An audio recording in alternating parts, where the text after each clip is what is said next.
Let's see. Hold on, I'll be back. Okay, we're back on. Hey, Star Wars live stream. We'll be starting this live stream off. Make sure to like, subscribe, comment down below if you have any questions, and let's get into it and share the screen. She's playing a cup. Yeah. I don't know why she's playing it. She's going to lose.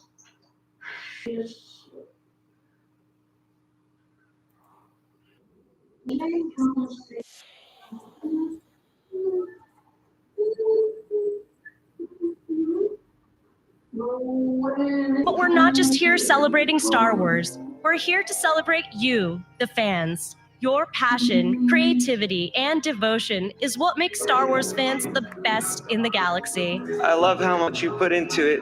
It means so much to me. It's making me emotional. Because no matter how you choose to love Star Wars, this fandom Go on my is live for stream everyone. right now. And this weekend, we'll be bringing the latest and greatest from a galaxy far, far Go away on my to live everyone stream. here I'm at live the streaming it Makari right Messe now. Convention Center, and to you watching at home all over the world. This is so wizard and Panels, special guests, exclusive reveals, and much, much more right here just for you. This is where the fun begins. 皆さん、準備はいいですか？スター・ウォーズ・セレブレーションライブ2025、いよいよスタートです。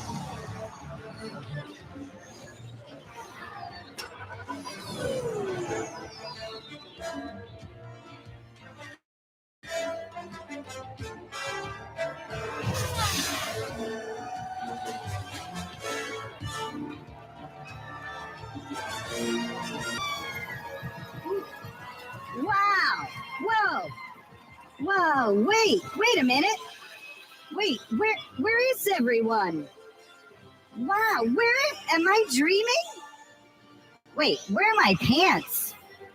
Wait, oh, I don't wear pants!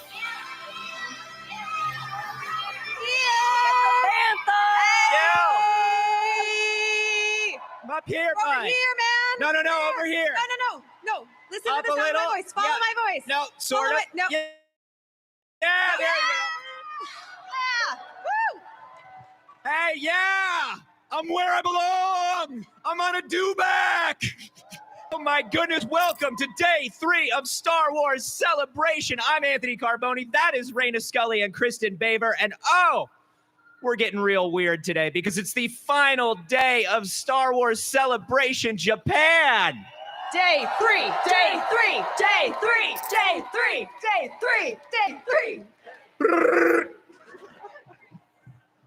That's right. It's the final day, and that does not mean that it's not going to be a day filled with just as much fun and excitement as the first 2 days. That's for sure. We have so much packed in today for you guys. If you want to follow along on StarWars.com, please do so. It's a great website. That's right. And you can follow along with all the updates on social by following Star Wars on your social platform of choice, checking out our TikTok live. I don't know if I have the thigh strength for this. I believe in you. That Dewback belonged to you. It's sort of- Isn't it I yours? brought Isn't this it your from baby? home. I did What's not his bring this from name? home. This Dewback's name is Ralph. Ralph. Speaking of Cam, where are you? Hey! The Sort of segue. like- Everybody watching Hot Guy here at the Celebration Live stage. I cannot believe it is day 3 here in Japan, where we have been so Make sure to graciously like and welcomed subscribe and greeted comment below if and you have any questions. arms wide open by the Japanese folks here in town. Can we give them all a huge round of applause, please? You have been such wonderful hosts for us, and we love all of your participation and the turnout here in Tokyo. I'm talking to so many fans out here who are just ready to have a good time. Hi, what's your name? Tatsuya, Tasya, where are you from? Japan. Yeah, I love that. Hi, what's your name? Hi, I'm Cherie. Cherie, where are you from? Sydney, Australia. Aussie. Oi, oi, oi. Oi, oi, oi. Oi, oi, oi. It is a global phenomenon. So not only do we have fans from around the world, we've got cosplayers from around the world. Oh, look at this, everybody. Look at this. Hi, my friend. I'm loving the cosplay. Hi, what's your name?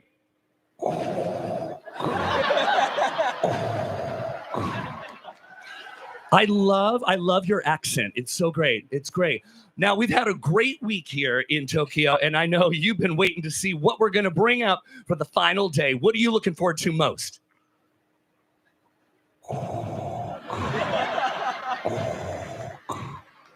Incredible. I can't agree with you more. Oh, my gosh.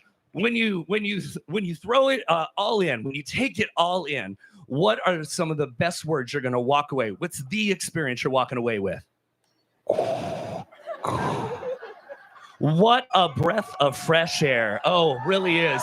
As you can tell, we're going to have so much fun with all of you, and it includes everyone on this stage and everyone working tirelessly behind the scenes to bring this to you. Thank you to our entire crew, but I want to send it over right now to the best carver here in Japan. Give it up for our man Oki, everybody. Hi. Hey, Hello, everyone.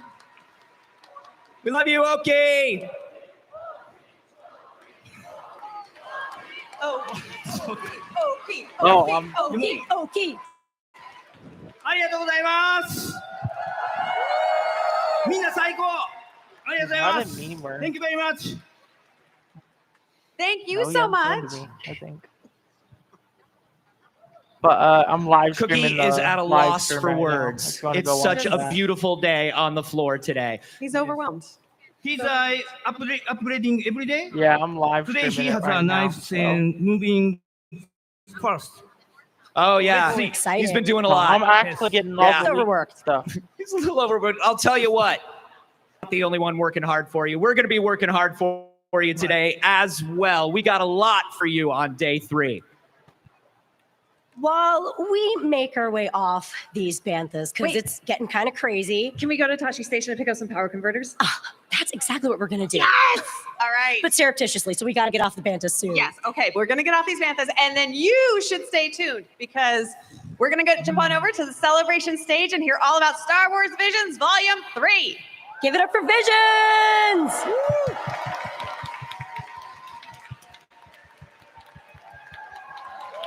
I'm live streaming right now for the leaks for Fortnite.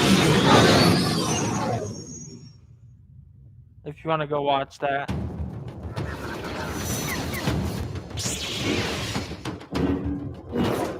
You can also tell your other friends.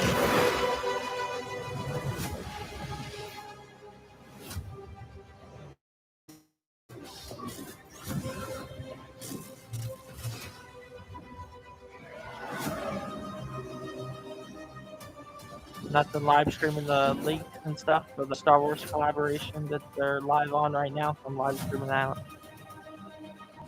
If you want to go watch that, but I'll have my mic off, and I'll be having my live stream mic on. So if you guys want to watch that, it's best Twitch FN. I can type it in the party chat real quick, and then I'm gonna switch to my other mic. Star Wars Celebration, make some noise for your hosts, Sasha and DJ Toro! I typed in the chat. You guys can watch it if you want to. I'll be having my mic off. I put in the party shot in the party chat. The best. I put my YouTube name in the party chat. If you guys want to just double tap the Okay, chat, welcome Fortnite to the chat. Star Wars Visions Volume 3 First Look! Thank you so much for coming! Yeah! You guys having fun? All right. I don't hear anything.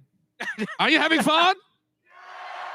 That's what I want. Yeah. さあ、ということで、スター・ウォーズ・ビジョンズ・ボリューム3ファーストルック、初出しステージということになりますね。Who's from Japan? 日本から来てる方。日本から来てる方。 Who's from Japan? 日本の方いらっしゃいますか？ください。 Any Japanese, huh? そして、Who's from abroad, from overseas? Yeah! Worldwide! Well, just to mention, we're gonna use lots of Japanese for this stage, so follow the words on the screen, yeah? さあ、ということで、one more time, my name is Sasha, and this is... And my name is DJ Taro, everybody! よろしくお願いいたします。 Thank you. Look at this crowd, and yeah, we enjoy. So I want to ask, do you have any Visions fan in the room? Visions 好きな人? All right. Who loves Visions? Make some noise. Right. Lots of. Yeah. Enjoyable. Yeah. And you waited all the weekend for this, and we are finally here, and we are thrilled to be here with the many fantastic fans, and here to get a sneak peek at volume いただいたので、少しでもビジョン3を楽しんでいただこうということで、いっぱい用意してますんで、皆さん楽しんでくださいね。はい。All right. All right. The Japanese fans knows.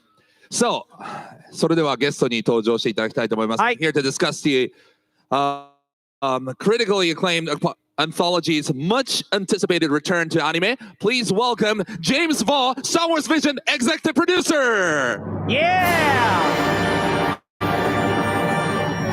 Welcome. Hi, James. Yep. Minasan, Ohio gozaimasu. Yes. Great. Look great. Perfect. This is a huge crowd.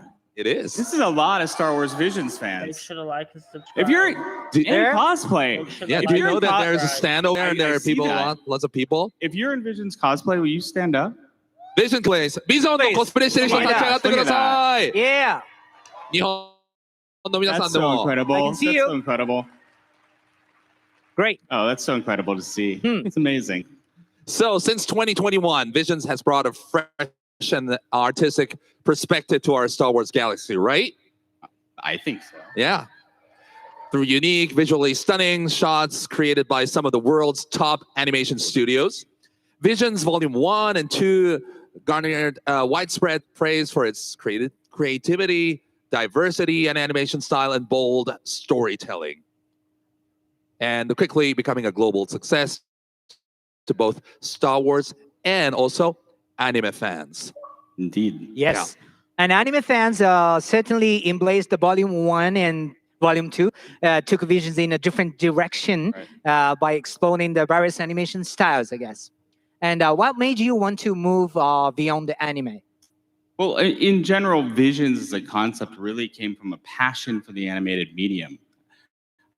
I think we've always deeply admired the craftsmen that bring such great storytelling, through animation.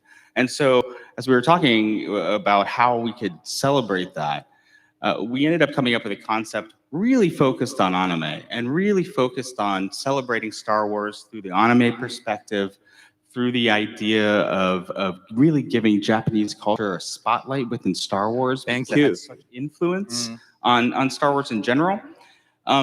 But during the process, I think the thing we realized most was this was actually incredible. We were seeing things that we had never seen before. Looks at Star Wars that could only come from unique cultures and animation techniques that are, germane to those cultures.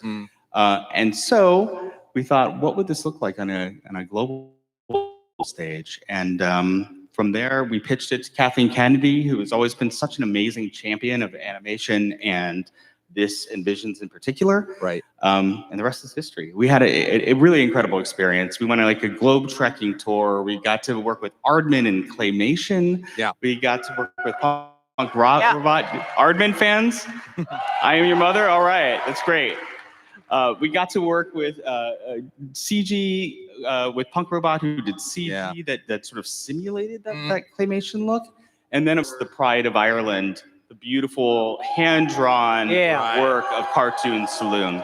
It was an incredible experience. But at every celebration, I did my best to always hint that we'd one day come back to Japan and one day do more anime. And so I'm so excited to be here today and to work with these master craftsmen again and to actually watch this incredible anime and Star Wars fan base that's unlike any other fan base in the world react to see some of their favorite studios get to tell their Star Wars story. Wonderful. Great. Incredible. Yeah. Thank you. Yeah. So you've been working with the wonderful studios, right? And let's roll a graphic so you can see the studios right? working. Is that okay? Whoa. This is Visions of Vision Visions 2. 1 and 2. Let's go to next one. Click. No. I don't have the Well, clicker. Do we have technical difficulties?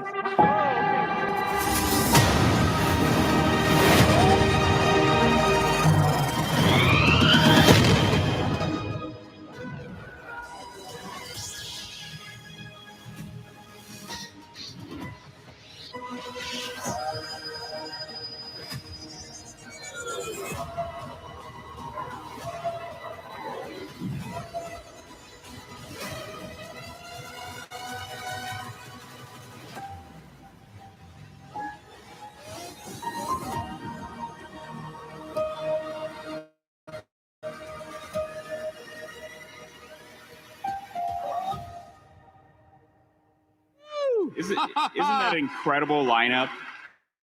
Wow. Studio? Yeah. And some are returning. That's true. Yeah. That's true. Well, along with some studios that are new to the Star Wars Visions framework, and of course our incredible partners at Cubic Pictures, who have been invaluable in Star Wars Visions Volume 1 and Volume 3. You're also seeing some returning studios. Yeah. But I think the thing that's really exciting is it's not just the studios that you'll see.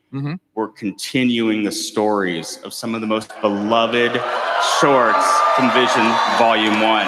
And so I'm happy to announce today that we're continuing the stories for The Duel. Yeah.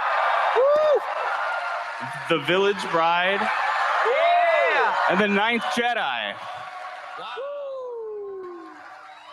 These threes are coming back. It's been I love it. Wow. That's how I felt when we decided we're going to work with them again. It's been an absolute joy to be in the saddle again with Kamikaze Dogi, Kinema Citrus, Production IG, and directors Mizuno-san, Haga-san, and Shoatani-san. Yeah. They're all such incredible storytellers. Can we bring them out? All right. All right, why not? Okay, we'd love to welcome the filmmakers behind these returning stories to the stage to share more about their journey from Volume 1 to Volume 3. Please join me in welcoming Kamikaze Doga's director, Takanobu Mizuno. Kinema Citrus director, Hitoshi Haga. And Production IG's director and writer, Naoyoshi Shiotani.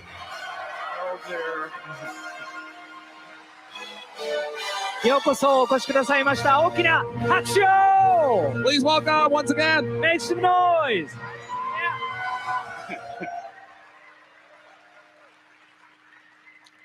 Wow. How incredible is this to be together after we've been working together so long and to see such amazing talent together on the stage. いや、皆さんとこの長い間働いてきて、ここで一緒にステージに上がれて、本当に素晴らしい経験だと思っていますということですけれどもね。ありがとうございます。僕らもとても嬉しいです。We're also really excited. Thank you. Oh, look, it's our pleasure. Each of your stories are just incredible. Each of you have left such a lasting impact on the Star Wars galaxy, and we're honored to have continued to work with you, and we thank you for the work you've done. はい、どれも素晴らしいものばかりでですね、素晴らしいスター・ウォーズの銀河に対してですね、さらにこう与えてくれるような作品ばかりで一緒にまた働けて本当に嬉しいと思っております。Right? Yeah. ありがとうございます。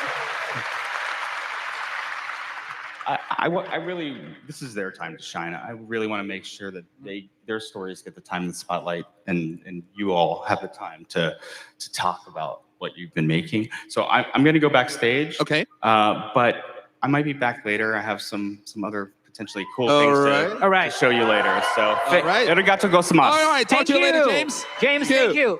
You're sure to come back later, okay? ありがとうございます、ジェームス。また後ほどね、彼には戻っていただきたいと思います。いろいろお話をお伺いしたいので。さあ、そして。はい。そうですね。And from here on, we're gonna switch to Japanese. Okay? さあ、水野監督、羽賀監督にまず聞いていきたいと思いますけれども、数年ぶりにスター・ウォーズの遥か銀河の彼方へのですね、旅が帰ってきた。この気持ちは、水野さんどうですか？ Thank you for waiting. Ronin is back.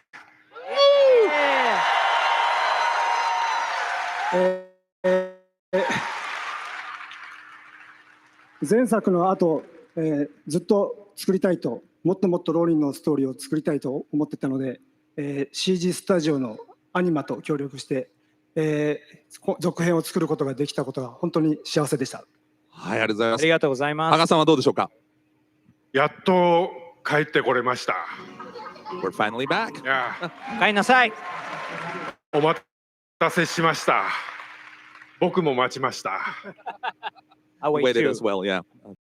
あとは太郎さん。はい。そして塩谷さんはですね、今回ケンジ監督のですね後を受けられまして、9人目のジェダイ、ナインスジェダイの脚本監督を務められたわけなんですが、スター・ウォーズ関連のこの作品を担当されたのは初めてと伺っておりますけど、今回このスター・ウォーズに関わってみてどんなお気持ちですか？はい、でしたし、とても刺激的な作品というか世界観で、はい、ものすごく魅了されました。ファンの皆さんは、キャラクターについてですね、やっぱりもっと知りたい、もっと教えてほしいという気持ちだと思いますけど、Do you wanna know more about Vision 3? Right, everybody? Yeah? では、まずは水野監督からね、お願いいたします。The Duel、最後にですね、浪人が村を使い、このシスのですね、こう倒した。今そのシーンがちょうどね映っておりますけど、これですね、この後浪人には一体何が待ち受けているんでしょうか。はい、今回は The Duel Payback というタイトルになります。Payback。Payback。はい。Payback is the title, The Duel Payback。あれからも、浪人は、そうですね、いろいろな数多くのシスを、追いかけては倒し続けています。しかし今回、グランドマスターというジェダイが立ちはだかります。おお、グランドマスター。この、最大の敵を倒すために、姉さんというシスと休戦を結ぶことになります。このグランドマスターは、人間といいますか機械といいますか、そんな感じのキャラクターになっています。はい。ロニーに対して何か因縁のあるようなキャラクターです。なるほど。そのキャラクターも奥崎隆さんのね、キャラクターデザインが本当に素晴らしくて、命を吹き込んでると思うんですけど、その新登場となる今お話したグランドマスター、そして姉さん、これ先行映像、これキャラクターデザインですか？そうですね。This is a character design。何か先行映像を見せていただくことは可能なんでしょうか？映像。はい、これがそうですかね。こちらがそう。これがそう。これを今日持ってきた、まだまだじゃあこの段階ってことなんですね。はい。はい。はい。これは何%ぐらいですか、今のこう仕上がりとして。デザイン画ですね、これは。これはもう完全デザイン画として完成してるんですね。なんか可愛いですね。はい、アンゼランの、ヤクザの親分というキャラクターになってます。なるほど。アンゼランはあれですね、スカイウォーカーの夜明けの、バブフリックとか、あとマンダロリアンにも登場しましたね。で、今回この、そうですね、体が小さいのでウーキーに手伝ってもらってこう移動する。これも気になるキャラクターですね。ですね。はい。これは？これは？What is this？ ちょっとこれカマキリ。すごいですね。なんすか、いっぱい出てくるじゃないですか。カマキリっぽい。カマキリっぽいですね。はい。エピソード4のカンティーナに、エイリアンのからインスパイアを受けてカマキリの見た目のキャラクターも出ます。うわ。そしてこれ AT-AT っぽいけどなんかちょっと違いますね。ちょっと違います。和風な建物が乗っかってる。ここが鳥羽になってますね。鳥羽。すごい。ここが鳥羽になってる。上に AT-AT2 台をこう合わせて、そういうことか。全体が鳥羽になってる。なるほどなるほど。くっついたる。すごいな。すごいな。このアイディア面白い。これがどうやって動いて命を持つのか非常に楽しみですね。ですね。はい。これはやっぱりオリジナルの AT-AT からこうインスパイアードとかいろいろ影響を受けてこういったデザインになったってことですよね。はい。いやー、これが最後のスライドかな。ですね。はい、すごいです。もっともっといろいろお話をお伺いしたいところなんですが、人気が今日多いんでね。そうですね。はい、始まったばかりなんですけど、水野監督でデュエルペイバックのファーストルックでございました。ありがとうございました。Thank you so much. Thank you. ありがとうございます。さあ、The Village Bride 村の花嫁花監督。2人の村人同士の結婚、村のしきたり、そしてマギナ、フォースですね、信仰をですね中心とした物語だったわけですけれども、その侵略者たちがですね花嫁を奪おうと村にやってきた時、元ジェダイの F が村を救うために行動を起こしたという話で、ファンの皆さんに向けてストーリーの見どころをお話し、いただけますでしょうか。どこのストーリー続きになるんですか。続き絵が出てきた。これがその後 F は何をしたのか。サブタイトル言っても大丈夫なのかな。じゃあロストワンズ。The Lost Ones。日本の放題で言うと、さまよう者たちっていう。さまよう者たち。で F はどこにあの後行くんだろう。ね、オーダー66の後、で戦争でいろいろ大変な目に遭った人たちもどこに行くんだろう、そして失ったものをね、戦争で、身内をなくした人たちは一体どうやって生きていくんだろう、っていうお話になってると思います。なるほど。これはそのスケッチなんですか、まだ。これは制作過程の。じゃあこれが動くってことですか。そうですね。もうこれはほぼほぼ今出てるこれはね。動くよ。今は動かないですよね、今日はね。今日は動かないのか。今日は。実際今日何が出てくるのか僕も知らなかった。あ、そうだったんですね。そう。でも素晴らしいですよ。ただせっかくなんでちょっとこうネタバレにならない範囲で。いろいろお話を伺えたらなと思うんですけど、そのゴーストについてもうちょっと。やっぱり未来を見つめるっていうことに関しては、今子供たちがなんかこれは何ですか。なんだ。これ出ましたよ。なんか出てきましたね。出てきました。さっきの絵真ん中で世界が分かれてる感じが。さっきの絵で言うと子供たちがいて、F は子供たちと関わる。子供たちっていうのは未来。っていう話がメイン。テーマで、そして誰か出てきます。誰か出てくる。これは内緒です。まだシークレット。これは出すと思ってなかった映画だったっていう感じですね。でもまあなんかhe or she he or she 性別も分かんない感じなんだ。誰かな。 Someone behind。Okay。それまだシークレットですね。わかりました。これ以上言うと言っちゃいそうなんで。そうですね。このぐらいにしておきましょうかね。皆さんの楽しみを奪わないように。わかりました。ありがとうございます。羽賀監督ありがとうございました。ありがとうございます。Thank you, Mr. Haga. Thank you very much. さあ、それではですね、脚本も担当されました、塩谷直義監督。前作ではですね、このカーラは辺境泊ジューロとともに、ジェダイハンターに連れ去られた父を探す旅に出ていましたけど、カーラはですね、これからどこに一体向かうんでしょうか。そうですよね。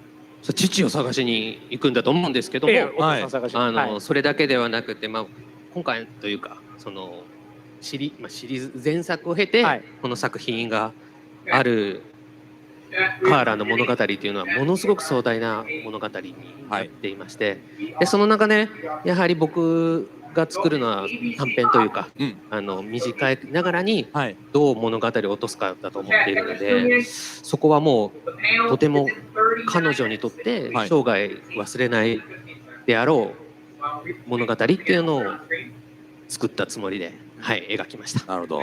マスターが抱える問題って何なんですか。これはネタバレになっちゃう。いや、なんないですけど、あれですね。なんて言うんだろう。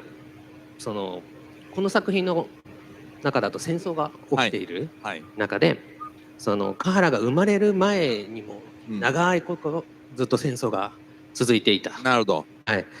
そこで戦争に巻き込まれた人がいる。でそれがこの今ワードに出てるマスターって方であり、そこでカーラがうちをその立ち位置を探す旅に出てる中で出会い起きる。なるほど。はい。ションシーンはねなかなか言いづらい。いや、あるんですけど、あるにはある見せたいのは実はそこではないあなるほど違うんですね。先ほどお話ししたように、もう彼女が一生忘れない物語を描くっていうことをテーマに置いていたので、はい、戦うというよりかは守るに近いお話。ちょっとジェダイの精神に近い感じですね。あ、そうですね。ええ成長物語として描いたので。なるほど。ということで本編が非常に待ち遠しいです。塩谷監督、ありがとうございます。はい、ありがとうございます。さあそれではですね、水野監督、羽賀監督、そして塩谷監督、本日はご参加いただきましてありがとうございました。現在制作中のね、新しいストーリーもございますので、そちらも楽しみにしております。ありがとうございました。Mr. Haga, Mr. Shiotani, thank you so much. All right. So from now on, we're gonna move on to the 6 new stories. Yes. ボリューム3で新たに登場する6つの物語を制作しているスタジオよりクリエイターの皆様にもお越しいただいております。So one by one. まずはキネマシトラスですね。キネマシトラスさんはボリューム3で2本目となる短編「ユコの宝物」を制作されているんですけれども、本日は監督の立花正樹さんにお越しいただきたいと思います。立花さんに大きな拍手をお送りください。Mr. Tachibana, welcome! Please welcome!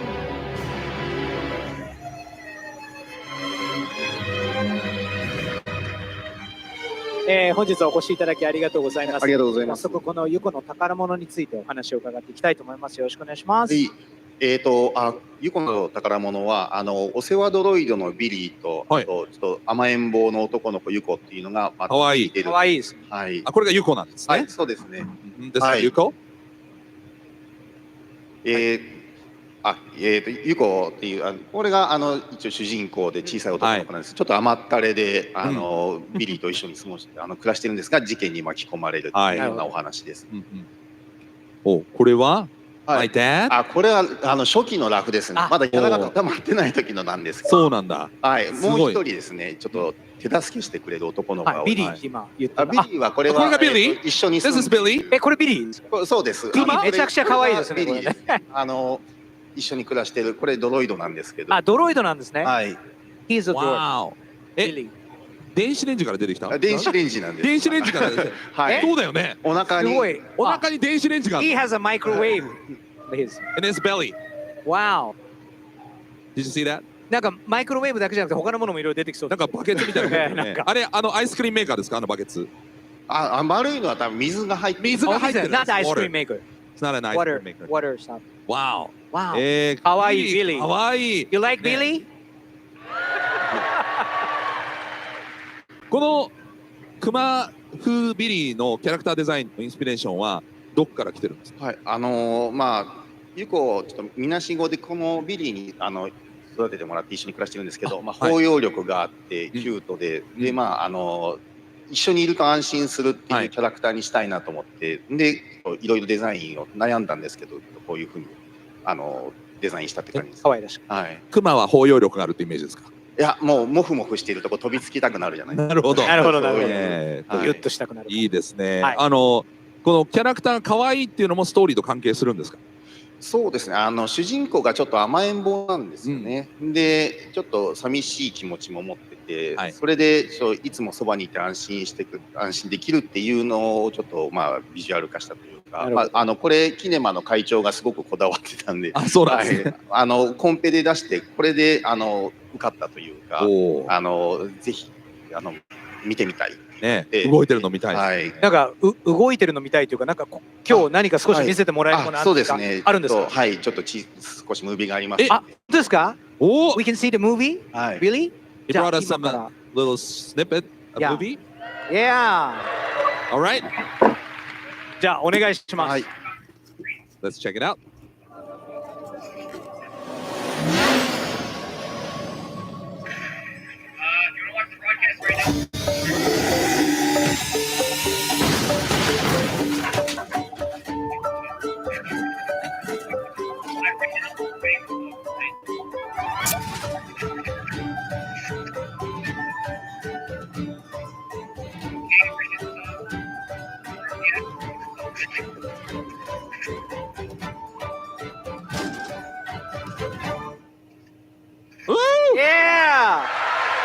ちょっと待って。ビリー大きい。大きいです。Billy was taller than I expected, actually. Yes. ね。あんな大きかったんですね、ビリーはね。もうギュッとして甘えられるサイズ。なるほど。モスアイズリー。あ、そうです。場所的にはですね。ハトウィーンのお話。はいですね。Now you like Billy more, right? ありがとうございます。スペシャルな映像まで見せていただきまして。はい、ということで、立花監督どうもありがとうございました。大きな拍手お願いいたします。Thank you so much. ビリー大きかったね。ねえ。Like you, Sasha. 僕みたいに。さあ、次は、行きましょう。The Smuggler 大塚正彦監督です。Mr. 大塚 Welcome to the stage. Yeah! Welcome on stage, Master 大塚。大塚監督、ようこそお越しいただきました。実は大塚さんは、ボリューム1で The Elder、G エルダーをですね、作られたんですけれども、今回はボリューム3で全く新しい物語ということ、続きものではないということですね。そうですね。ニューチャレンジ。はい。どんな気持ちですか、今。実は前回はもうこれで引退という話をしてて、また作ってしまったんで若干気まずいんですけども、まあでもここに来れて、とても嬉しいです。いやありがとうございます。またお越しいただいて本当嬉しいですけれども、ね、The Smuggler、まあ盗っ人ってことですよね、多分ね、イメージとしては。その盗っ人たちにスポットライトを今度は当てようと思ったのはなぜで、これがコンセプトアートですかね。で、なぜこういう、まあ、ストーリーのちょっと中身も若干ネタバレしない程度に教えていただければと思うんですけど、割と前回は、シリアスな、物語だったんですけども、今回はそういうならず者が、主人公になっていって活躍する活劇みたいな楽しい作品にしたかったんで、ちょっと新しいチャレンジをしました。これ左右にいるのが主人公ですか？真ん中にいる女の子。真ん中の女の子が主人公。主人公の下。なんかチタはちょっといでたちがなんかハンソロを彷彿させるというか、なんか。そうですね。まあ密輸業者みたいな感じのキャラなんですけども、それで打ち合わせをしてる時に密輸業者って言えばハンソロだよねみたいなことで、ちょっとやっぱりデザインも似ちゃいましたね。でもこうなんか新キャラクターをある意味その違和感なくこう既存のスター・ウォーズの世界観の中にこう織り交ぜていく、なんかそういう監督なりの秘訣みたいなのってあるんですか？そうですね。まあ見てもらって分かると思うんですけど、ちょっと見覚えのあるようなキャラクターもいると思うんですけども、まあそういうのを交えてそのスター・ウォーズの世界に溶け込むようなことは心がけました。そしてこれは左がコンセプトで右側は背景ですか？舞台になる惑星が今回の作品のために新しく出てくる惑星なんで、そういう文化というか街のデザインなんかもちょっと頑張りました。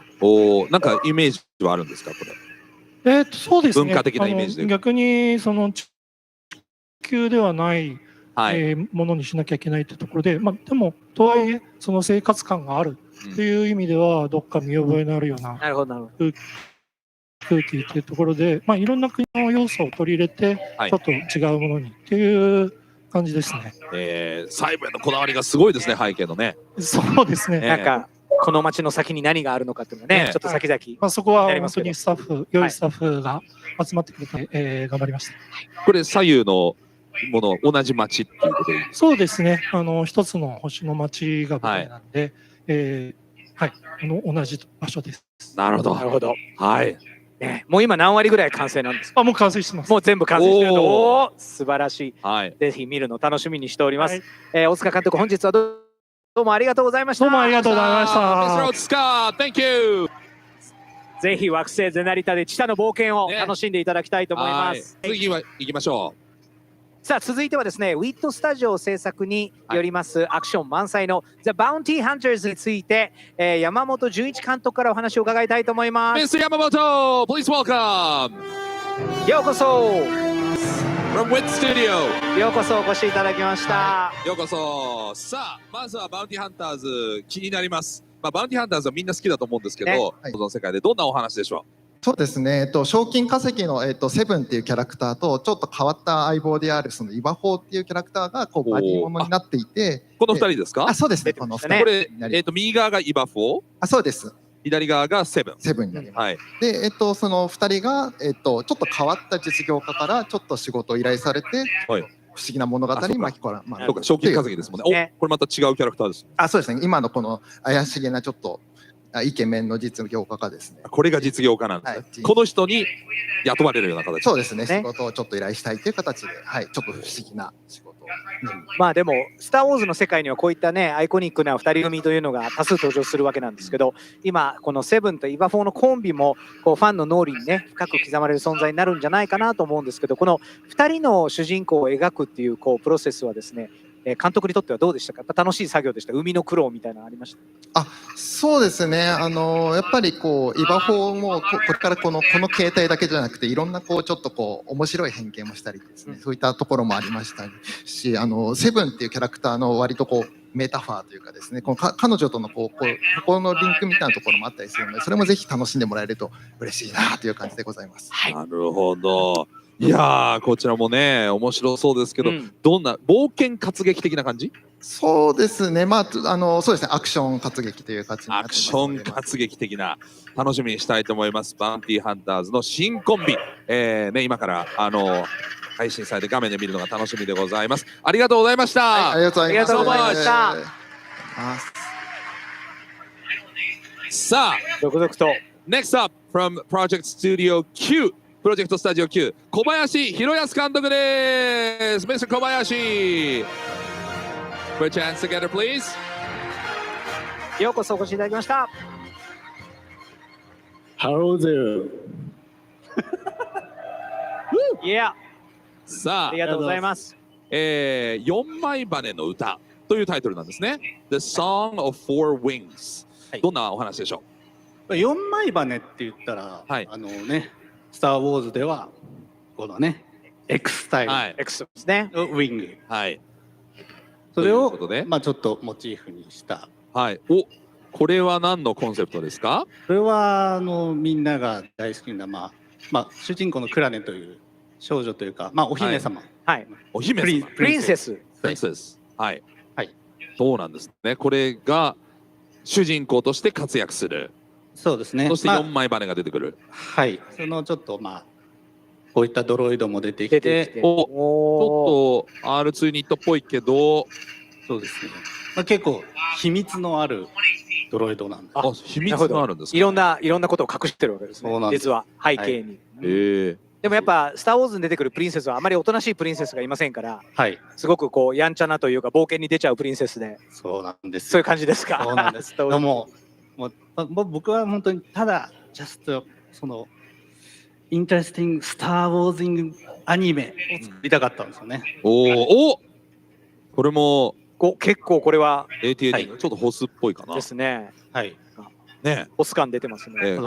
昔のジョー・ジョンストンデザインをエッセンスにして、結構メカを今回はいっぱいフィーチャー。たくさんいろいろと。はい。なるほど。今回の短編のところでスター・ウォーズの影響を受けたというか、こんなところの世界広げたいなというそのインスピレーションの元になった作品キャラクターっていうとどうなるんですか？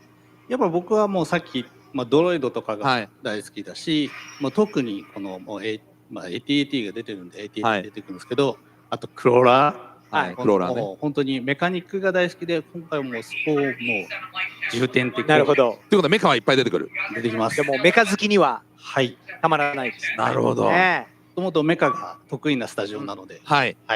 それを存分に生かした、動きのあるそんな作品になっていくということですね。そうですね。はい。楽しみでございます。ね。そしてこの作品の中のこの音楽というのも非常にユニークだ。そうなんですか。作品のこの機械的な雰囲気も素晴らしいんですけど、これを引き立たせる作曲にはですね、なんとテイ・トーアさん絡んでるというふうに伺ってるんですけど、このコラボレーションはどうやって？トーテイ is getting involved in this。そうなんですよ。だからそのいわゆるオーケストレーションというのではなく、もっとちょっと打ち込み的なエレクトロニックな感じですね。でそのスカイウォーカーサウンドの効果音とそれがミックスされて、かなりいい感じになってます。ね、テイさん連絡したら、なんで知ってんのって言われて、ビジョンズでちょっとそういう話するんだよ。そうなんですね。ね、ちょっと聞くの楽しみにしてますけど。楽しみでございます。小林監督、ありがとうございました。Thank you, Mr. 小林。ありがとうございました。さあ、どんどん行きましょう。続いては、ポリゴンピクチャーズから The Bird of Paradise。吉平直弘監督です。どうぞ。どうぞ。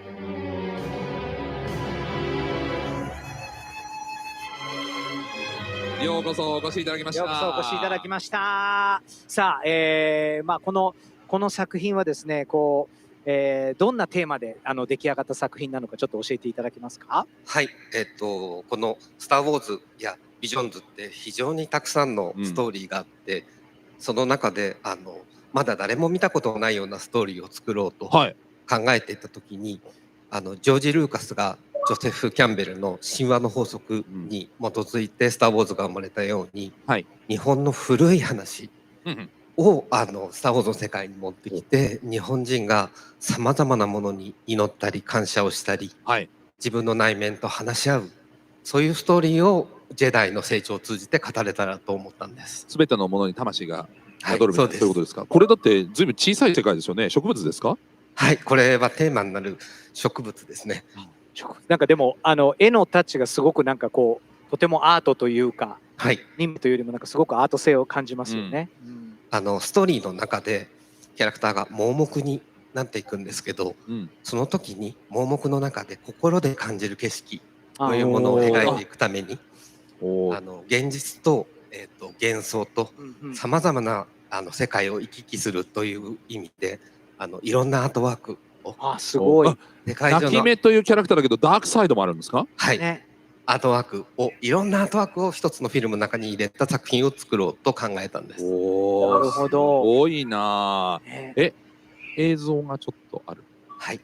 見入れちゃうんですか。Okay, we have some 見せていただきましょう short か。film お願 for いし this ます。 one. Okay, let's check it out.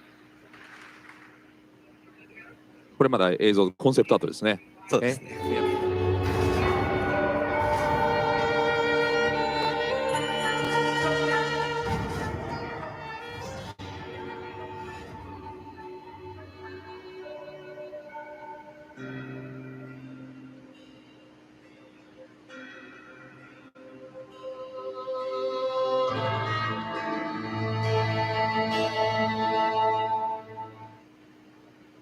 おお。いやー、本当に絵の世界観がすごい綺麗ですよね。ありがとうございます。この作品、フォースをビジュアライズするっていうことにもチャレンジしてる作品なので、ぜひ公開を楽しみにいただきたいと思います。ちょっとコンセプトアートの写真2枚ぐらいすっ飛ばしちゃったんで、ちょっと戻しますね。そうですね。 Can you 見 bring れる back のかな。 the slides a little bit, the concept arts? Next. After this? Yes. I think we skipped like two. Yeah. This one. これは？はい。はい、これは彼女がさまよう森の現実の世界のビジュアルですね。おお、現実の世界。はい。ということは現実じゃない世界もあるってことですか。もちろんです。さまざまな精神的な世界や盲目で感じている世界を行き来する、そういうフィルムです。もう一枚ありましたね。And the next one? これは大きな木ですね。はい、日本ではご神木といって、樹齢何千年もあって魂が宿っているような木があるので、それをモチーフにしたコンセプトアートになります。これ主人公がそこにいるのか。はい、小さく。随分と大きな木ってことですね。ね、すごいですね。はい。極楽、日本語で言うと極楽鳥の花ですね。花という作品ですね。なるほど。はい。ということでバードオブパラダイスということですね。はい、どうもしております。はい、どうもありがとうございました。ありがとうございました。Thank you。本当すごかったね。いやどの作品も本当に特徴がすごく個性があって。終わりですか？いや、今度最後にですね、デイビッドプロダクション制作によるブラックの共同プロデューサーのですね、ジェイコブ・エアーズさんにお話を伺いたいと思います。はい、ということで、ジェイコブさんどうぞお越しください。Welcome, Jacob Ayers. Thank you for coming. Thank you for joining this time. あれ、ジェイコブさんって日本語も日本語で。あ、日本語でいいんだ。はい、一応すみません。ジェイコブさん、日本語でお願いします。本日はご参加ありがとうございます。まず今回はどのようなこの立場からですね、このブラックの制作に関わってらっしゃるのか教えていただけますか。はい、DJ トルソン、ありがとうございます。今日ここに来られてとっても嬉しいです。先ほどご紹介いただきました通り、私はこの作品で共同プロデューサーを担当し、監督、脚本の大平さんと一緒に働きました。本日、監督も同席できればよかったのですが、残念ながら出席が叶わず、私が代わりに作品についてお話しすることを喜んでくれていると思います。はい、ありがとうございます。ありがとうございます。はい。ね、実はもうブラックのコンセプトアートは割と今年初め出たんですよね。そうです。で、これですね。おお、すごい。これ大平監督とデビットプロダクションがストームトゥルーパーに光を当てようということでよろしいですか。ストームトゥルーパーをコンセプトにしている。そうですね。主人公がはいストームトゥルーパーです。さあ、おお、緑と赤ですか。ね。うん。これはなぜストームトゥルーパーを主人公にしようと思ったんでしょう。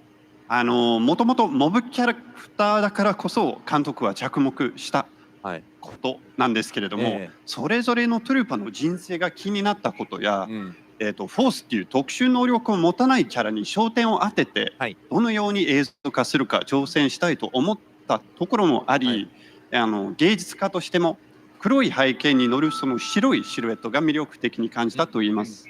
なるほど。で、今日はなんかビデオもお送りいただいたんですよね。あると聞いてます。あると聞いてます。聞いてます。Okay. はい。じゃあぜひビデオご覧いただきます。今回ブラックの監督をさせていただきました大平信也と申します。今回の役割はシナリオ、コンテ、演出、キャラクターデザイン、作画監督、および原画。トルーパーっていうのはやっぱりその物語のそのやっぱりモブキャラっていう役割かなっていうところ。ただその人それぞれやっぱりその人生だったり生き方思いだったりっていうのがあって、でトルーパー自身にもやっぱり、そういう思いっていうのもあるんだろう。皆さんに、これから特別映像として、ブラックを見ていただきたいと、思います。お願いいたします。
かっこいい。かっこいいけどストームトゥルーパーが主人公の割には結構やられてませんでした。やられてました。まあだいぶやられちゃってますね。はい。ね、楽しみです。あと動きがすごくなんか有機的な、まあそうですね。すごい大平さんの独特なスタイルも踏襲しつつ作っている感じです。音楽もいいですよね、なんかね。リズミカルで。はい、ということでエアンさんありがとうございました。ありがとうございました。Thank you so much, Mr. Ayers。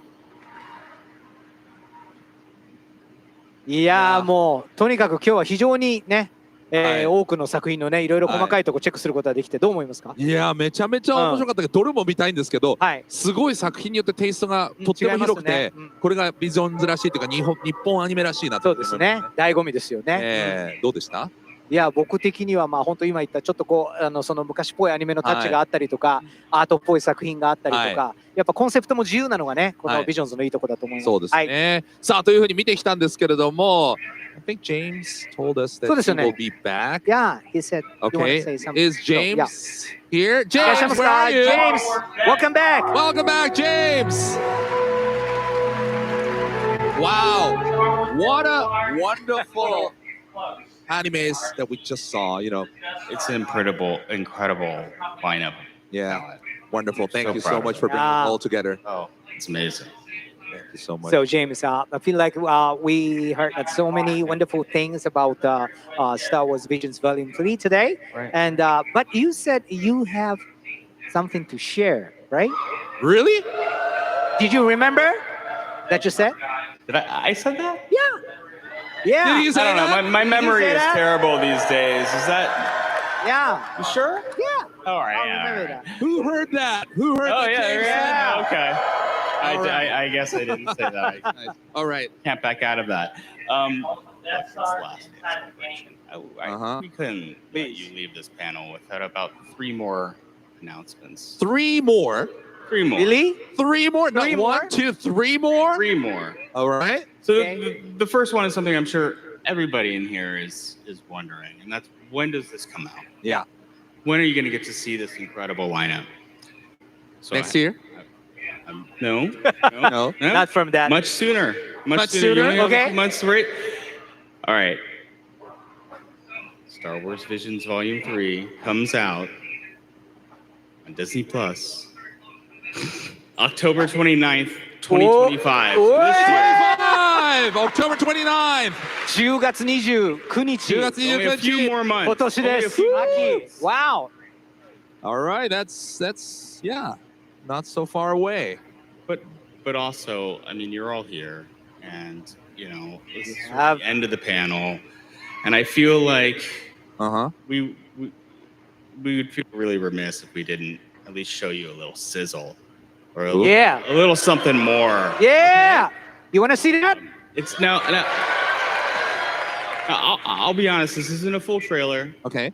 You know, this is kind of a sampler. This is a taster. But it'll give you a really, really great sense of how amazing this volume's going to be. So let's roll that in 1 second. But one thing I do want to say is I did say there's 3 announcements. So This one, the sure second you one? stick around until after the sizzle, and then there might be one more. Okay, don't go away, right? Okay. Okay. All right. Enjoy. Okay, let's look at it. As you travel the path of knowledge, your connection to the Force grows stronger. Entrust yourself to the flow of nature. Let it guide you. Let the Force guide you. Yes, Master. Do the Jedi really exist? There's no such thing as the Force, right? 帝国と揉めてる感じ。あなたと同じく。All we are to them is a nuisance.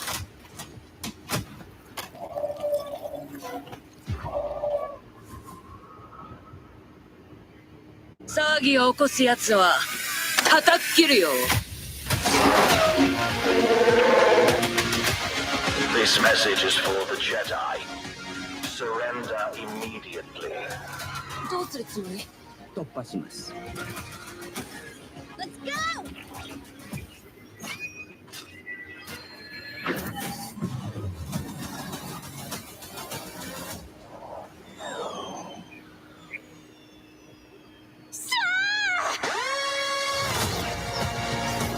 I want to be with my family. 私たちはそれを解放したいだけだ。一緒についていってやる。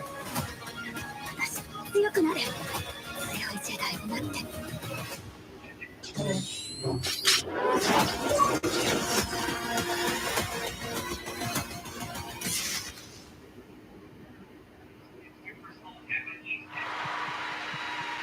Wow. James, can't wait till October. Did you like what you saw? Yeah. Woo! What a sizzle. All right, James. Did you say you have 3 things to announce? I did. And This was the second one, right? Well, this is the third. This is the No. No. This one is the second one, right?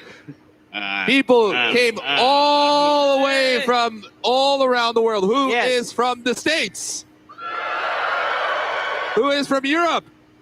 Oh, great. who's from somewhere else. Right, okay.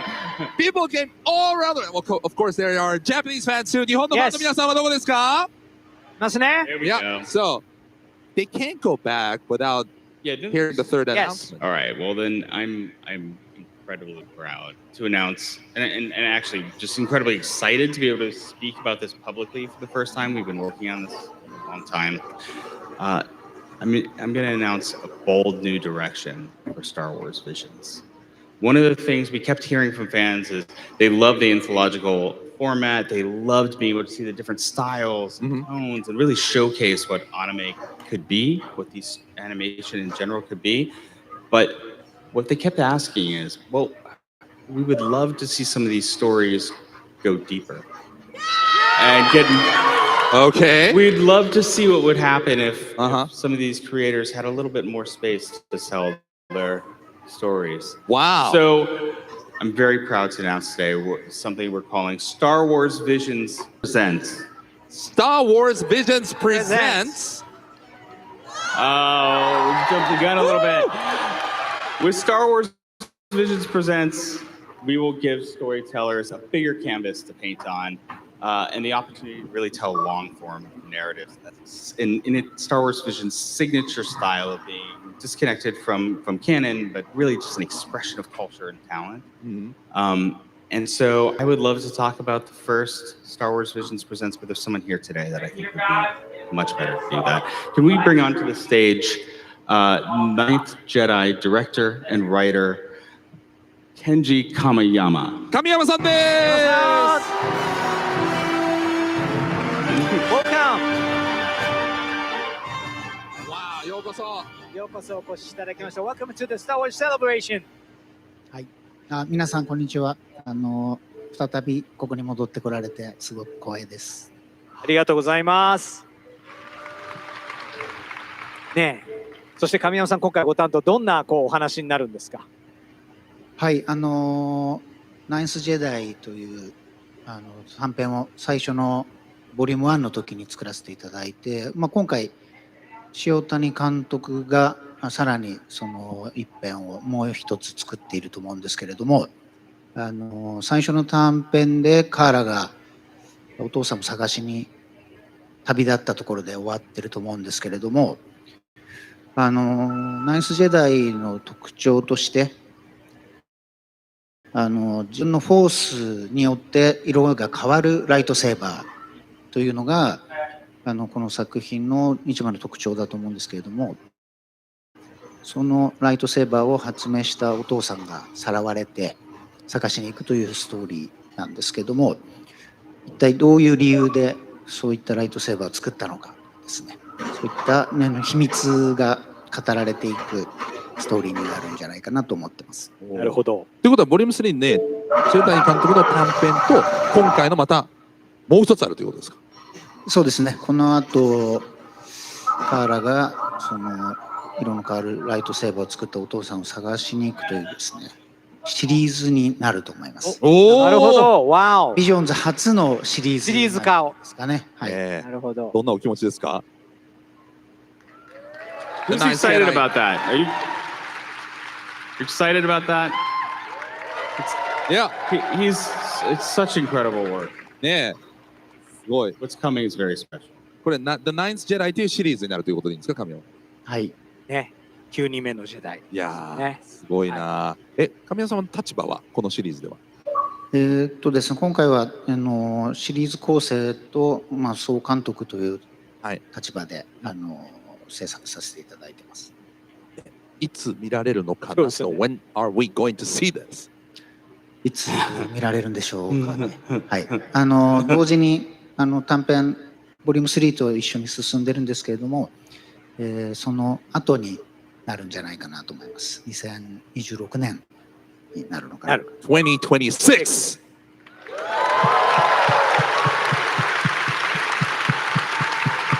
So James, it's Visions Volume 3 coming out this year and then next year. Exactly right. Wow. すごい。Wow.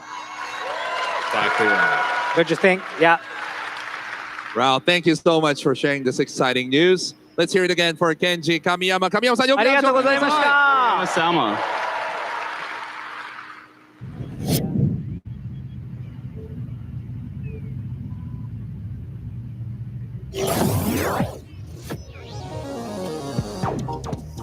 With everything happening in the galaxy, StarWars.com is the only place online that is all Star Wars, all the time. Yes, yes, yes, yes. From exclusive reveals and breaking news to interviews with Star Wars luminaries, StarWars.com is the #1 destination for the saga we all love. And with an ever-evolving databank of Star Wars information from all eras, crafts, and quizzes, you'll never run out of Star Wars to explore. StarWars.com.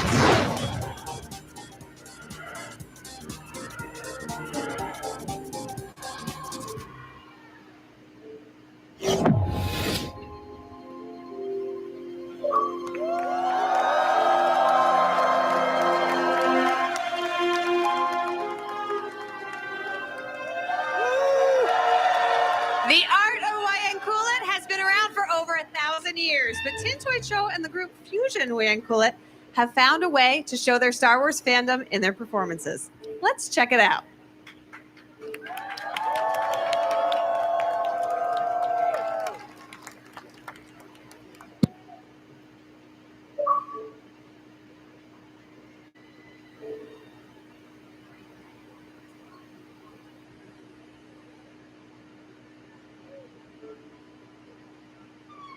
Semua kapal Hindu.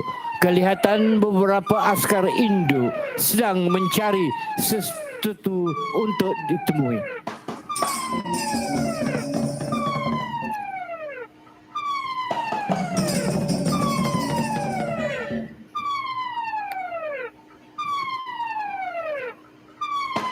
Iya, aku sudah menemuinya. Ayo, kita tinggalkan tempat ini. Tempat ini amat berbahaya. Mari kita keluar. Akan berjalan. Askar pemberontak pula haja.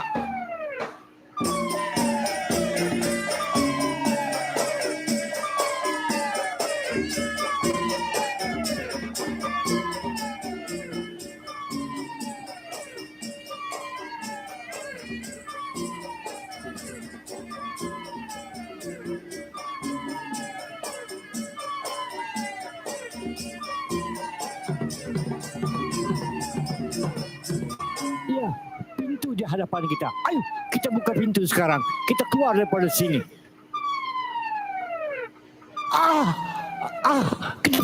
Kenapa gelap begini? Apa? Ya, apa? Siapa itu? Siapa itu? Maka di dalam kegelapan demikian, maka menjelma sang kalawet daripada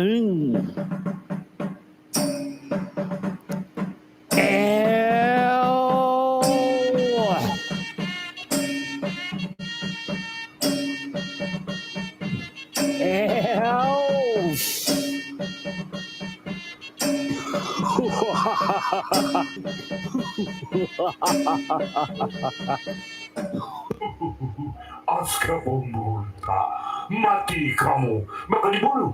Askar pemberontak berlayung. Hai.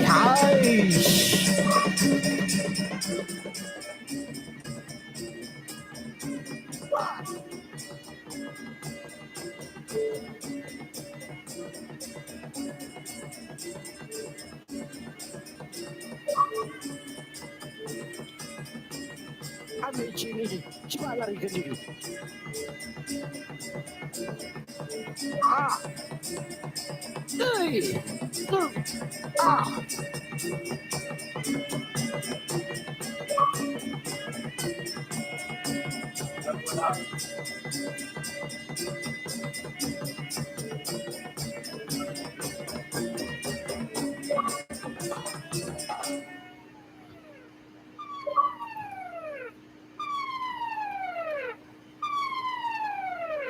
Putri, cepatlah kemari.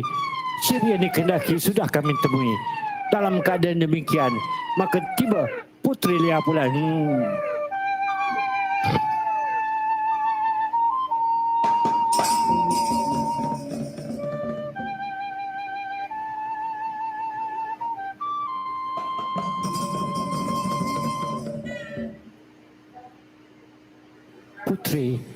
inilah chip yang dikehendaki. Namun, boleh tak kami mengetahui apakah yang di dalamnya? Ya, satu harapan.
Give it up for Tintoy. Woo!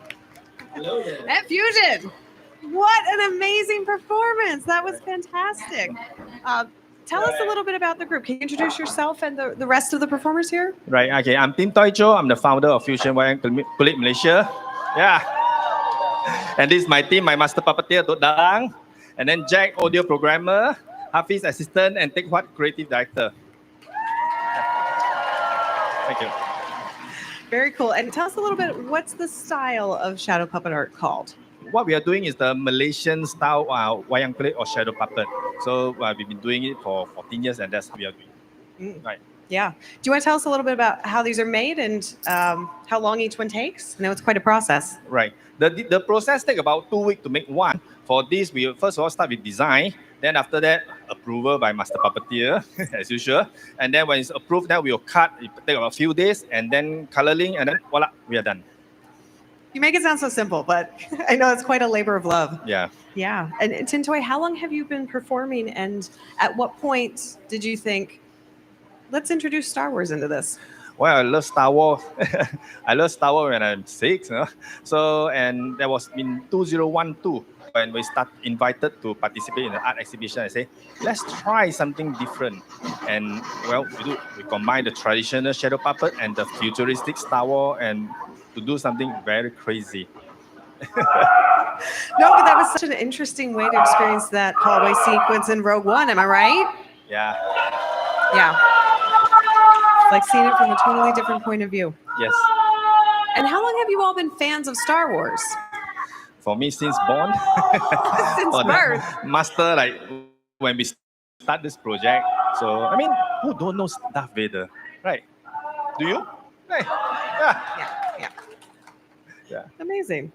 And where can people find out more about your group and how to watch your performances beyond the Star Wars Celebration live stage? Right. I mean, we have a website, fusionwayangkulit.com, Facebook, IG. So just tag us or just come in and look for us there. Right. Awesome. All right. Give it up for my friend Tintoy and Fusion Wayang Kulit. All right. And we got a lot more Star Wars Celebration live for you coming out. Yeah. So can I say something in... yes. Yeah. Yes, please do. I'd like to say something in Bahasa Malaysia. Kepada kawan-kawan yang berada di celebration sekarang dan peminat di media sosial, saya ucapkan terima kasih kepada semua yang telah menyokong kita sejak tahun 2012. Perjalanan ini amat sukar. Kita menghadapi berbagai cabaran. Tapi sokongan kamu yang bagi kita telah dijadikan sebagai daya kuasa The Force untuk kita dapat teruskan untuk buat sesuatu untuk budaya kita. Okey, terima kasih. Thank you so much for sharing your craft and your lovely words. And I'm still so blown away. Don't go away because day 3 is just getting started.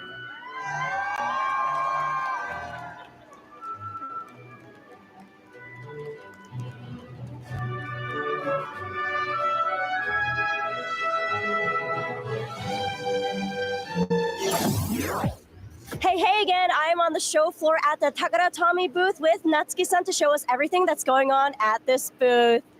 So thank you. I'm very excited to show you our booth. So first, let me start with the metal figure collection. The palm-sized metallic figure. They are small enough to display anywhere you want, like on your shelf, on your desk, anywhere, everywhere. So you can bring the Star Wars universe into your everyday space. And now we have Tomika, our original miniature digest cars, Millennium Falcon, Darth Vader's TIE Fighter, and also normal TIE Fighter. These have their transparent wheels. So it looks like they're flying. Yeah, looks like flying, wow. yes. And next we have some of the cutest plushies on the floor. Natsuki-san, show me more of these adorable, adorable duo. First, we have the classic plushies. They can sit anywhere you want. And also we have the perfect mascots. I love to take them with me anywhere, everywhere. And next we have something super fun and special. Take it away. Yes, let me introduce the Beyblade. The Beyblade is our spinning top battle toys, tweak of traditional Japanese beigoma, and it sparked the excitement around the world, over 80 countries and regions. And now we have the Star Wars edition for the Beyblade. We have two multi-packs. The first pack is Luke Skywalker versus Darth Vader. It reflects the coloring of their lightsabers. That's so great. And I was told I have something super special coming up. I get to battle with the Beyblades. Ah, let's do it. 3, 2, 1, go. Oh, I'm getting weaker.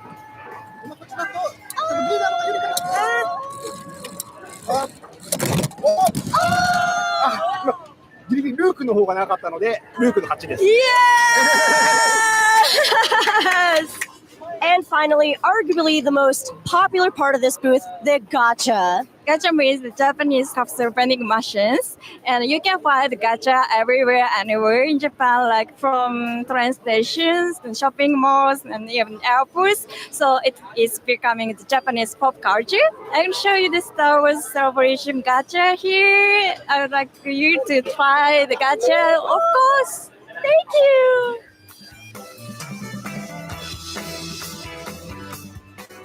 I got the hollow! There's so many different characters you can get, and this is how you play Djarik. You can actually play it now. Ah!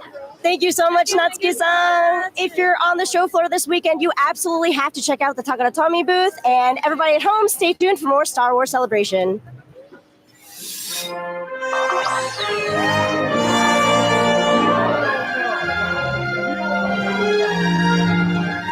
Show. We got a show.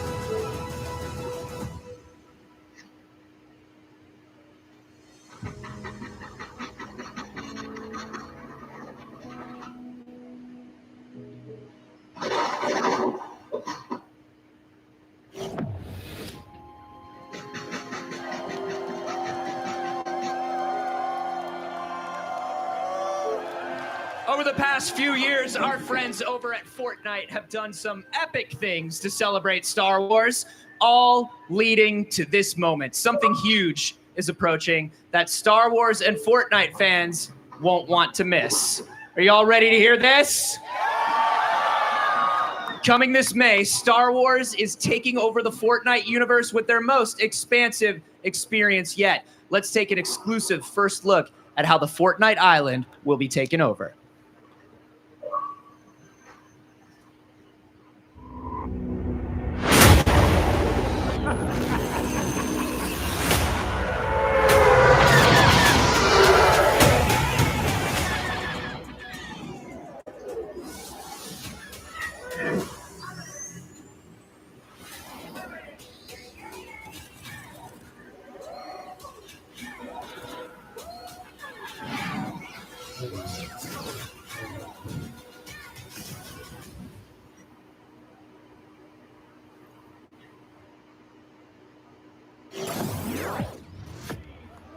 to the stage, Darth Jar Jar Ahmed Best!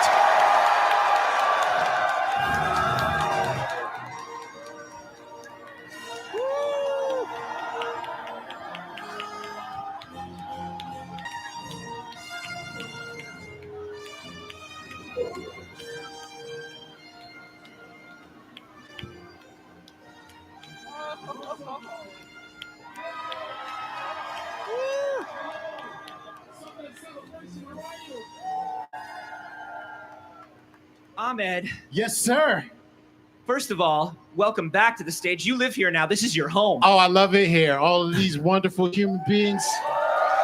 This is the best place in Celebration right here. You got the best job, Anthony. Thank you very much. Got the Thank you. best I job. think you have the best job because let's talk about this. Yes. This is something that went from an absolutely, utterly ridiculous internet meme. Yes, it did. To being in Lego Star Wars Rebuild the Galaxy. Yep. And now Darth Jar Jar is in Fortnite. Darth Jar Jar's in Fortnite. I mean, here's the thing that I love about Fortnite specifically, right? So the pandemic was really hard on everybody in the world, right? And I have a son, and he had a really, really, really tough time in the pandemic because he was at an age where, like, your friend group is really what's most important. And, you know, he's an only child, so his friends were really important to him. And because of the pandemic, he couldn't go see his friends, right? The only way he got to communicate with his friends and be around was playing Fortnite.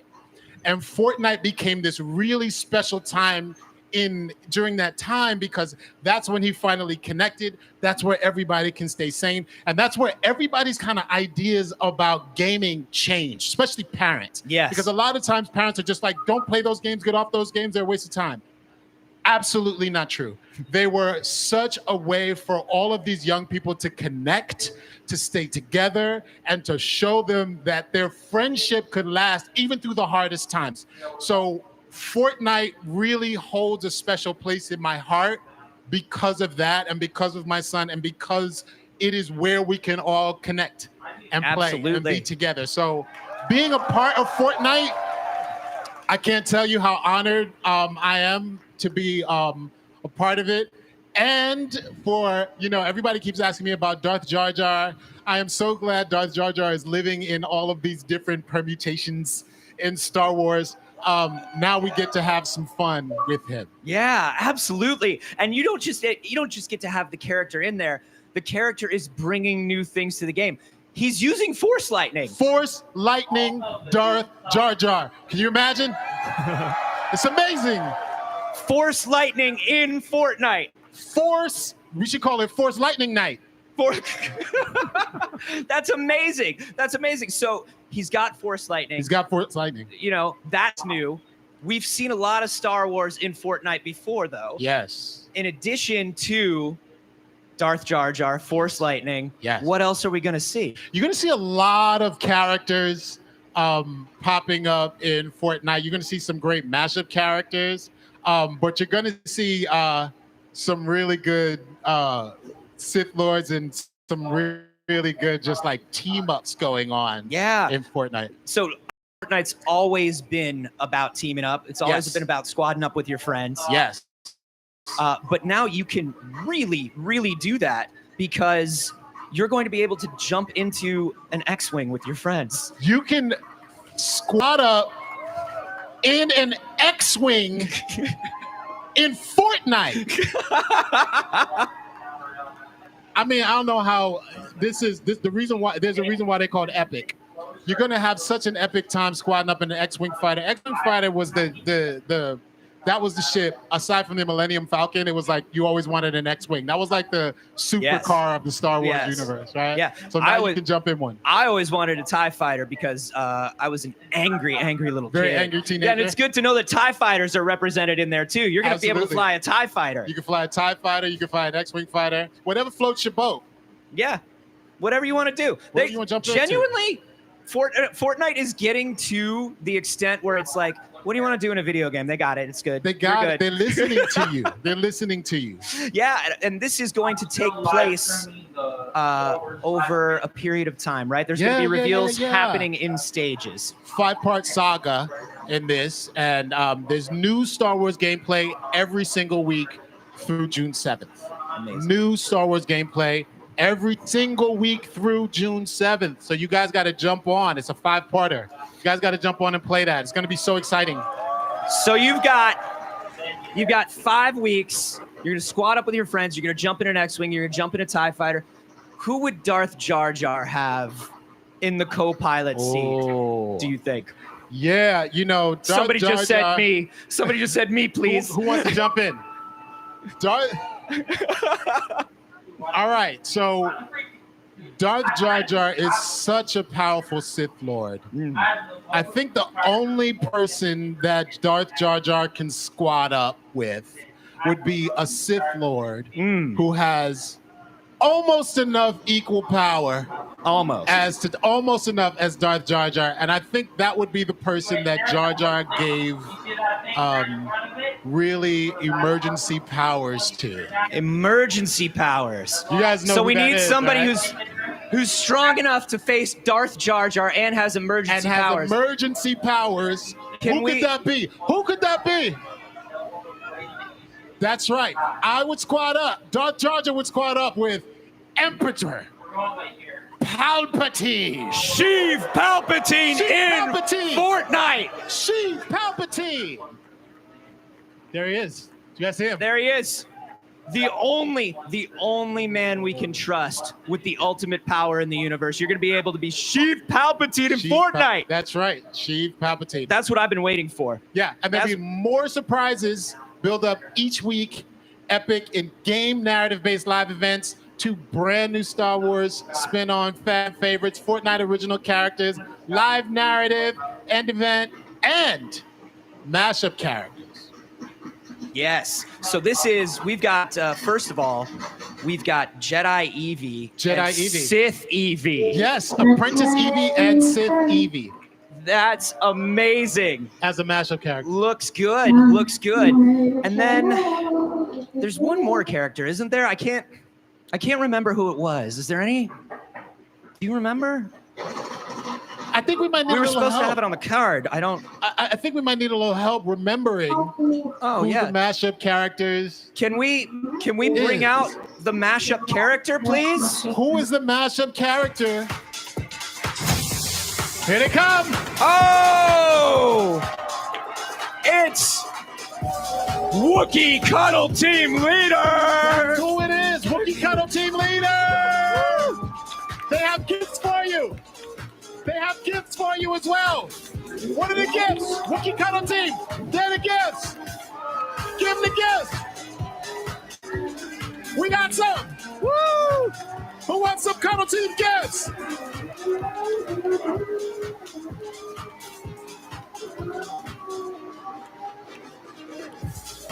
Who wants a Wookiee Cuddle Team gift? We got gifts for you!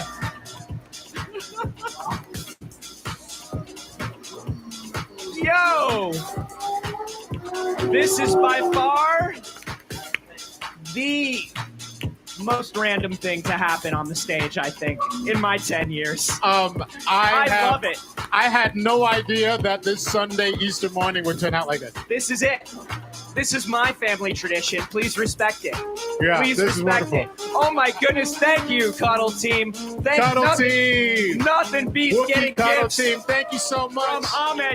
From Ahmed Best and the one and only Cuddle Team Wookiees. Mark your calendars. Save the date for May 2nd, where you'll be able to immerse yourself in the ultimate Star Wars fantasy across eras, only in Fortnite. Follow Fortnite on your favorite social platforms and visit StarWars.com for more details to come. You won't want to miss it. Ahmed Best! Anthony Carboni. No, Ahmed Best! Thank you, guys. Woo! Thank you for a wonderful celebration. You guys have been the best.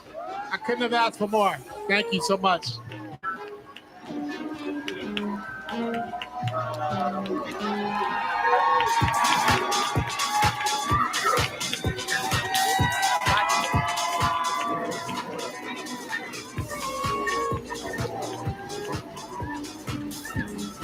you know that I can hit?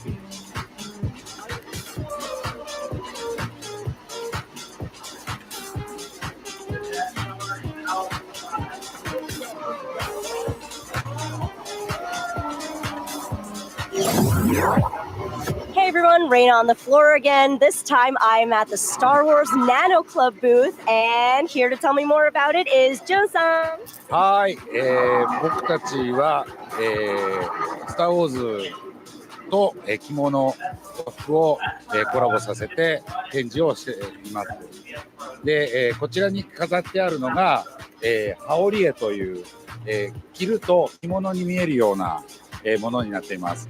あとこちらにあるのが、いわゆる日本のトラディショナルな着物です。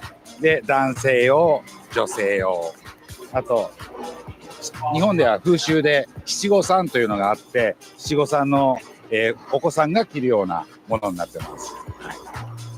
スター・ウォーズ・セレブレーション・ジャパンには本当にちょうどいい完璧なものですね。そうですね。で、こちらの羽織絵に関しては、ご来場いただいたお客さんが、来ていただいて一緒に写真を撮るっていうようなことができるようになってます。試着してみてもいいですか？もちろんです。ぜひ来てください。はい。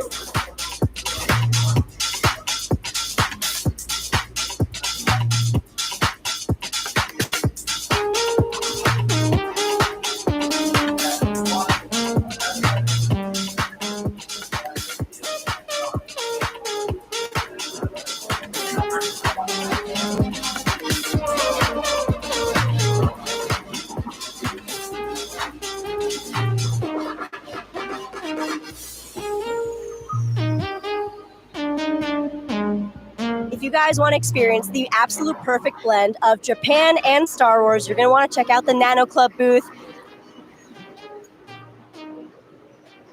Yeah, of course. Sabers up, make some noise!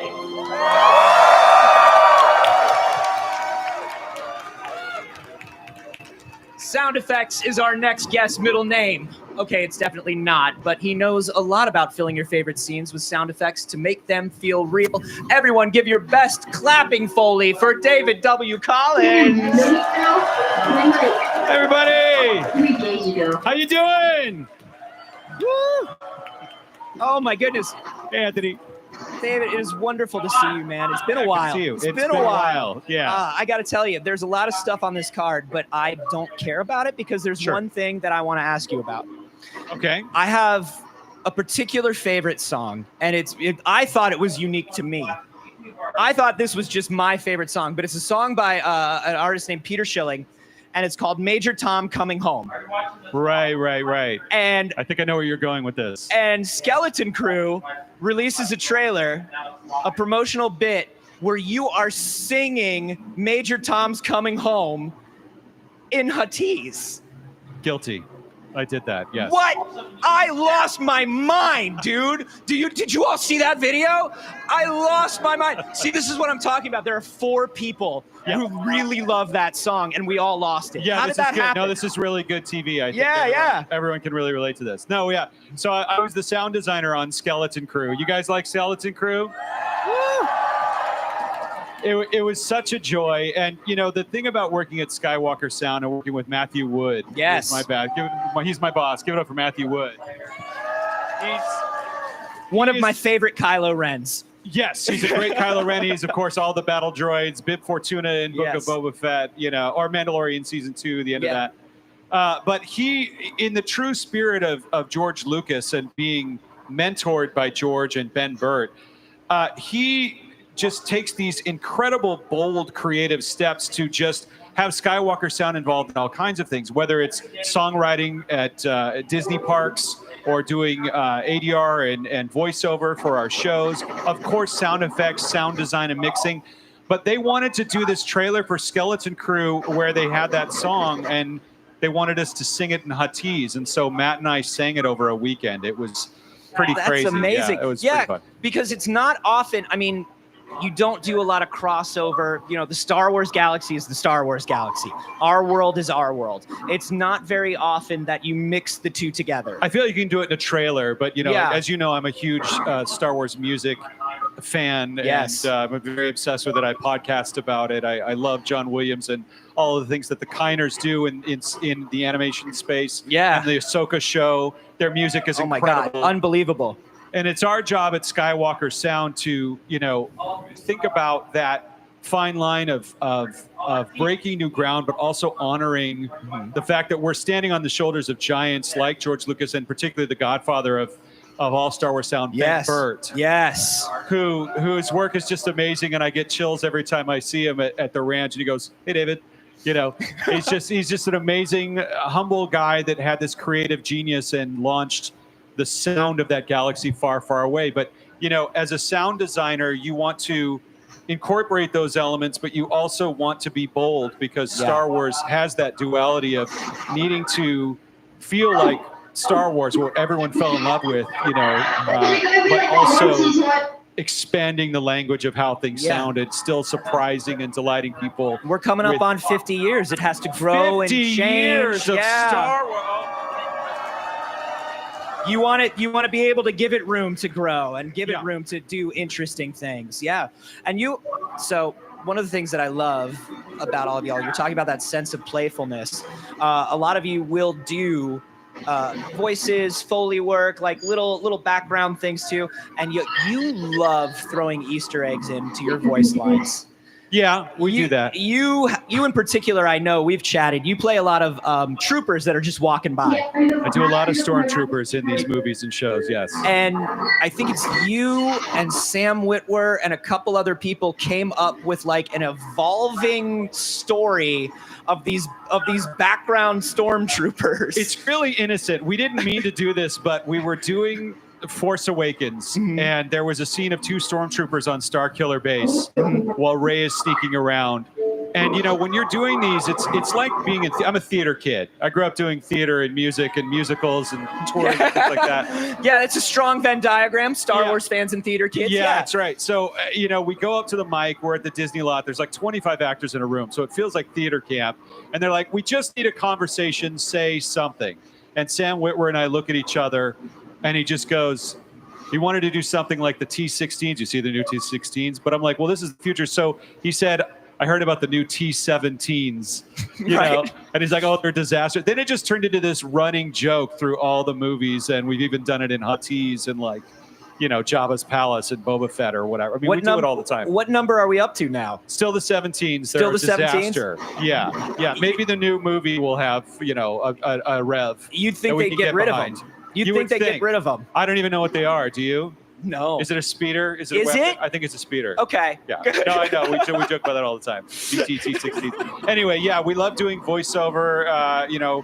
I'm a voice actor, as is Matthew Wood, and we love just kind of making sure that we have a show Bible of Huttese and Jawaese and all these different languages that we try and preserve and track over all of the different TV shows and films that we do. Are you quick with it now? Are you able to jump into the different dialects? I can't speak, no, I can't speak it. But I know like certain things will come up, like, the word home is bunky dunko, or drink is yokola, or whatever, or imperialus, or, That's fascinating. And so when you think about we saw a lot of new creatures, new aliens in all of these new projects.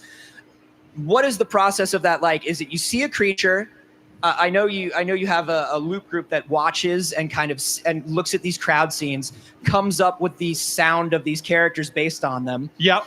Do you then, is it something where if that character happens, you've got to take this like weird sound you made and then codify it into a language? Yes, kind of. I mean, there's so many different creatures, so a lot of times an actor will perform it. I mean, when we were doing Mandalorian and Book of Boba Fett, there were all of these Tuskens. Mm-hmm. And there was this one Tusken warrior, and I'm not kidding you. They're like, David, and I went up to the mic, and this Tusken warrior's got her gaffy stick and is fighting with Boba and training him. And I literally was going,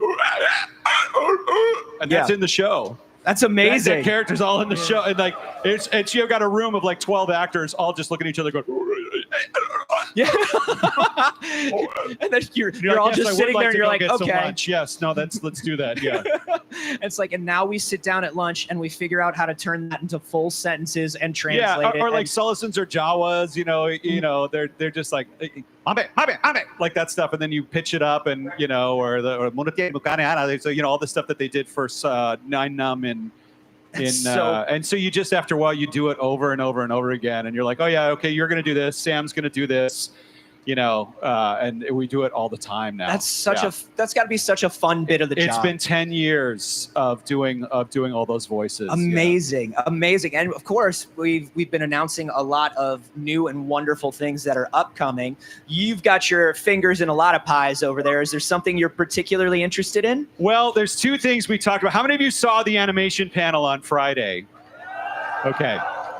So we did Star Wars Tales of the Underworld. Yes. At Sky Sound with Lucasfilm Animation. I love Lucasfilm Animation. I think Lucasfilm Animation is, in terms of late stage career, George Lucas, possibly the most expansive contribution to Star Wars on the screen that we've ever received as fans, and it's still going. So much so that I don't even think we've really contextualized how broad it is. When you think about the Mortis arc, you think about the Pong Krell, you think about Onderon and Saw Gerrera coming from Clone Wars. You think about the World Between Worlds from Rebels, and bringing Thrawn in from Legends, Dathomir, the Sisters of Dathomir, Savage Opress, Darth Maul. So what animation has been doing over the past 20 years is making Star Wars feel, from a storytelling perspective, seemingly boundless. And Dave just keeps coming up with these stories, and Carrie Beck produces them. Athena Portillo produces them. The talented team at animation, many of whom have been there for 20 years and are still working. I think about Joel Aaron and a lot of the folks doing animation, visual effects, Keith Kellogg, the producers like Athena. There are a lot of incredible people, and of course Matthew Wood and Kevin Kiner doing the music. But we did Tales of the Underworld, which is about Asajj Ventress. Yes. And Cad Bane, and a lot of untold stories. And when I was mixing Tales of the Jedi, I was doing the Ahsoka when she's a baby episode. Yeah. And we're on the stage, and Dave's back there just kind of giving notes. And when the mix was over, he left a sketch of Ahsoka on Skywalker Sound notepads that I just kept, and he signed it for me and just left it there. And that's I have it in my amazing. personal collection, but it's just like he's constantly drawing, even when he's listening to a mixed playback. So Tales of the Underworld's coming out May 4th on Disney Plus. So you have that to look forward to. Yes. Of course, we all looped and did voices on Andor, which is amazing. Andor Season 2 coming out in just a few days. Yeah. And that's David Acord. We have so many talented people: Matthew Wood, David Acord, Bonnie Wild, Kim Patrick. There's so many talented artists at Sky Sound. But I can share, that we have a little show, a new series coming up from Lucasfilm Animation that I'm working on in sound, called Star Wars Maul Shadow Lord. Yes.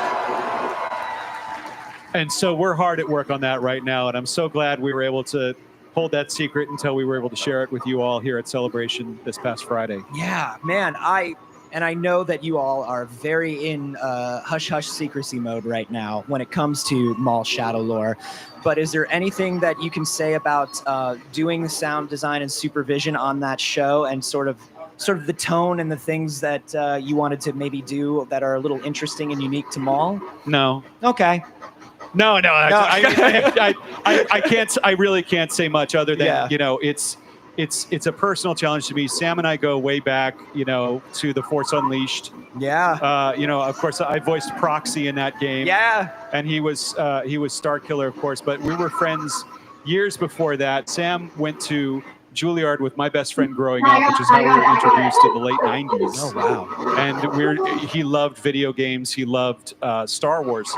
And we just got along really well. And as he started growing through his career, I kept trying to get him into games. And then Starkiller happened, and the rest is history. So working with Sam again is just a joy. It's not just something that I, as a Star Wars fan and person that's been working on it for 25 years now, which I can't believe. It's not just that energy. It's also personal and special to me because I love the team. I want to support everything that they're doing. I love my friend and brother Sam, you know, and getting to make this with him and the crew again is really special. Yeah.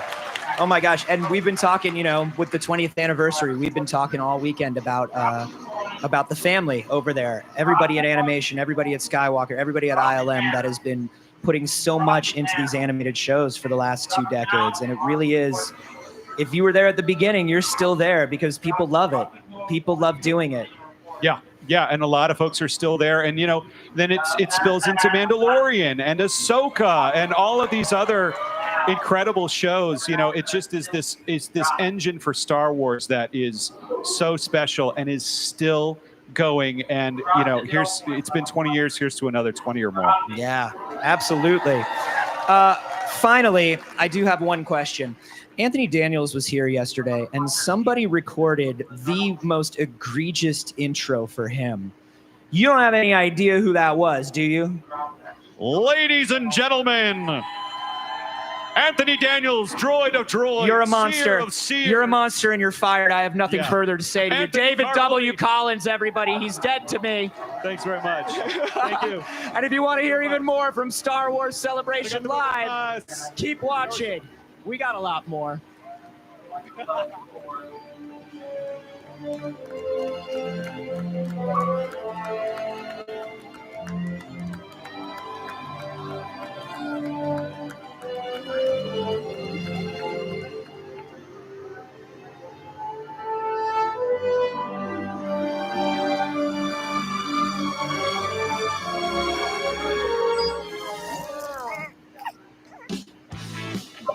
We're here at the Grogu Cutest in the Galaxy booth on the Star Wars Celebration floor, and I'm here with our new friend Tane-san to learn all about this amazing pop-up. What can you tell us about this pop-up shop? ね、こんにちは。ここはこの大きなグローグのバルーンが目印で、可愛い限定品がいっぱい取り揃った宇宙一のお店です。Are there any fun exclusives in the shop here? Okay. まずはじめにお伝えしたいのがこちらのハッピです。ハッピというのは日本の伝統的な衣装の一つで、お祭りの時に着るんですね。この衣装、今日のセレブレーションにぴったりです。みんなでこれを着てお祝いをしましょう。こちらは日替わりでデザインの変わるピンズです。昨日のデザイン、今日のデザイン、そして明日は何が出るかな、お楽しみにしてください。日付が入っています。さらにはこの可愛いカエルちゃんを食べちゃうグローグのクッションが大人気です。And can you tell me about your favorite item in the shop? Okay. こちらのトートバッグ、これはトートバッグにこの日付の入ったスタンプが押せるオリジナルカスタムメイドのできるトートバッグです。That's amazing.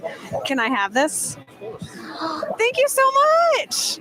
All right, for more from Star Wars Celebration Live, stay tuned.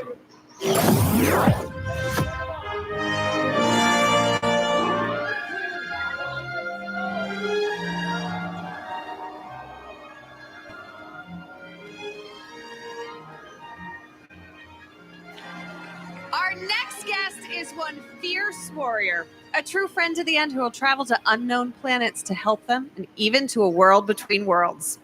Get those lightsabers up for Lady Tano herself, Rosario Dawson!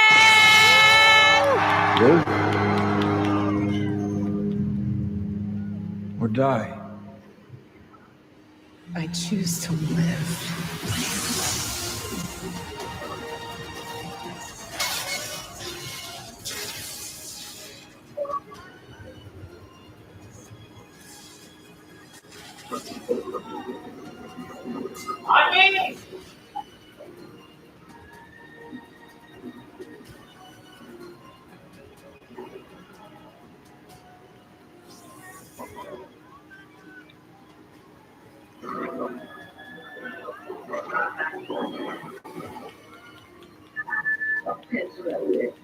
No, this kid's gonna rage quit when we don't reboot him. Hello, hello, hello. Hello, love you too.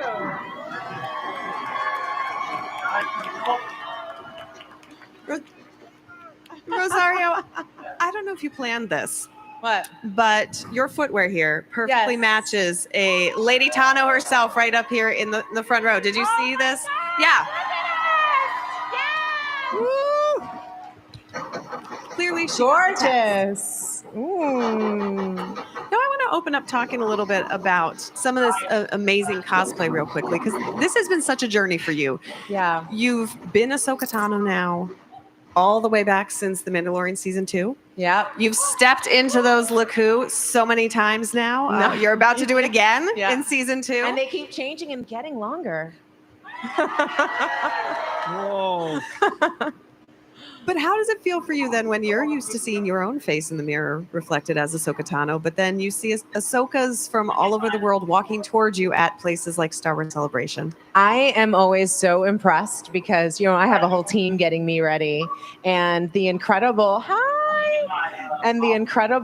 details and like reinterpretations that you see, and folks get like really, really into it, sometimes very specific to be exact, or sometimes doing like a completely different look. Like I met this woman who does Wonder Ahsoka, and it's a mixture between Wonder Woman and Ahsoka, and it really works. And I voice Wonder Woman as well, so for me it was like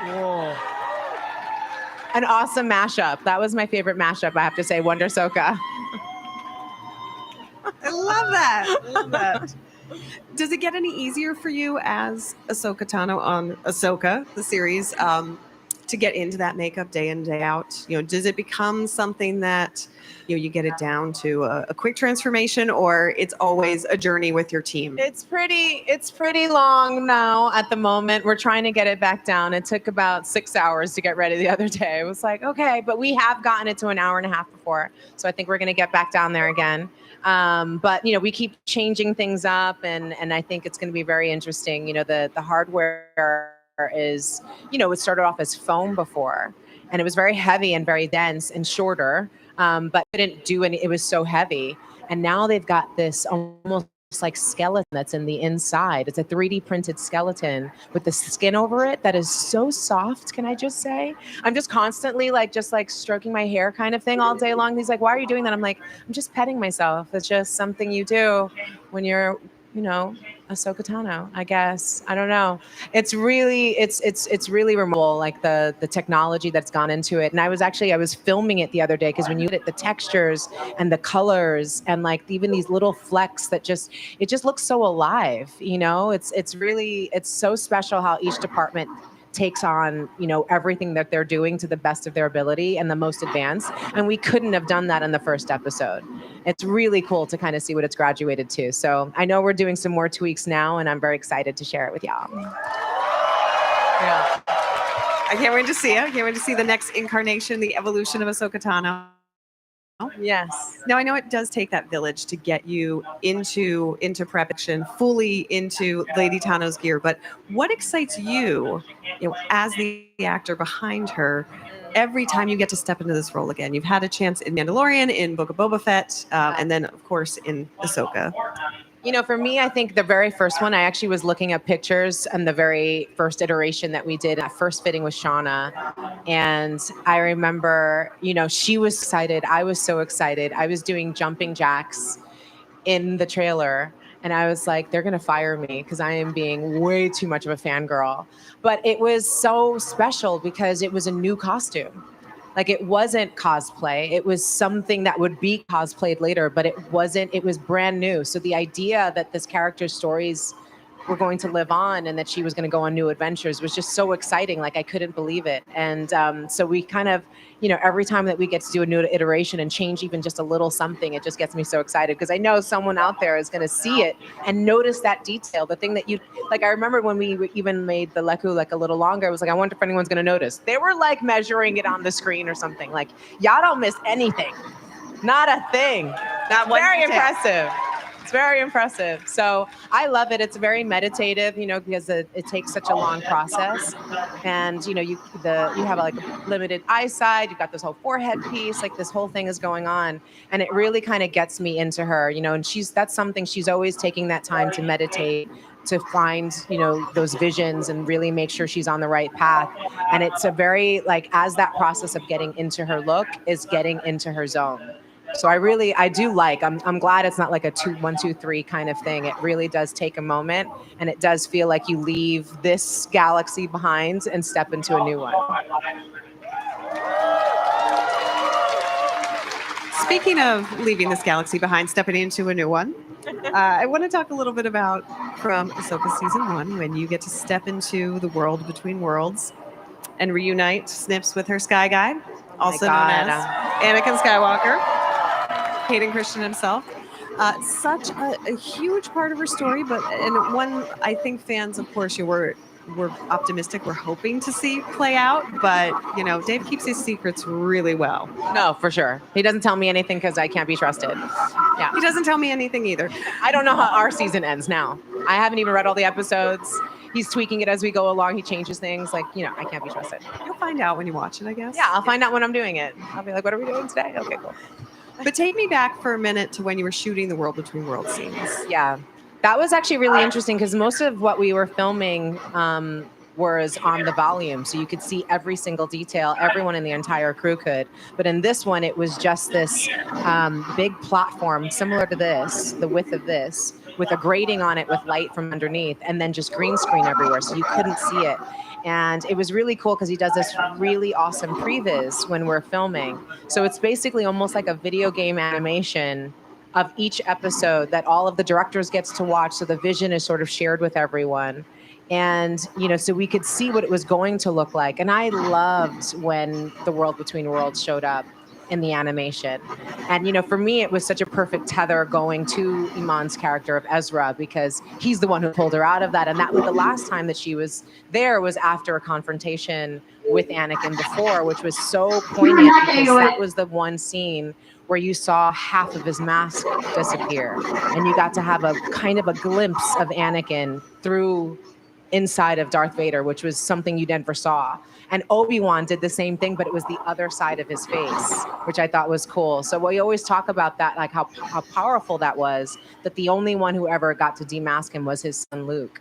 So to be there in that space with him again is just and see him kind of switching between Anakin and Darth Vader is just something we never get to see. And it was I remember we were crying on set, the entire crew, we have things filming when it's him walking down the platform and then it's Darth Vader people were freaking out. We were very, very emotional. And this was a big scene for me to do with Anakin, and for me to do with Hayden, because, we've known each other since we were teenagers and never dreamed that we'd be able to do this. And for Dave, it blows his mind that we know each other that long. So that history, that texture that we get to play with on screen has a very real, history to it and depth to it that we don't have, you can't make that up, that we actually remember each other as teenagers.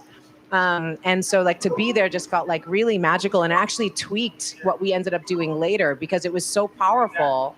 I remember talking to Dave about it and going, I think something has to change, and he's like, I'm feeling it too. We have to tweak the later scenes because this says so much in it. And watching it again yesterday on the screen, it is a really powerful and really great scene. And you got to see young Ahsoka. And you got to see Anakin in the Clone Wars in that armor. And I remember thinking how brilliant that was done for the fans who know the animation to be able to see all of that on screen, knowing what the World Between Worlds was, knowing what the Clone Wars looked like. But for folks who had never seen it or who had, you get to see Ahsoka at war so little. And you start to understand a lot more of the complexity of her character and the traumas she's gone through. And that's why she didn't want to train Grogu. There's some real tethers of just history there. And I remember when we were filming, he showed me the animation of young baby Ahsoka before it came out. I was in tears. We were filming in the middle of the day and he's like, come in their lunch break, come and check out something. And I'm watching little force sensitive baby Ahsoka being brought out to the woods by her mom. I was like, yo, this is the Togrutas are rough. What an upbringing. But to just see this journey of her, it's one of the greatest gifts as an actor to have so much to play with, it's what Ashley did for so many years, right? What a performance. I mean, you got to see her from a teenager on and how she developed and how she grew, and to see her still doing so, that there's still more to learn, I think is one of the most beautiful things about Star Wars. As expert and capable as these characters can be, there's always a challenge before them that could push them and you never know which way it could push them. Yeah. You know, and so I've been really, really grateful to be a part of this universe and this chapter of her life. Yeah. Love you. I could literally stay up here for like hours, guys, and just like nerd out with you guys. I'm not allowed, but I would if I could.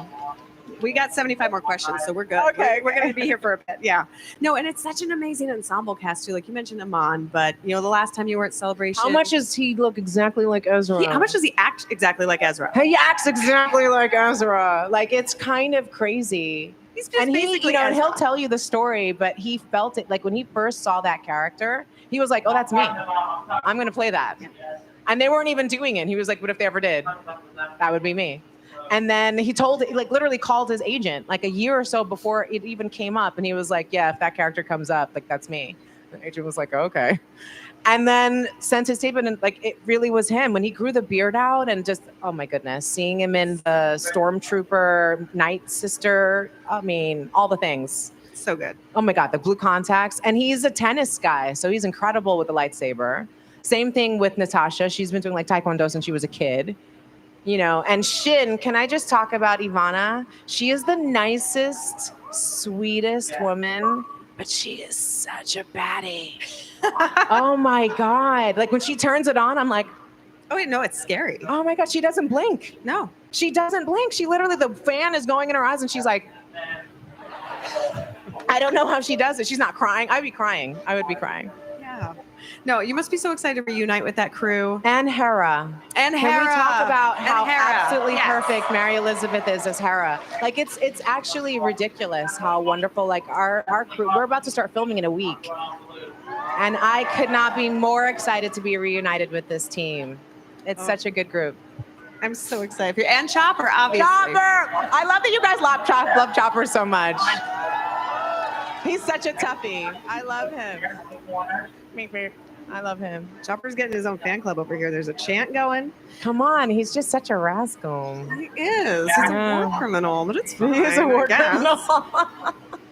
Rosario, you've had, it looks like so many amazing moments while you've been in Japan here. Yeah. At the Star Wars Celebration. Can you tell us a little bit about the other night when you went to the temple, and it was the past, present, and future of Star Wars all kind of meeting of the minds. What was that like? That must be that has to be so surreal to be standing amongst those giants.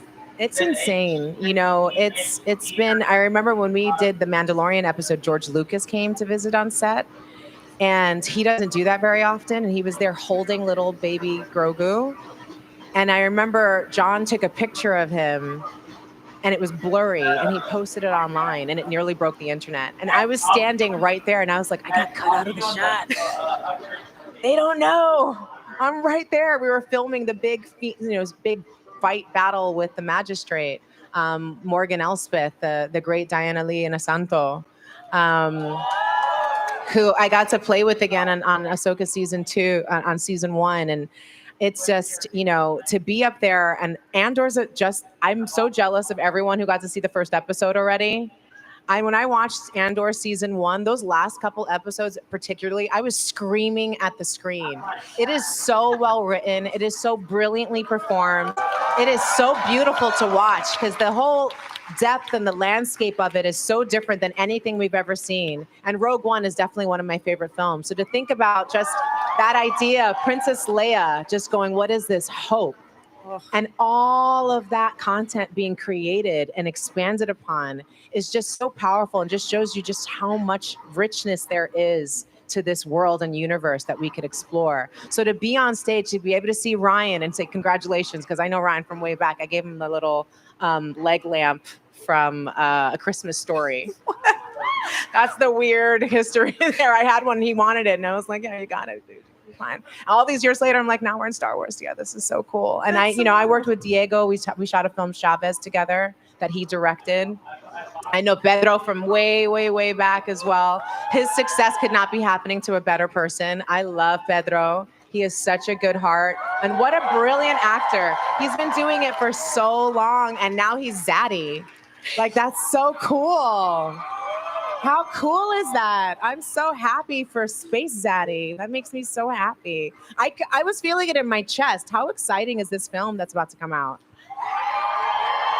Like, Baby Grogu is so incredible. And to see how Baby Grogu has evolved as well. The fact that I remember when I was the one who got to just speak to him and name him to the world. I was like, yes, we're making Ahsoka live action, but that alone is going to be, it's so tremendous. If that's the only thing that I got to do, I was so happy and so grateful. So to be up there with Hayden again, knowing he's coming back for the second season. Yeah. Dave, like, they've been making these shows now for years. What they've done is just absolutely tremendous. And it just keeps getting better and better. I got to meet one of the cast members again from Skeleton Crew. Those kids are incredible. Like, they're so good. I got into so much trouble going to visit them on set. Oh, no. You're like, not supposed to cross the streams. That's all right. It's all good. I'm curious. I know we probably can't keep you for all 75 questions, sadly. No. But we've talked through so many amazing things. I'm curious, when you're between seasons, when you're between times when you're playing Ahsoka, what do you take with you from that role, from that character, that takes you forward in your own life? I have to say, I thought a lot about it when I was going into the first season, especially working with Diana Leonosanto, whose father, worked and started a whole dojo with Bruce Lee. And I got to meet Shannon Lee, his daughter, and talk to her a lot about who he was and how he prepared. And we all know that he was physical perfection, right? The level of discipline that he brought to his training and to his work was unparalleled. But he also did that with his mind. She was like, he had a library of over 1,000 books. He was constantly writing and journaling and just really working on himself spiritually, emotionally, thoughtfully, and physically. And I kept thinking about that a lot with her, as she's this Ronin type character. Like, this is all she does. It's not like she goes to work 9 to 5 and then she steps into a different life. Like, she is always at that top level. And that kind of level of discipline is not possible for me. I'm not that like Prince who doesn't own sweatpants. You know what I mean? Like, some folks do live on that kind of high level all the time, but it stays with me as a thought all the time. And how I communicate, the words that I use, the how present I am with people, because I think she's an incredibly present person. And that's something, like, I put my phone down more. Like, I make sure to really look people in the eye when I'm speaking with them, and, and try to take that time. And I love that because that translates so much with how she is with Grogu, how she is with Mandalorian, how she is with Sabine, making sure that she's and letting her know that she is good as she is, and to just be the best that she can be. It's not about following perfectly in the steps of anyone else and trying to impress anyone else. It's trying to just be the best version of yourself at all times. And you're not going to do that successfully all the time. But that's when you give yourself grace, And I think that's the thing that I stay with. I meditate more now. I'm more mindful about how I'm eating, I'm sleeping. I'm just taking care of myself because I want to be prepared for anything that life throws at me at any moment and be right there for it. So that's what makes this so special, because I'm looking at maybe uncomfortably at some of you directly in the eyes, but I can really see just how present all of you are. And I think it's so special, and I'm so grateful that you're here. We've been looking forward to coming to Star Wars Celebration here for a long time. We are so excited. I know it hasn't happened here in over a dozen years. And I heard a statistic that over 78% of the attendees, this is their first celebration. That's awesome. That's amazing. You're that first. That is so cool. And it's us so cool, I like to say, actually. It's us so cool. And I'm really grateful to be here with all of you. And I'm going to take all of this energy that you're bringing and putting it into the second season. So own that when you see it. I got to share it with the crew. They're all so jealous that they're not here. So, but we're excited. It's all such a beautiful sentiment. Thank you for sharing that. I think, just being present is such a great thing for all of us to take through. But who isn't present? John and Dave. I know. They're not here right now. So you want to tell us some secrets about season 2? Maybe? Wow. We gave away a lot. Zeb's coming back. Woo. Which we feel so grateful he's gracing us with his presence because he's a movie star now. It's kind of a big deal. He's about to be a movie star right now. We said Hayden's coming back, which is very exciting. We've also talked about, it is called Star Wars. We're going to have a pretty significant war, and it's going to be very cinematic. It's going to be really, really beautiful because, Thrawn goes big.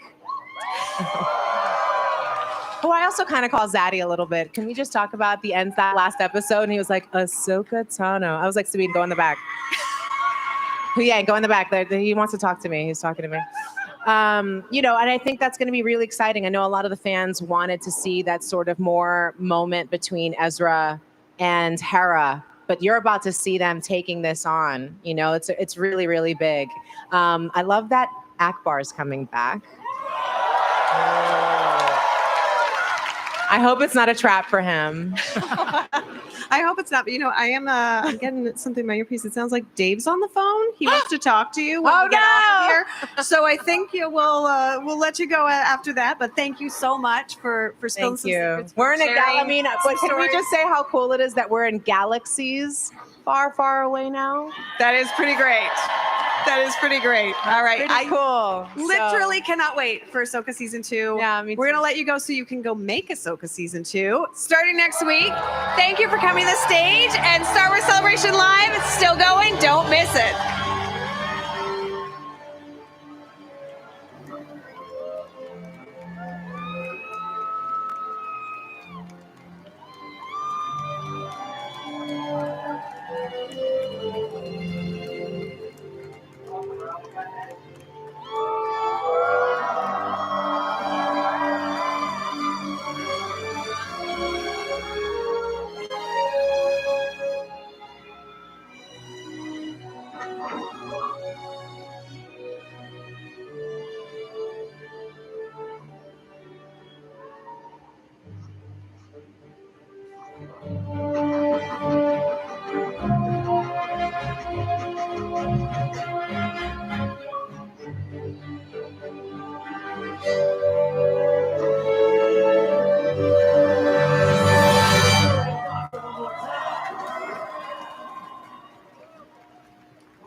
Hey, I'm at the stance booth with JT. Welcome to Celebration. Thanks. Nice to meet you. Nice to meet you. Y'all have a lot of exclusive stuff going on here for the show. Can you tell us a little bit about it? Yeah. This is our exclusive stance socks box set. Okay. This is a Japanese artist, Shin Nonsuke. He's a really famous good artist from Japan. Oh wow! And he always drew his character, and in this time he drew a kind of Star Wars characters. Okay. With his style and the collaboration with Stance. Oh, that's awesome. Yeah. This is it. Cool. Yeah. So that's great. So that's one thing that you got that's exclusive, and then you have some other products as well. Yeah. He also designed for 2 t-shirts style. Yeah, that's also good right there. Yeah, they look amazing. They're so cool. Yeah. I love it. And then you, of course, because your stance, you always have a ton of Star Wars stuff to show off. Anything fun and new? Yeah, we brought a lot of kind of Star Wars stance collaboration items, but almost all gone, sold out. Oh, wow. Yesterday. We caught you too late. Yeah, too late. We're too fast. The socks are too fast. That's still, yeah, we still have some of the designs, but half of the design were sold out yesterday. Yeah. So if you're here at the show and you were looking at the stance booth, I would recommend getting here as quickly as you can. Isn't that right, JT? Yeah. All right. Yeah. Well, thanks a lot, man. Have a wonderful celebration. Yeah, thanks a lot.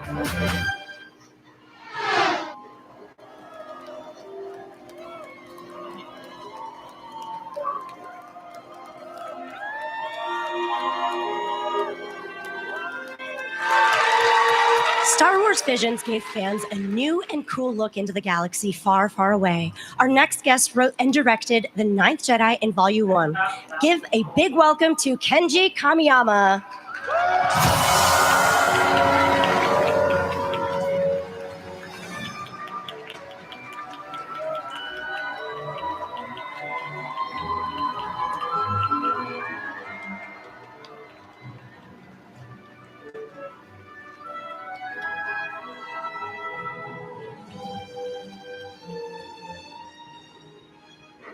ろしくお願いいたします。はい。本日のパネルでは Star Wars Visions Presents が発表されました。9人目のジェダイはシリーズ化すると聞いてみんなとても楽しみにしております。今回のシリーズの内容について少し教えていただけますか？はい。ですね、これはビジョンズボリューム1の時に作られた短編ナインスジェダイから発生したシリーズなんですけれども、このシリーズじゃないストーリーは一番の特徴はですね、静止カノンではないんだけれども、だからこそできたそのキャラクターのフォースによって色の変わるライトセーバーというのが登場するんですけれども、それを作ったジーマっていう男と彼の娘の物語だったんですけれど、短編の中でね、父親であるジーマが何者かに誘拐されて、彼を助けるためにカーラが旅立つっていうところで終わってたと思うんですけれども、このシリーズはそのカーラがお父さんを探しに行く旅であり、お父さんがなぜ色の変わるライトセーバーを作ったのかとかです、彼を誘拐したのは誰なのかとか、そういった謎がこう解き明かされていくシリーズになると思います。楽しみですね。So I'm sure everybody here saw the Visions panel and saw Visions Presents. We're going to get a continuation of The Ninth Jedi, which is such a fan favorite amongst everyone. And in the series version of The Ninth Jedi, we're going to get a little more into it's non-canon, but we're going to get an expanded understanding of how the kyber crystals are used in the sabersmith's technology, where the saber can turn different colors depending on who is using the lightsaber. So we're going to get a lot more force and lightsaber information in action, a lot more expanded on that universe, on top of more of Kara and her finding her dad. I hope everybody's excited about that. That's what you all wanted. パネルでは塩谷さんの Child of Hope も発表されましたが、これは9人目のジェダイのシリーズのストーリーとどのようにつながっていらっしゃるんですか？はい、塩谷監督の短編の方はですね、カーラが旅立った後に、一人でどういった冒険のエピソードがあったかという一つのエピソードになっていまして、次のシリーズはその後一緒に旅立った仲間たち、まだ9人揃ってませんけど、その仲間たちがどういう旅をするかっていう部分なので、彼の作品の方はその旅の中できっとこういう別のカーラの冒険があったんだろうなっていう一つのエピソードになっていると思います。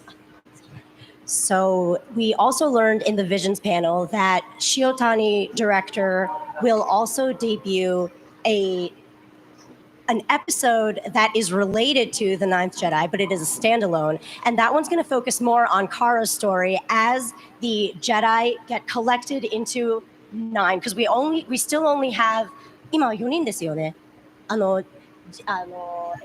シーズン1で見られたものではまだ4名しかいないんですよね、ジェダイ。まだ4名なんです。Since there's only 4, we still have 5 more to go. So Shiotani-san's work is going to be a little bit more about that specifically, and it is going to be an exact continuation of the first episode that we saw in the first season of Visions.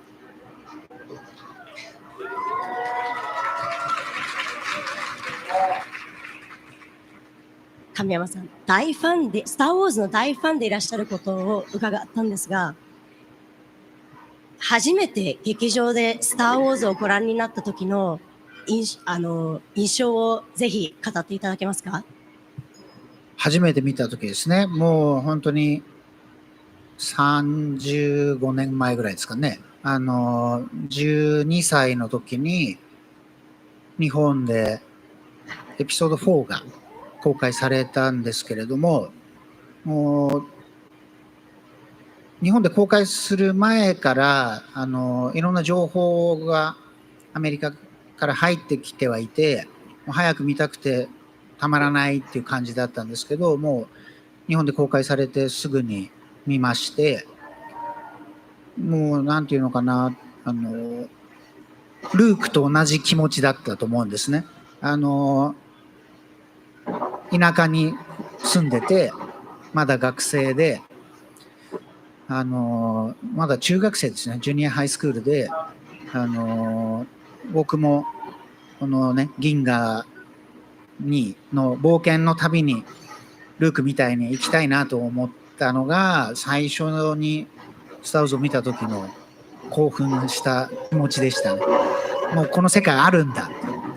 So I asked Kamiyama-san because it's Celebration, Star Wars Celebration. He is a huge fan from forever ago. I asked him what it was like to view Star Wars, A New Hope, for the first time ever in theaters in Japan. And he said that he saw it when he was 12 years old, and it was one of the most immersive experiences of his life. As a 12-year-old in the countryside, he felt very akin to Luke's character, and he felt like he is like Luke and could possibly go to a galaxy far, far away. And it really moved him, so much so to move him into the Star Wars family and now working on Visions.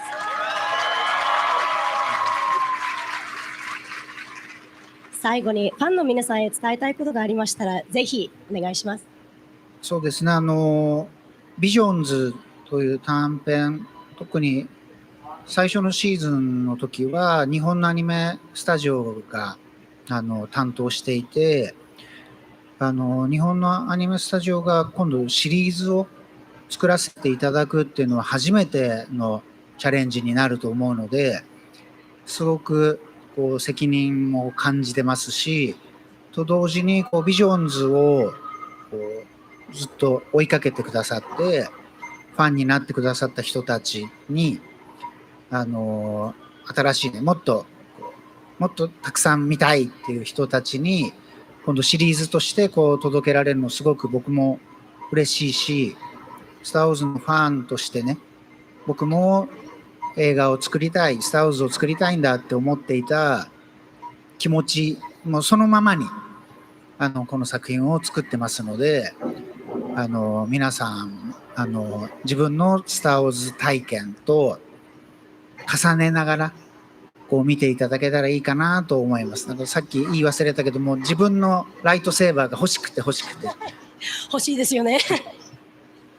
So I asked Kamiyama-san if he has a message for all of his fans out here and out there, everybody. And he said that as a Star Wars fan himself, he is so excited and elated and also feels the immense responsibility of bringing this expanded version of The Ninth Jedi to Visions. And since this is the first time Visions is going to create an entire series out of one of their one-shots, he is so excited and proud, but again, feels a little bit of the heavy weight. But knowing that his story that he wants to tell from a Star Wars fan perspective and getting to share it with fans, everybody out here is motivating him thoroughly, and he cannot wait for everybody to enjoy it and feel as he feels when he watches Star Wars. Thank you so much, Kamiyama-san, for joining us. ありがとうございました。 We can't wait to see this bright future of Star Wars Visions. Thank you for stopping by to chat with us. Can't wait for more Star Wars? Well, we have even more coming to you next.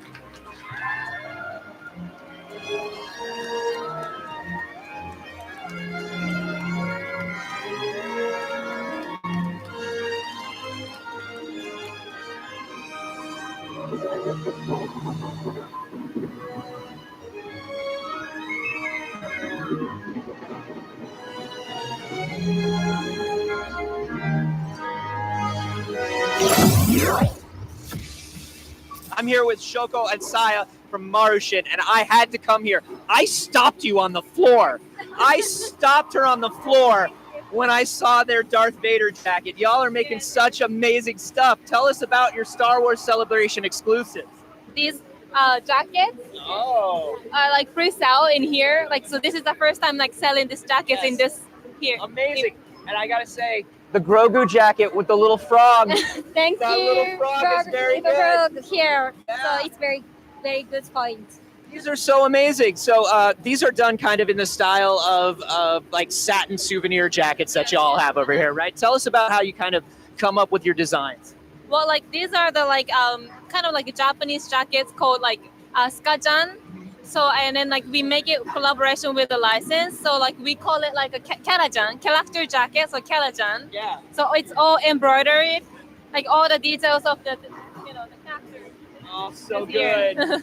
So good. I love these. And then in addition to the jackets, you have some lovely other stuff that you can take home from the venue as well, yeah? So we do have like some Japanese like textile products like called tenugui. It's one of like a very good like Japanese souvenirs that like a lot of foreigners are bringing back, and it's really really good sell in this venue as well. Yeah, one of the things that I love about it is it's the sort of thing where like, you want to come to Celebration and buy like some very big pieces and stuff, but you also want to come home with like some nice little souvenirs, gifts for other people, and I think the tenugui are like so wonderful for that. Yes. Y'all have wonderful stuff. Oh my goodness. Come on, it's the sad boy. We love the sad boy. All of this stuff is wonderful. Thank you so much for speaking to me about this. I'm telling you, I saw these and I lost it. I lost it. But we've got a lot more from the Celebration stage, so let's check it out.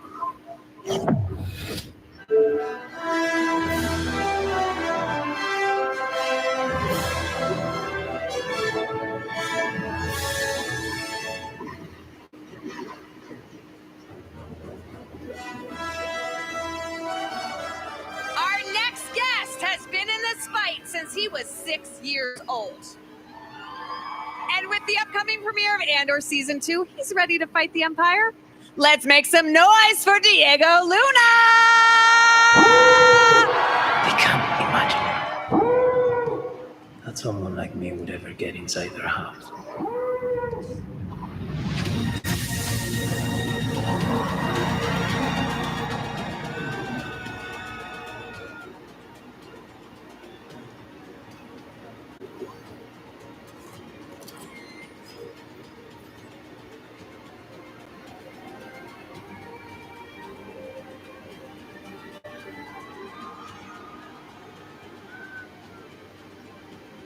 Hello everyone.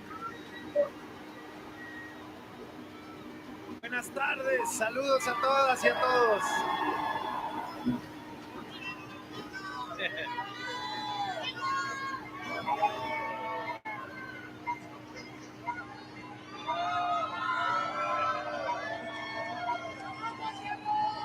This is just what you need, after 2 hours of sleep. Amazing. So nice to be here again. So nice to be back. Thank you so much. Thank you all. Diego, thank you so much for being with us, especially on 2 hours of sleep. You're doing an amazing job. This whole weekend has been phenomenal. Yesterday, the first audience of fans saw the premiere episode of Andor Season 2 after a panel. It was very special, and I have to say, it was the right thing to do. It was perfect. I'm so glad the team made everything work. So yes, it was perfect to share the first episode with this audience. It's like a full circle kind of thing. We're getting to the end, and we had the opportunity to share it with you. You've been there since day one with us. You've been there, and your support has been crucial for us. From the moment we came out with Rogue One, since then, I was remembering that celebration in London, 2016. Yeah. Wow. It was so important, to understand, for us to understand that you guys were there, that this was all for you. So thank you so much, and I hope you enjoyed the episode yesterday. Did you? Yeah. It's so wild to think back to Celebration 2016. Rogue One's about to come out, and I imagine for you were thinking, wow, I'm in Star Wars, that's great. Maybe one and done. Is that true? Or were you thinking, I'm going to come back and play Cassian Andor again? No, never. I don't think that way. In fact, it was great to think it was just a film, and because I understood that language. I've been doing films my whole life. It was like, okay, I'm gonna do this gigantic film. I'm gonna do a Star Wars. It has a beginning and an end. I'll be back home, back to normal, and I'll just see this as like that's how I went through the experience. And but I remember, and Alan was saying this yesterday, that we used to say on set of Rogue One, we should do a prequel, we should do more. This is What a great idea! but yes, we did. But it was always a joke, and we didn't think it was gonna happen. There was no shows, no TV shows back then.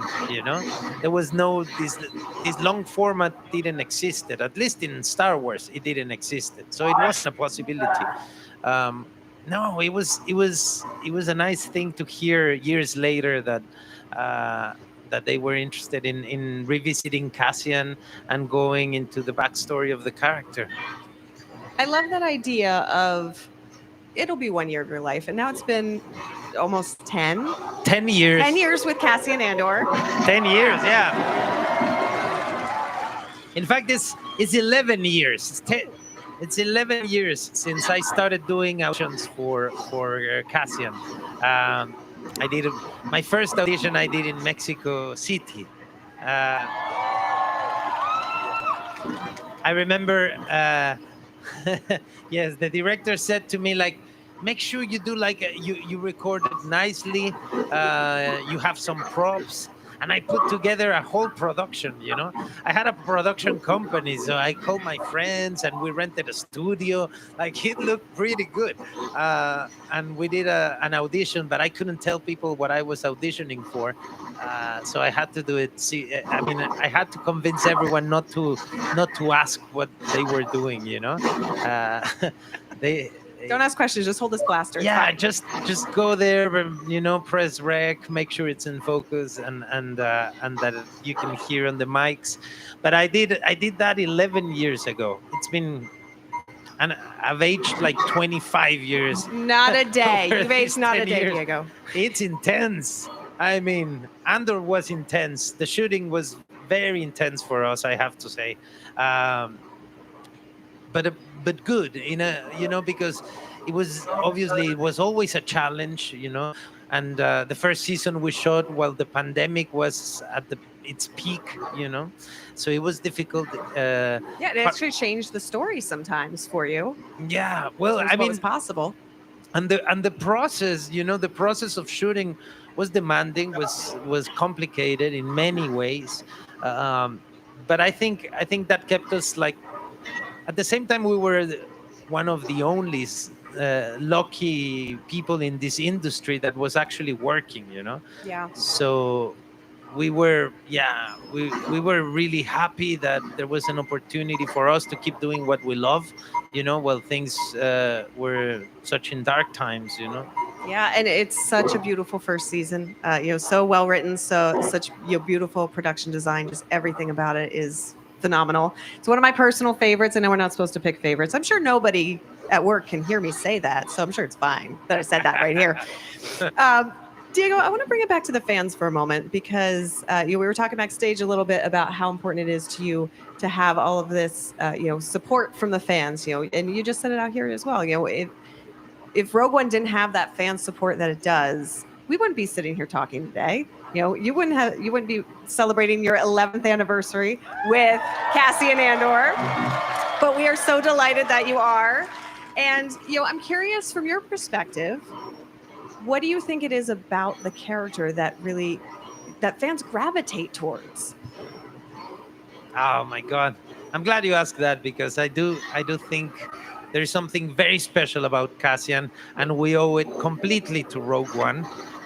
Rogue One was a film that was meant to be different, that was meant to pay attention to characters that we normally don't pay attention in this universe, and I think that's what what makes that film so important and relevant and different and unique, because it's about the people.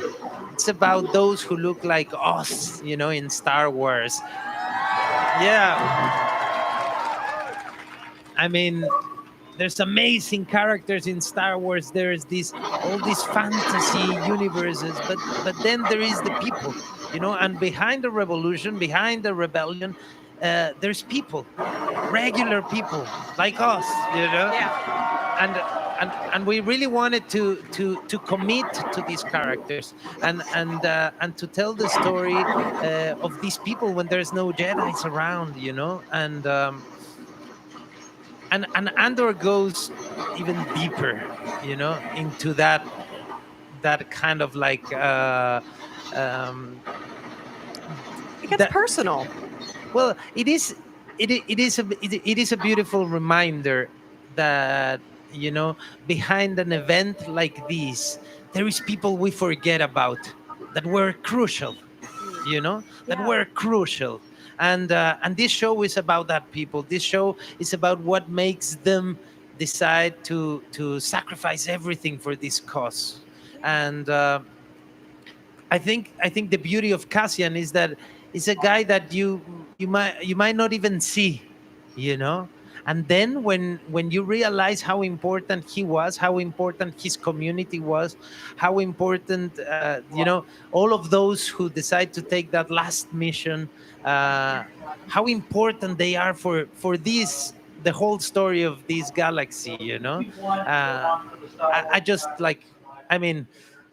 I just think it's when Star Wars is talking to us, straight at your eyes, telling you, "Hey, you can be part of this," Yes, and it's saying everyone is important, and a little bit of, I think, life imitating art here.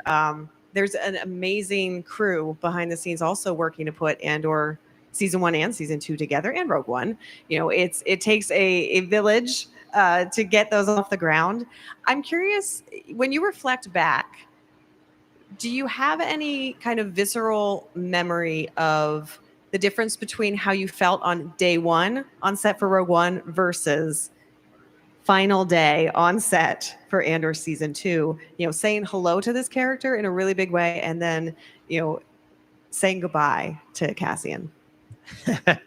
Yes. It's going to be long. Relax. No, because the first day I was like, I had to be pinching myself. I couldn't be a professional actor. I was just going like, shit, look at this. My God. And there was no way to tell friends, obviously no phones or cameras allowed on set. And I was supposed to be concentrate and be telling a story. And I was just like, shit, this is happening and it's real. And oh my God, things look the way they look in film, It's like acting in theater. Everything is there. You can touch it, you feel it, you interact with those things, So not even the first day of shooting, the first show and tell of the props, and you go there and you interact with what's going to be your blaster, your belt, your all the equipment you're going to have access to, and you're like, this is insane, like a spoiled child, Imagine your parents say yes to everything you say in Christmas. That's the feeling, like, no, I asked for 20 things to get one, but here I had the 20 toys in front of me, and everything works. The blasters, the blasters, they give you a kick. They make a noise, every time you pull the trigger. It's just like suddenly it's happening, So I had the feeling of going back to my childhood, of being back into that fantasy world that amused me, and having a lot of fun. Basically, that was the first day. Then things got more and more complicated, and obviously, I reminded myself I was getting paid and I needed to deliver, and but and yeah, you did. I tried, at least. I tried, I promise. But But I tell you what my last day of shooting was. It was like my last day of shooting Andor season 2, right? It was like going back to that first moment, going back to the kid. I was doing some piloting that we had, some special shots that we had for that beginning. You guys saw yesterday, in that prototype when I'm trying to fly that thing, and I was there in the cockpit on top of a gimbal, a little thing that actually moves, so you turn right and it moves right, left, down, up. If you get hit, it shakes. It's you're like basically in a Disneyland ride, and playing there by myself, dressed like the pilot, with everything, pushing buttons and flying this thing. And that was my last day. It was a full day in the cockpit, by myself, going back to that thing of like saying goodbye to this toy, this gigantic toy I had the opportunity to play with. It was beautiful. It was a beautiful way to close. And then you asked me about the team, and I do want to talk about the team because yes, I think we talk very little about what's behind, the amount of people working in a show like Andor. It's incredible. The amount of designers that are sitting down making choices that then you see and you take for granted, but there's the work of someone behind each element on the screen. We work with the best people in costume, the best people, and every costume, like it doesn't matter where it is on the frame, if it's in the background, out of focus, if someone's there is wearing something that looks amazing and that has a lot of work behind, so it's all the costumes, it's all the sets, it's all the props, it's every look, every makeup design, every hair design takes time, takes a lot of time. It's 2 years and a half for us to do one season. One season, basically what you saw yesterday is months of work for us, for you to see 45 minutes. Well, and this season is very much for and we films. get all the applause, we get all the attention, we come out and you guys go nuts, but you should go nuts for those 300 or 400 people working on the shows you love, because they care about what they do like no one else. Like we work with people that went to work every day really wanting to be there, and one beautiful thing about Andor is that the team of the second season is the same team we had on the first season. Everyone came back. Yeah, that's phenomenal.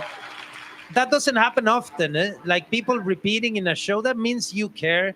That means you had a great time. That means what you're working on represents you as an artist, as audience too. And Andor, created that kind of family, that community that came back, And I want to send, my love to all of them, because you made these 6 years of my life beautiful. I was around people that inspired me every day. Yeah. Oh, well said. Diego, before we let you go, I know how much you love to speak directly to the fans and how important the fans are to you. So is there any message that you would like to share with the fans gathered here and also watching live from home? Eso. I think one thing I said yesterday, I think I've been saying every time I get a microphone, but I'm shocked about the number. You know that 125 countries, 125 different cultures are represented in this celebration. And we take that for granted, but it's a beautiful, beautiful example to the world of what we can do, when we get together, when we decide there's something in common we all have, and we celebrate our differences, but we find what connects us. It's beautiful to belong to such a diverse community, you know, and you've been amazing all these years for us. One thing you have to know is that this energy inspires us. This energy is a beautiful reminder of what we have to put behind every day of work in anything that has to do with Star Wars. For us in Andor, your energy was a reminder that you care, so we better get it right. So thank you. Thank you for your love and support, and I hope you're proud of this second season. I hope you enjoy it. I hope you connect and feel for these characters, and I hope to see you again one day. Thank you so much. We love it.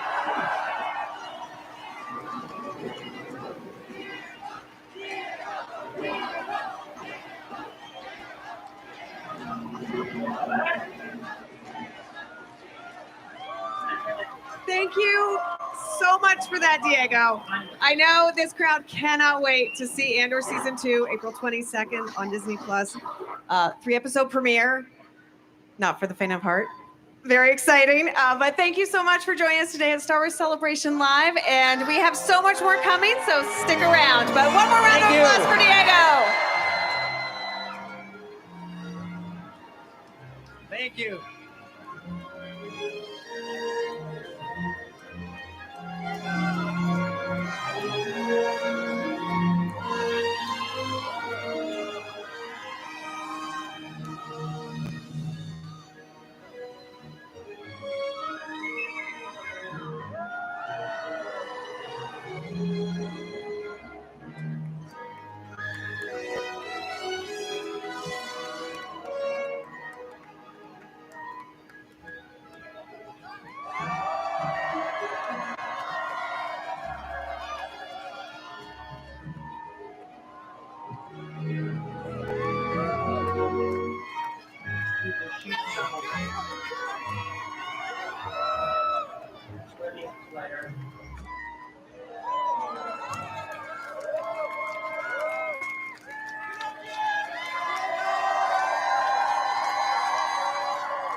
I'm here at the Roosevelt's booth with John. Y'all always have some amazing shirts and releases. What do you got for Star Wars Celebration?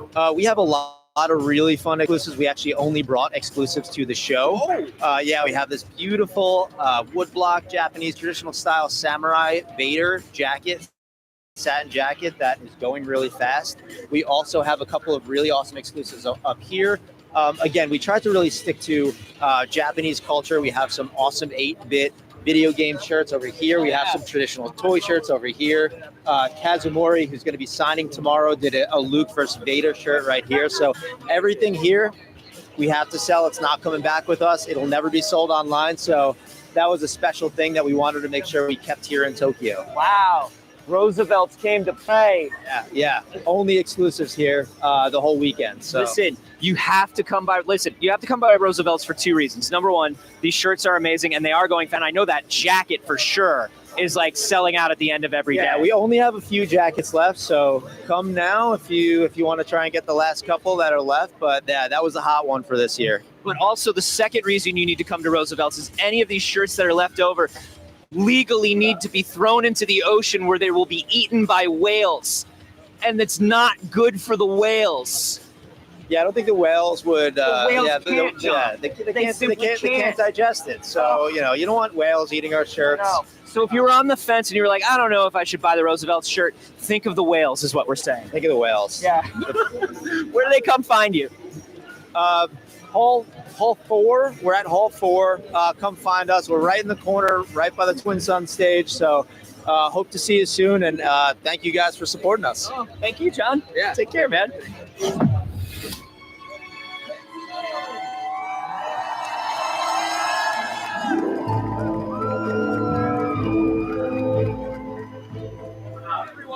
walking around Star Wars Celebration today all have many little art prints hanging around their necks. Yes, they may be referred to as badges, but when they are covered in amazing art like this, they are both the artist, Takumi.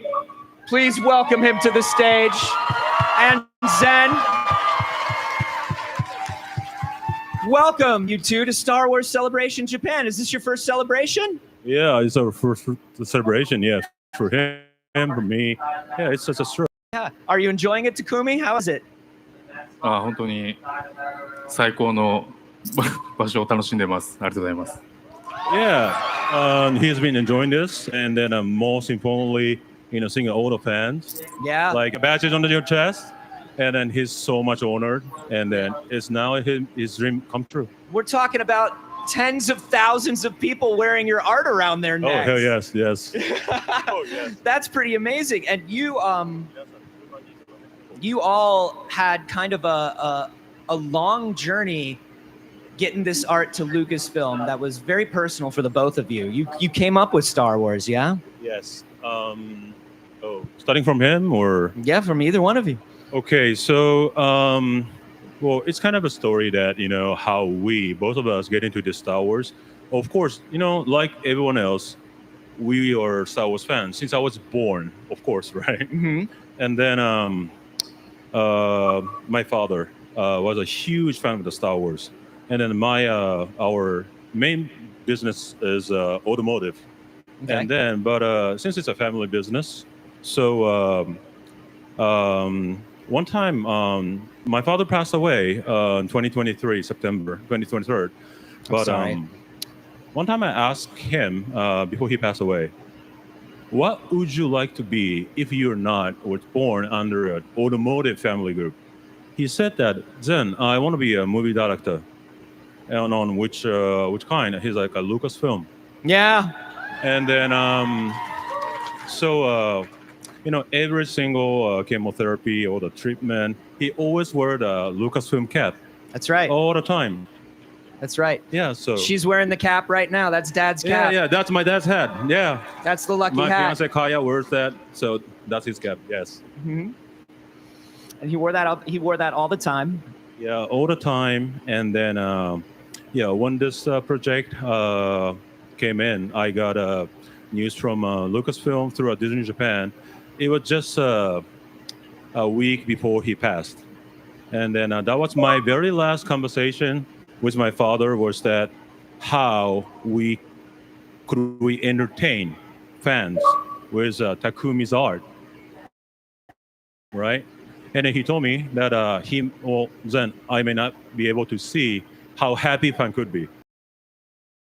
Do your very best with Takumi, make this badge art best and the most, and then I will see all of your guys' smiles from someone else. That's what he said. So he always wanted to you got to tell him that you were going to work with Lucasfilm before he passed. That's amazing. Yeah. That's amazing. And and you did deliver. This art is beautiful. Takumi, you've done such an amazing job. It's beautiful because it is a balance of traditional Japanese art and your own sort of more of a pop art style. How did you create these badges and come up with the style for these? So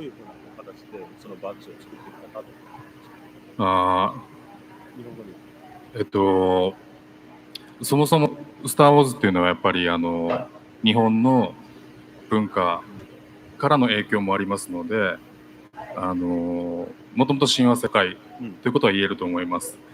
で、それぞれのキャラクターを日本風にするときに、どの時代、どの装飾が合うのかっていうことを考えて、一つ一つデザインしていきました。はい。So from the very first time, he believes that Star Wars and ukiyo-e complement each other for sure, because all you may know, because ukiyo-e is often noted for like a drawing style, very catchy, but ukiyo-e is all about storytelling, combining all the color composition, even the motif, color, everything. So more than drawing style, ukiyo-e is all about to express story. Yeah. As well as Star Wars universe. So he picked that from the very first, and then he do a journey for the entire Star Wars, each character, what kind of story behind of the character, their own background, and then he trying to put everything with a scheme so you can enjoy all the details. Yes, and they really do. Each one really does tell a story about those characters. My personal favorite one is the Mon Mothma, and what I love, yeah, you saw the Mon Mothma one, right? It's beautiful. And one of the things that I love about it is, you know, she's holding up the scroll, but her eyes are not looking towards you, right? She's very clearly looking away, like she has a secret, like she's hiding something. And noticing those little details in this has been absolutely wonderful to see. So I think you all did an amazing job. How do y'all feel about it? Thank you.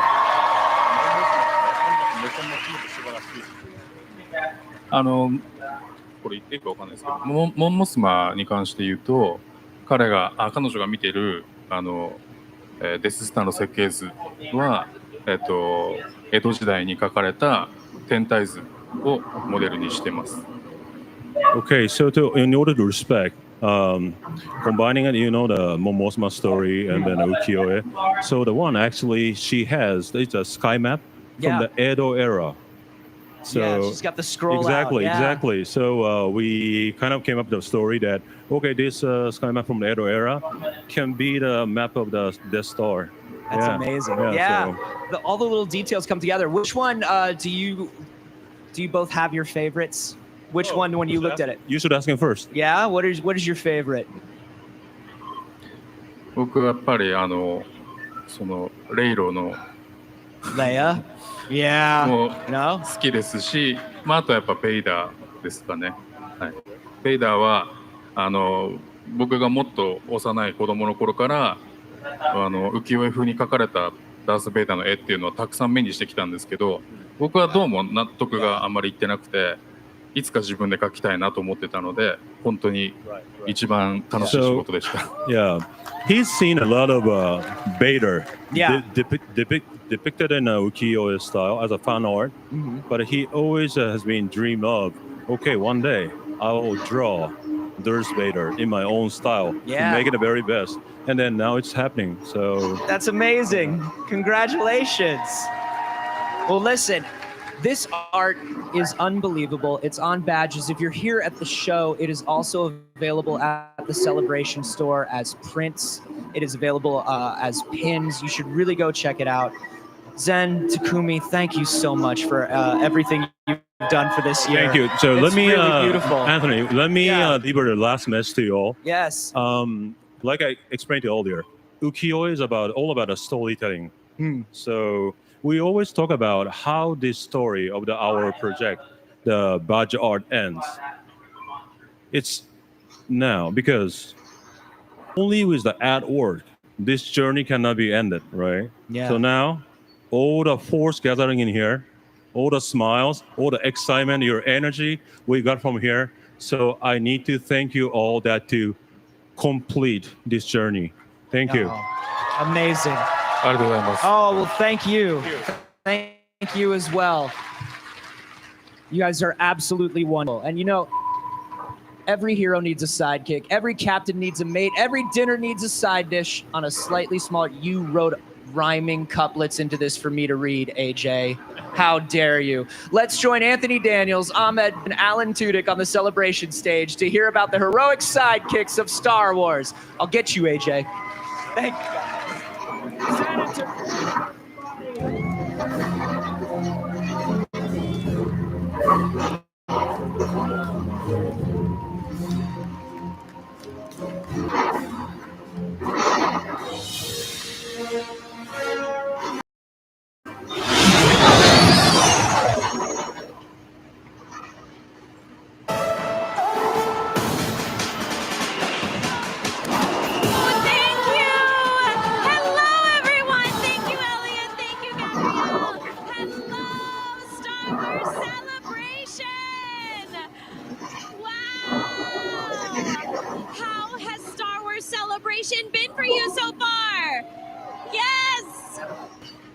is the energy I expect from Star Wars fans. Like I said before, Star Wars fans are the best fans in the entire world.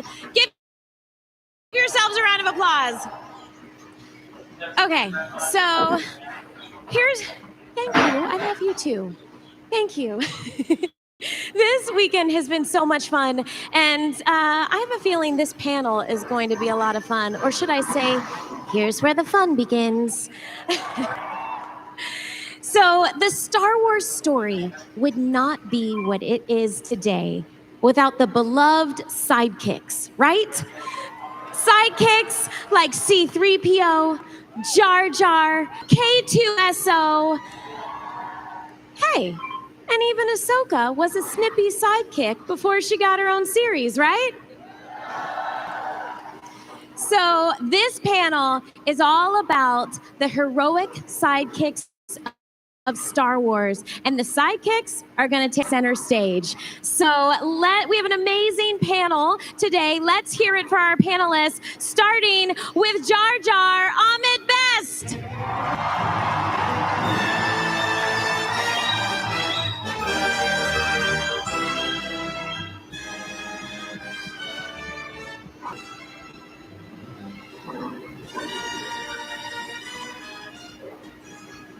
Next we have K2SO. Let's hear it for Alan Tudyk.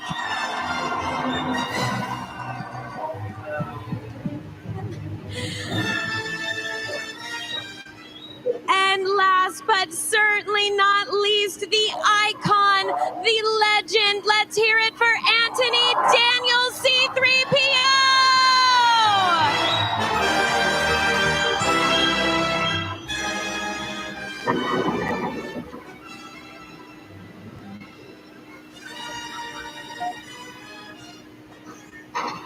Well, welcome, gentlemen. Sidekicks? Yeah, let's Gotta do some sidekicks. We're backstage. We're hearing this wonderful introduction, and the word sidekick keeps coming up.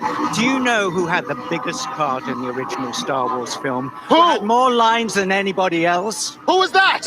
Who was that, Anthony? It was me.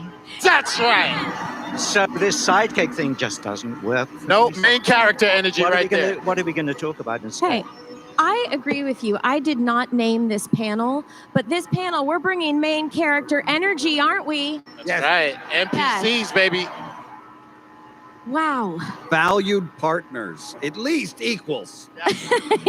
I mean, But you know at what? least. I would say, I think sidekicks have more fun, right? Absolutely. They get to comment a lot on what's happening because you've got all these humans doing stupid stuff, and the sidekicks are going, oh, I don't understand human behavior. and there's many people who don't understand human behavior these days. It's all gone a bit crazy. Yes, absolutely. Well, I want to bring it right back here to Star Wars Celebration. Anthony, you went to the very first Star Wars Celebration, didn't you? Yes, with Dan Madsen in Denver, Colorado. Anybody there? Did anyone go? Yes. You are my brothers. Do you remember the rain and all that? The mud, everything?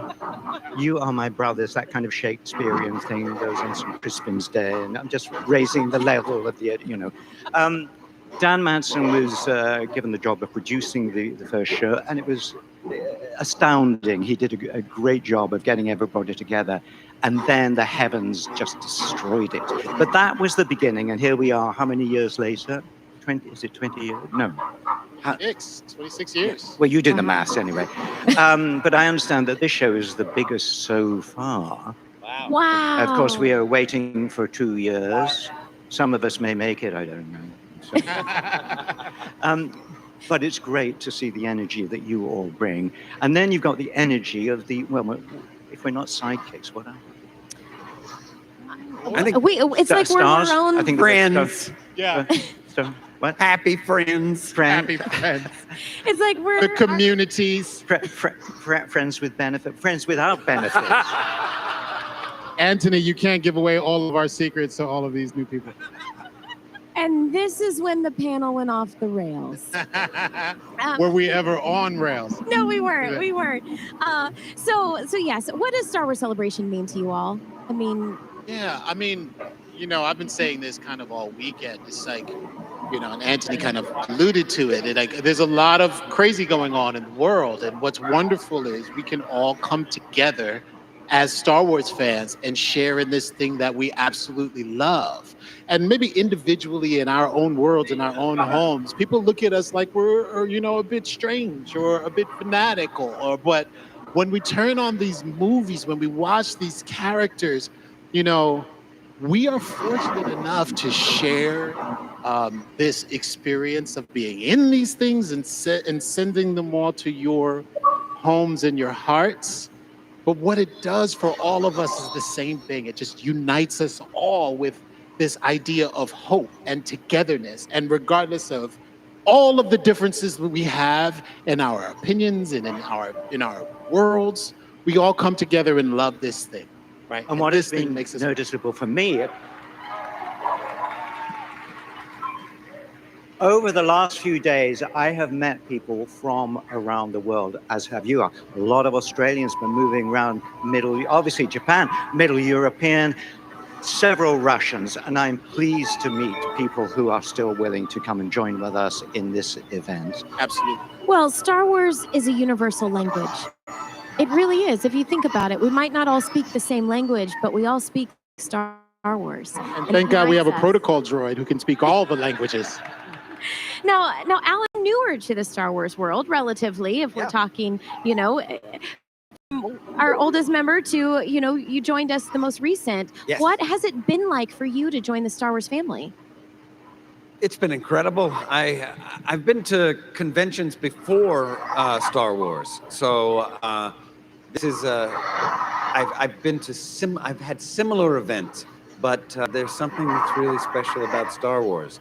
The level of fandom, especially in Japan. I don't know if it's just the crowd roar is a lot higher in decibels. I don't know if it's the people or if it's the enthusiasm, but you can hear it all over where we are signing. You just hear it coming. Yeah, and it's thundering and it's shaking things. It's great. I love it. It's been a lot of high. That's A tsunami of cacophony. Okay, I feel like the word sidekick needs to be banned from this panel. But let's just talk about your characters in general, because all three of your characters, have such a wide range from being comedic relief to actually drama, to very emotional moments. So, Anthony, what has that been like for you? Because you've really paved the way for all of us, and you were the OG, the OG sidekick. So what has that been like for you to have a character that plays such a wide range? You make me think at this moment, the first time in the original Star Wars that becomes emotional is when Kenobi has been killed on the Death Star. And I and Luke and so on are there in the Millennium Falcon. And 3PO just looks so sad. And he doesn't speak, but with a bit of thinking, you can make yourself look really pretty depressed. And that was the first emotion. And then, of course, as 3PO watches the drama of in the prequels and so on, of Anakin destroying himself, that's pretty bad. But our characters are allowed to comment, as it were, on human behavior. And some of the writing, some of the really good writing, is when the world is being reflected through basically inanimate, not obviously you, but you and me, basically inanimate. What? I don't know about that. I have a soul. I have feelings. Yeah, okay. But not as big as my soul and my feelings. Just saying. It's true though. What the performance when you are a robot with, especially when they made K2SO's face when they were designing it, they looked to C-3PO because this was a prequel to his design, and at one point, K2SO had eyelids. Oh. I blinked. Click, click, click, click, and I've seen some of that. It looks good, but it doesn't look right. because if I was before C-3PO, why'd they get rid of him? Maybe they kept screwing up. One would go half. It would be a little lazy. I don't know. I don't know why. If it was George Lucas in charge, he would put blinks in later. Yeah. They'd fix the blinks in post. Yeah. But there was definitely a different idea of what a droid was in collective imagination because you guys emoted so well.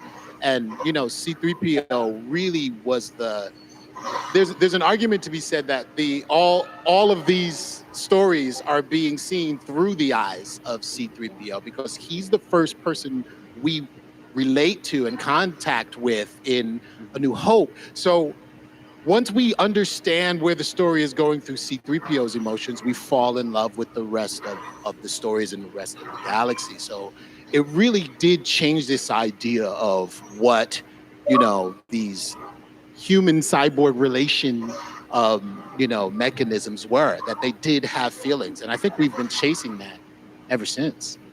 He was never a hero figure. Did 3PO ever do anything really important?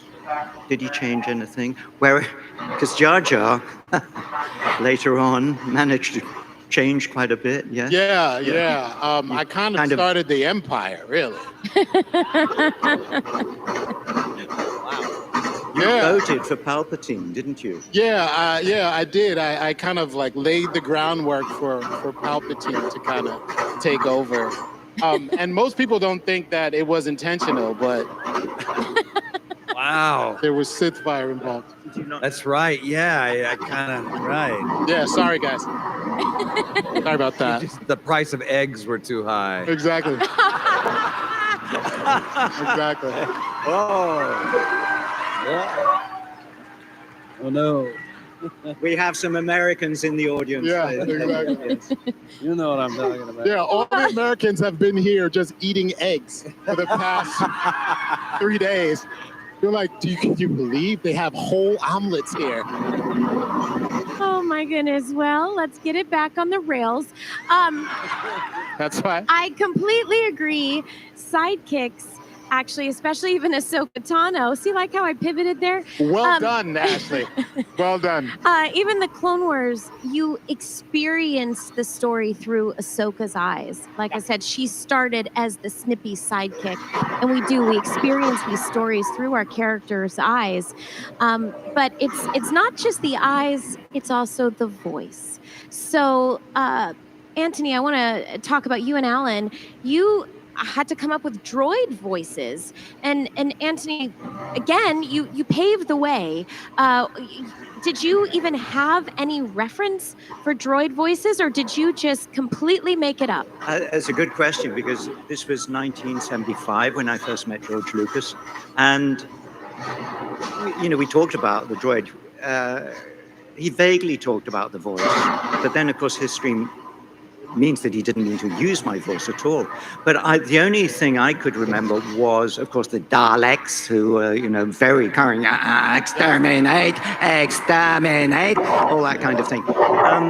There was a robot in Barbarella. Anybody remember Barbarella? And I can't remember it was the spaceship's voice, I think. That was quite sort of a tweet, but none of that worked, and I practiced at home, and it was all rubbish. And then I will be very honest with you, and I kind of said this before, but I'm saying it out loud. That first day in the desert, and the picture you can see now is that first day. Behind the camera is the sandcrawler, and I had been standing in the first shot, being purchased by Luke Skywalker and Uncle Owen, and I was wearing this horrific suit for the first time. It didn't work, it didn't fit, whatever. And then George said, action. And I think out of all the strangeness of being in this other place, this planet, the sand, the sun, the suit, the camera, I think 3PO suddenly became quite nervous and has remained so ever since. Wow. It was the spirit of the moment, and now I had been reading the script for about 6 months, so he was slightly in my head, but he arrived through the grace of the force or whatever, and I'm hugely grateful to him. Wow. That is such a cool story. Thank you for sharing that. May I ask you a question, Anthony, about 3PO as well? 3PO was also one of the first droids that we experienced like anger and frustration, right? And when he gets frustrated and he really like, you know, mostly like at R2-D2 what was doing, right? You really kind of go in on how you're feeling and you really make it emotional. And even though there's like, and this is how amazing you got, you know, I've known Anthony for quite a while now. And I'm always in awe of him as an artist, because if you recognize C-3PO's facial expressions don't move, all feel everything he does. And that is a testament to how phenomenal an actor Anthony Daniels is. And Ahmed, can we work more together in the future? I'm really enjoying this. Anytime. But when you did put those emotions in and those inflections into C-3PO's frustration, where did that come from? Was that directed? Did you just feel that in the moment? Did it feel right? Oh yeah, it totally you know, some of it was in the script, like, you know, but go that way, you'll be malfunctioning within a day. Kick. Yeah. And of course, that was in the script, that was George. But when I kicked the R2 unit, it made a kind of clunk. And Ben Burt afterwards put a really good crunch in there, which made me feel quite good when I watched it. But it was an exaggeration. You know, that you take the script as a basis for anything, because a writer can't put everything in a script. You know, they leave it to the actor. They get a good actor to come and do it. That actor interprets it, you know. And if the director lets you do that, not always the case, you know, can you do it the other way? Then it will work. You get that emotion. My favorite scene, if I may say, is in episode 6 with the Ewoks. We've just become a part of the tribe. Yeah. And I'm chatting to an Ewok here, and Han Solo, keeps interrupting. Yeah. Ask him this. Ask him this. Ask him this. And 3PO at that point whips his head around. It was brilliant. Though I say it myself, because when I watched, I thought that fury, that double tip of anger really works. And there are just these moments that come out of you viscerally. Absolutely. It works so incredibly well. Even when you're telling the story of the first 2 episodes to the Ewoks and you see your arms move, like, it's just beautiful to see, you know, you in this wonderful behavior. And we know the story, we understand, we can see it in our mind's eye as you're telling it, but 3PO's movements are so incredibly static and no facial expression. It's just wonderful. It's a vocal performance that it's just completely transformational. Okay. Now, wonderful. Alan, so a lot of precedent had been set about what droids sound like in Star Wars. So was that helpful when you became the voice of K2SO? Or was that also intimidating because you also had to find your own sound? So what was that like for you? It wasn't intimidating. Kidding. I'm kidding. It was, you know, Anthony did pave the way. He gave me a lot, just your performance gave me a lot of permission and gave me a guide on what I could and could not do. But I'm going to interrupt again, because before you did Star Wars, you did a film, and I didn't actually know it was you, and I only discovered it, a year ago. Anybody see iRobot? Absolutely. Sonny, baby. Sonny the robot. I think 3PO is in love with Sonny. That was a truly, truly terrific performance. Thank you. And I know it was CGI, but again, you found that voice, and it was so empathetic and tragic. So did that help you come into the Star Wars world? Yes, that's where I started, and that's what I thought when I first interviewed with Gareth, the director, about the job, I didn't think he was asking me to be in the movie. I thought he wanted an education on a CGI robot because I had done Sunny, and I was like, okay, here's what you need to do. And we were talking on Zoom. He was like, I think I'm going to, whatever movement there is that you have, I'm going to capture it in the CGI. And if you move your eyebrow, this is back when they thought he might have eyebrows. We're going to do that on K2SO. And I was like, no, don't do that.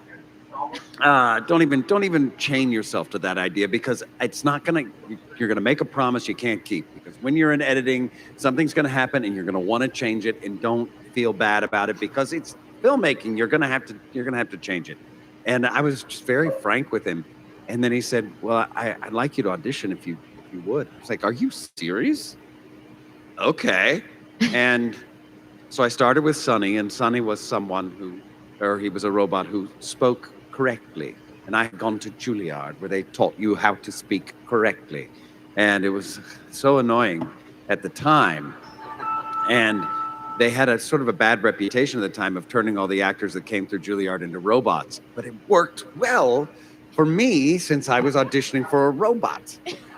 And so I did this middle, I forget what it's called, I forget what it's called. Edith Skinner's Mid-Atlantic speech, what it's called. Yeah, right? But it's great, and it's helped me learn accents and stuff. It was actually a very good skill to have. But so I started there. Also, he was formerly of the Empire, and a lot of Imperial people had English accents. Not you, but you weren't from the Empire. But a lot of the guys had, so I gave him an English accent, and I watched C-3PO. And so I knew that I could have emotion, and I could have opinions, and I could have strong opinions. And so the scene that they had me do didn't end up in any script. It was, we were coming down into a planet that had a different magnetic field that was messing with my logic center. And so I was speeding up and slowing down, and I just start talking like doing stuff like that, and malfunctioning. And there was this whole thing that I just did as the thing, and then Gareth invited me to Star Wars Celebration in Anaheim that was happening. If the people were there, Yes, I think many of us were. I was there, but not on stage or in the crowd or anything. I was in some back room with Gareth, and he was showing me drawings of Rogue One. And he just invited me there, and I was like, so this is how the Jung's going to look, and we have this, and here's some early sketches of ideas for K2SO and all this. And as he kept going, I was like, he's either going to kill me, because I know way too much, or he's going to offer me this job. And it just kept going and going, and I was getting more and more anxious. He's like, so would you like to do it? Yeah. And that's great. So cool. Welcome to Star Wars. And I bought a cinnamon roll and drove home happy. It's really Wonderful. good. It's really good. So good. That is awesome. So good. Now, Ahmed, obviously you weren't constrained to a droid voice. No. But did you come up with Jar Jar's voice? Or? Yeah. So, where did inspiration strike you? Like, because that can also be, I can tell you as a voice actor, that can be really overwhelming when someone just says, yeah, come up with a voice. Yeah, I mean, well, the whole thing was overwhelming, mocap had never been done before in movies, and George trusted me, and I was just this skinny kid from the South Bronx. I didn't really think that I belonged there. And most of the time I was trying not to get fired. So with the voice, like originally I wasn't supposed to be the voice. It was going to be someone else, right? I was just hired to be the motion capture movement of Jar Jar. And so I told George before I flew to London to start shooting, Leavesden, I was like, I do voices, right? And he was like, oh, okay, cool. Send me some voices. right? And so I put 6 voices on a DAT. I mean, this is aging me, I just believe it. Remember DATs, digital audio tapes? That used to be gold back in the day. So I put 6 voices on a DAT and I sent it to Lucasfilm. 6. I did 6 different ones. And the one that ended up being Jar Jar was a voice that I used to do for like all my little cousins. They were like, it was like, yeah, it was like this kid's character voice that I used to do for all my little cousins. You know, I really love children. Like, I love children and I love old people. Like, those are my 2 favorite people on the planet. I like kids and old people. Yes. Yeah. Very fond of both of you. And so,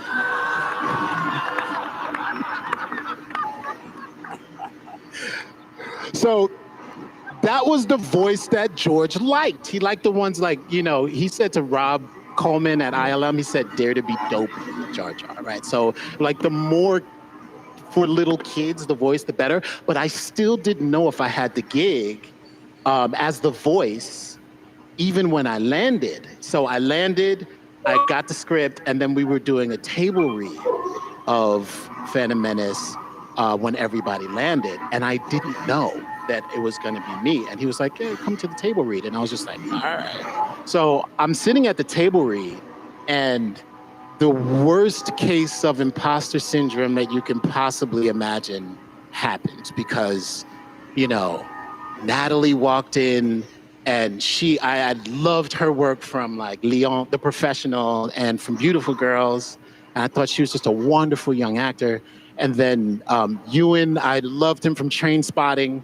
He walked in and I was just like, oh my God, these people are fantastic. And I'm just, you know, skinny kid from the South Bronx, right?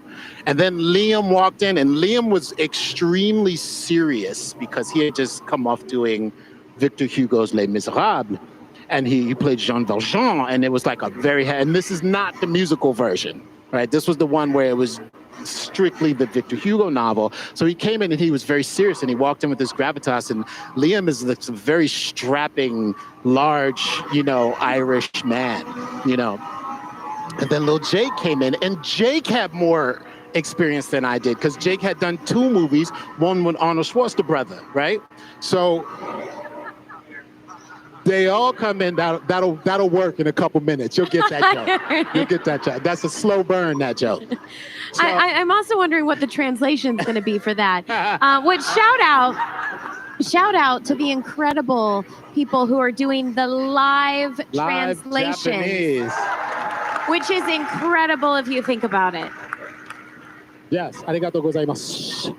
So, everybody's sitting in the table read, and Jar Jar in Phantom Menace comes in fairly early, and I didn't know if I had the gig as the voice. That's so nerve-wracking. Everything is happening, and I'm sitting. If you watch the behind the scenes, they have this table reading behind the scenes of Phantom Menace, and I'm hiding. I'm like behind the script, like this, like, oh Jesus Christ, don't anybody look at me! Please don't look at me! Please don't look at me! Please don't look at me! And then it's coming around, and I'm really debating, should I just use my voice or should I use this kid's voice that George likes? And I was like, should I do it? Should I not do it? And then finally Jar Jar's first words happen, and I'm just like, do it. That's awesome. Yeah, and I'm just like, oh, Maury, I love you, son, right? And then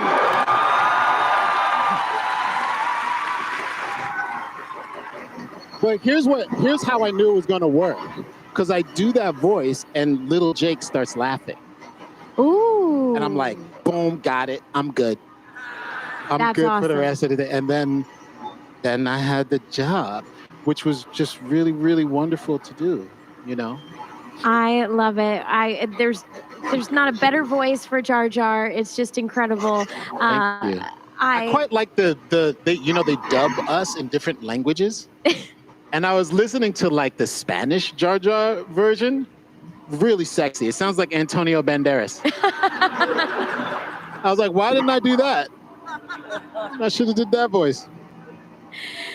So, okay, from the voice to the physicality. Yeah. Let's talk about how your characters move.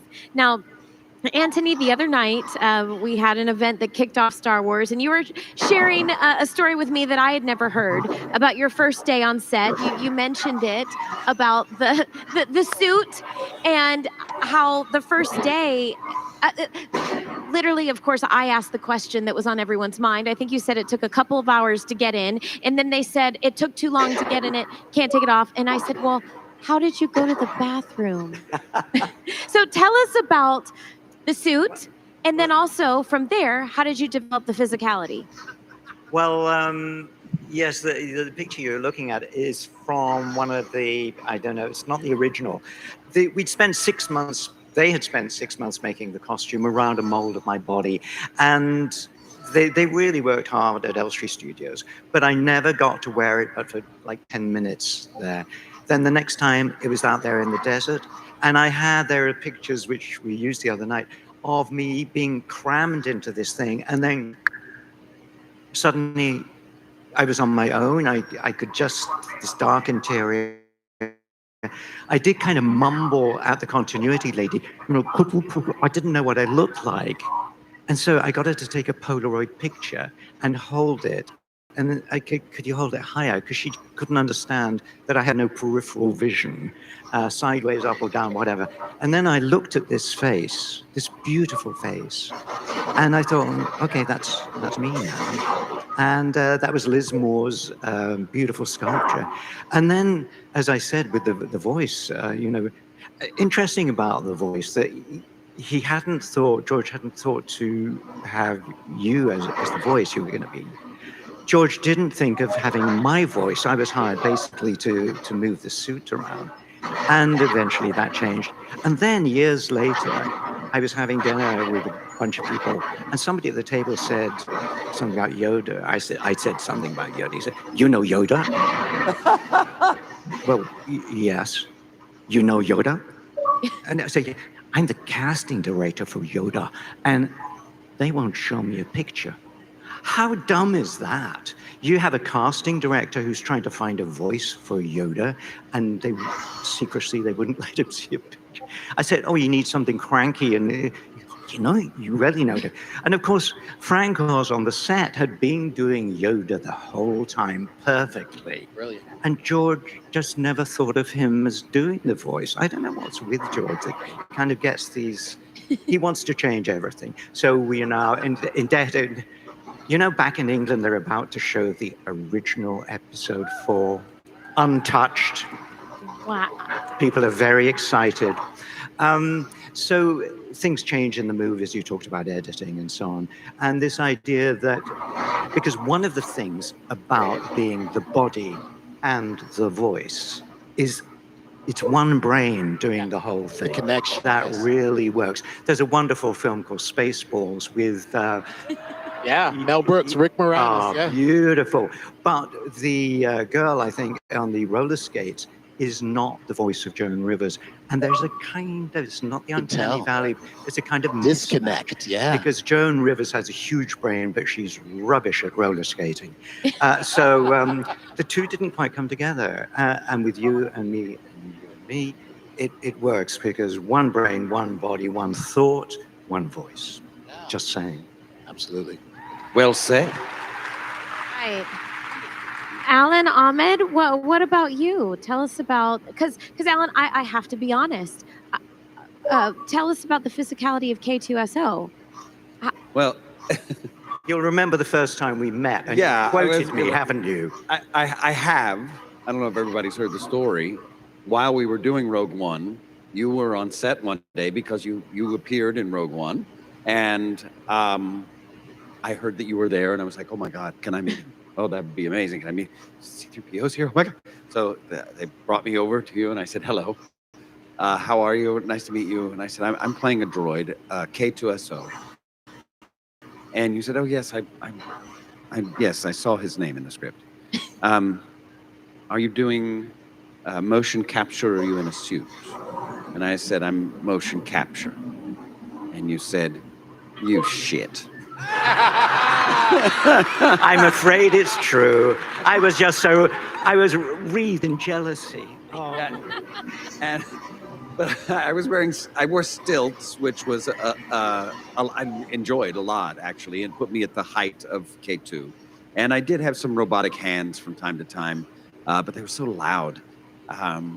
But I had the ability to go to ILM before we started shooting when I was first learning how to use the stilts, and they had me in it's called the volume, where they have all these cameras, and when you step into the volume and you're wearing the suit, they projected on the screen K2SO where I was.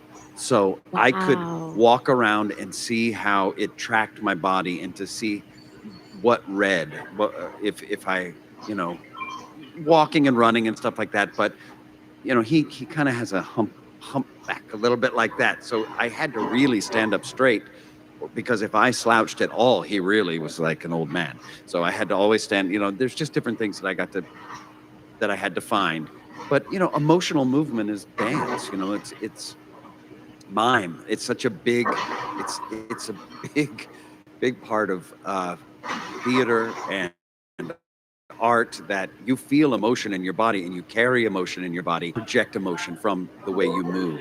And it was always on my mind when we were doing it, especially knowing that I had a static well, and that a lot of it would have to be told vocally and then also through movement. That's how we were telling the story of K2SO. So it was in my mind.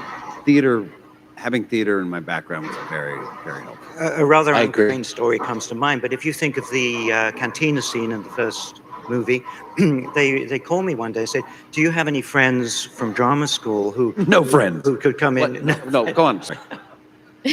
I don't know if you had that. I'm working on you. It's tough. It's tough. They said, "Do you have any friends?" I thought about it, and they said, "Who would be from drama school, young actors who would be willing to come in and put on a costume and be in the bar as kind of weird characters?" And I began to call around, and they called me again. "We don't have a budget to pay anybody. We're going to use crowd artists." And so they did. And crowd artists fill out any movie very well. But when you put a rubber head on an actor, you get a character. When you put a head on somebody who's just, being a body for the day, you get a rubber head on a body. And I still look at the cantina sequence and think, oh, what a shame my friends weren't there. Yeah. Because actors really are worth what they paid, which isn't always quite enough. Yeah. Well, I think, did you say Can I just say, I saw I think he was an actor for Andor. I don't think this is a spoiler. But they've we're all like, they've gotten, spoiler?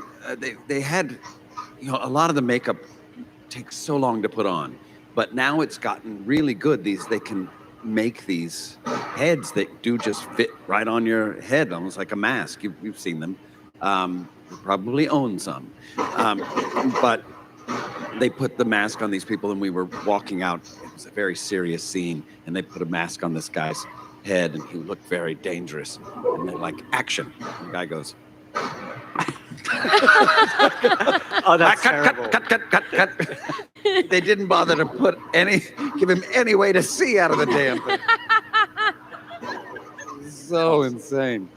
That's so great. Oh my gosh. Well, Ahmed, what about you? Obviously, Jar Jar, talk about physicality.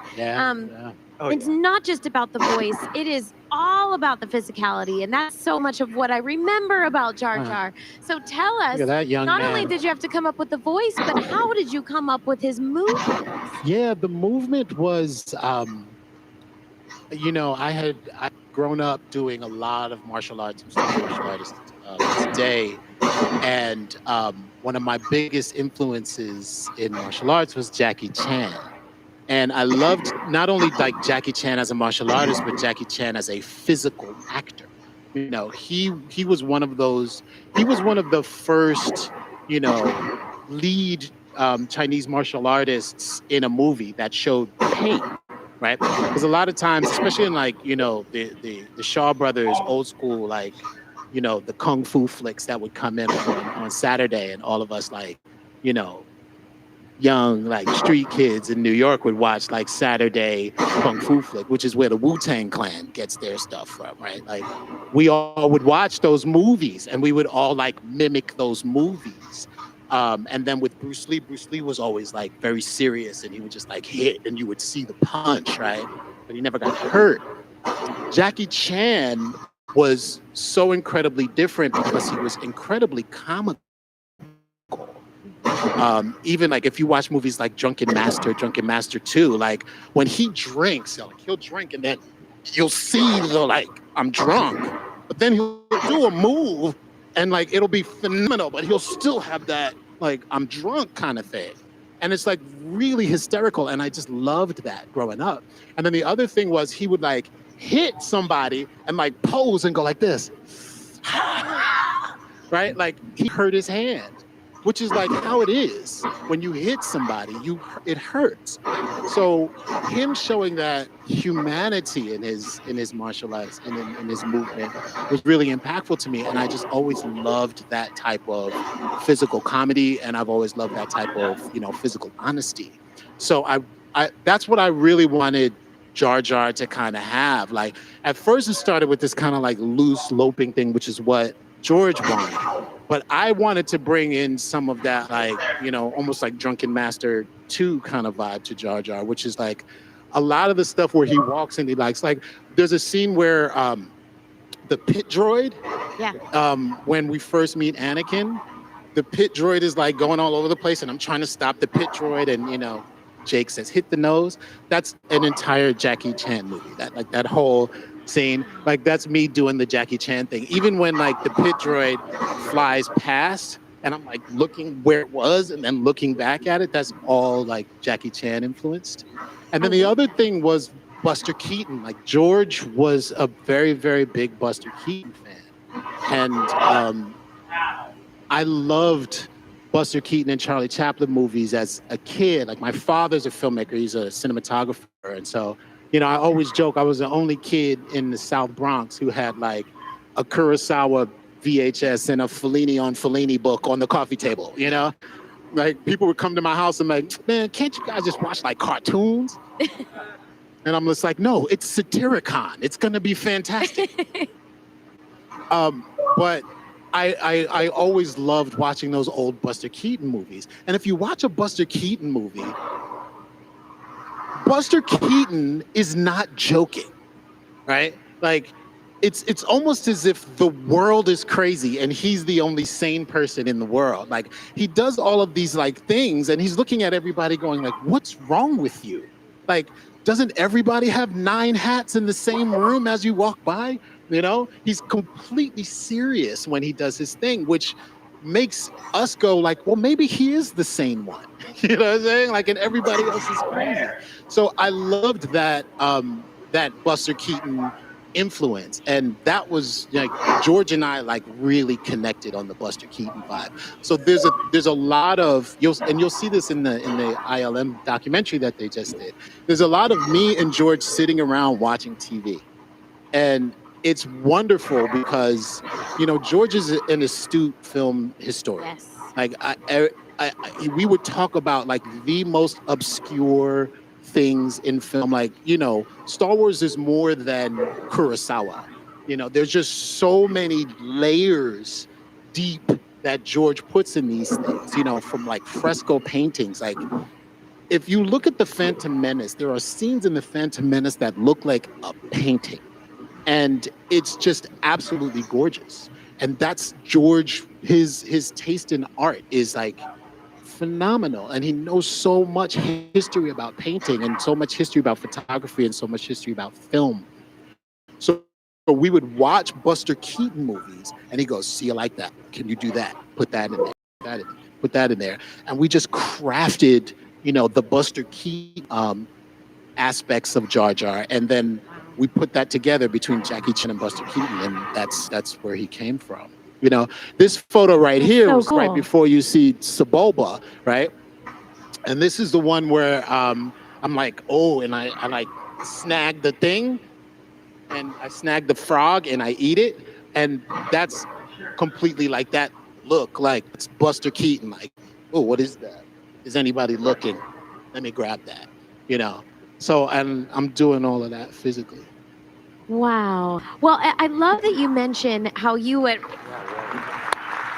Fascinating to hear that with your drawing.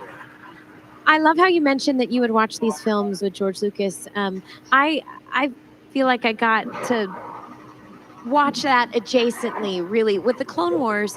Dave Filoni, Henry Gilroy, they worked so closely with George. But I always remember, because they worked up in San Francisco and then we recorded in LA. But George was really big on homework. Go watch this film, go read this book, go study this. And so Dave would come and tell us to do the same. He would say, go away and watch this film, and then I want you to do that or be inspired by that. And it's all about honoring really what has come before you. Yeah, absolutely. I mean, he and I got really close during Phantom Menace because motion capture and this type of CGI character didn't exist. And he wanted to make sure that Jar Jar was believable, which is one of the reasons why I did principal photography with everybody. And it wasn't like, a tennis ball on a stick. He wanted actors, like he really valued me and respected me as an actor, and, even so much as to say to ILM, like, I want Ahmed's performance, right? Which is why we did motion capture. And I think this is why motion capture has gone on to create wonderful characters to this day. Because before Jar Jar, no one really thought about putting an actor in, right? They thought about just, we can have a body double or we can have a stand-in. But just like Anthony was saying, like, there's a brain-body connection that happens that is very difficult to substitute when you're multiple people. It's one of those things, I'm directing a lot of performance capture now. And it's one of those things that I'm trying to get people to understand. Like, somebody in a motion capture suit is not just a body. It's not just a stand-in. You have to have someone who can embody a character, and that then inspires animators. It inspires all of the people who are following it. It inspires the entire performance, and it really makes it come to life. It makes a difference that Alan is the motion capture and the voice. It makes a difference. And we can all thank Anthony for being the blueprint for that. If he didn't exist, we wouldn't be doing what we're doing. Too much. Well, this is time to give Anthony his flowers. I thank you for saying that, because Anthony, I'm putting you on the spot right now, as I told you I would do earlier, because you have been such an incredible ambassador for Star Wars, and you've truly paved the way for all of us. And we're just so grateful to you for being a champion, not just for being C-3PO, not just for being an actor, but being a heart, being a fan, keeping this fandom alive for almost 50 years now. And you deserve, I want everyone to stand up. You deserve all of our admiration and respect.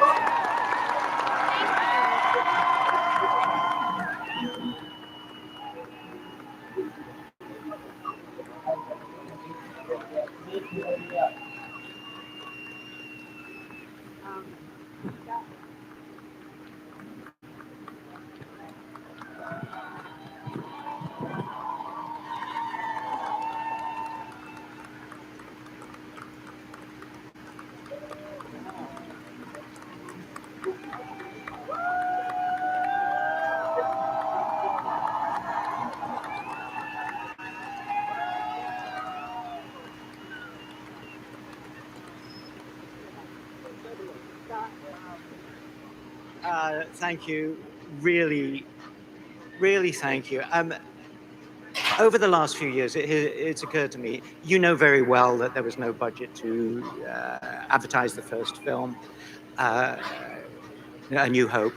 And it was the people who came to see it, and then they got their friends and all that kind of thing. And as I said, it went viral because of you, because of all of you. And some of you were there right at the beginning, I hope. and will go on way into the future.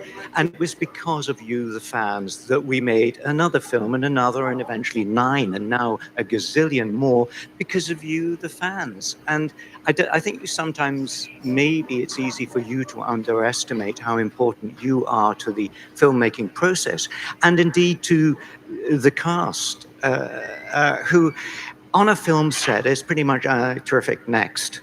Nobody has time to say, you're really good, you're excellent, whatever. And I used to kind of feel a bit, I don't know, bereft sometimes, like, is that okay? All right. And then I began to come to events like this, and people are absolutely overt. I really like what you do. That feels so good, especially when you've gone through all this stuff that we have gone through. You have enormous power and enormous effect and emotion for us, and that really helps. Sometimes the job of acting it's not digging roads, but it can be difficult sometimes. You have made it, in my case, worthwhile, and a genuine kind of emotional thank you. Thank you.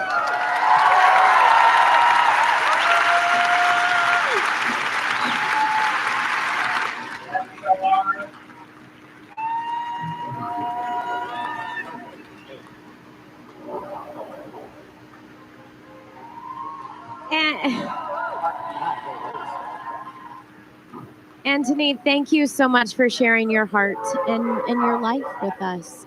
Alan, Ahmed, you know, I don't know how we follow that, but A box of I tissues, know please. all That's how of we us, go. exactly, all of us up here, you know, Star Wars fans, you mean the world to us. So what? Thank you. We love you.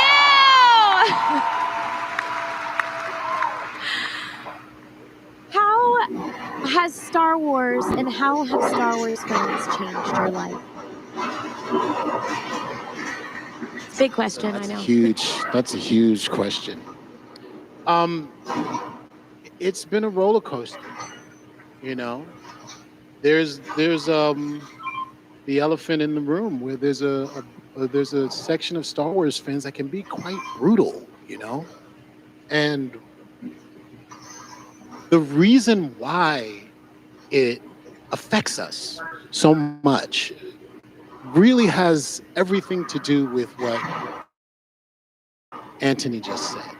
I don't think you realize how much power you have when it comes to what we do, right? And what we have an extreme passion for. I know for Alan and myself, we grew up Anthony, and we grew up watching these movies.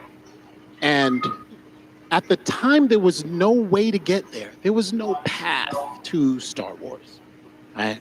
I don't know why I was put in these movies. I really don't. I don't know why I was put on the journey that I was put on through these movies. But what it did make me realize was the thing that we all are. We are this really wonderful community of people who actually care about these stories. And I had to put even the negative comments, I had to put that in a place.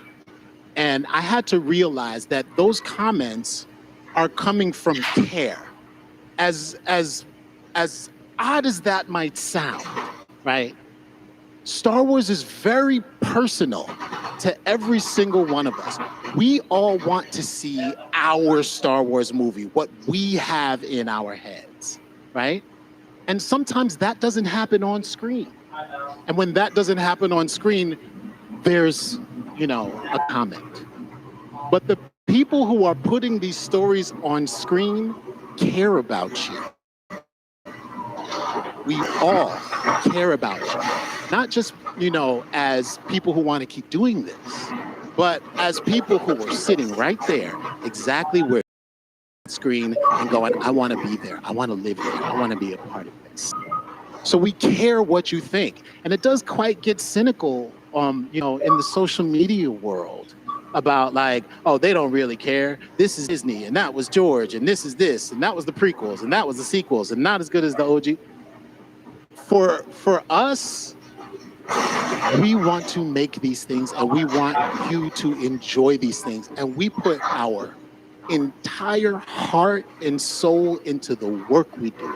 We really care. We really care about making this. We really care about watching this, right?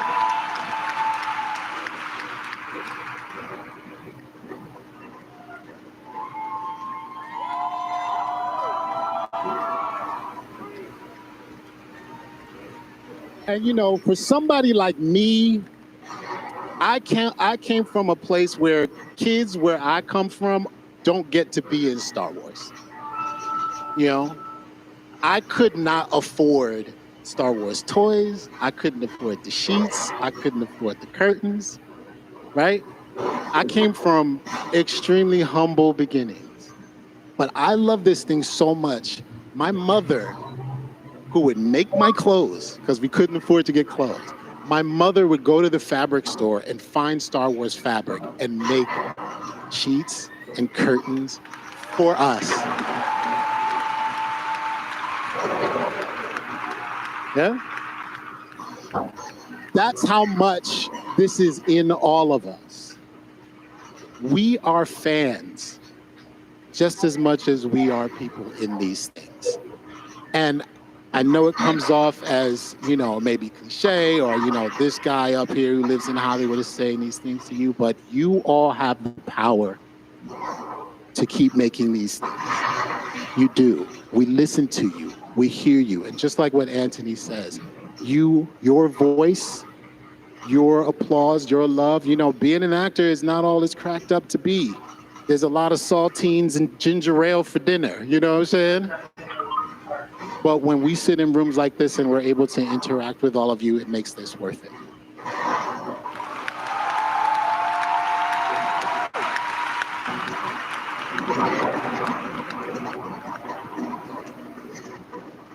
Okay, I gotta say, sidekick who?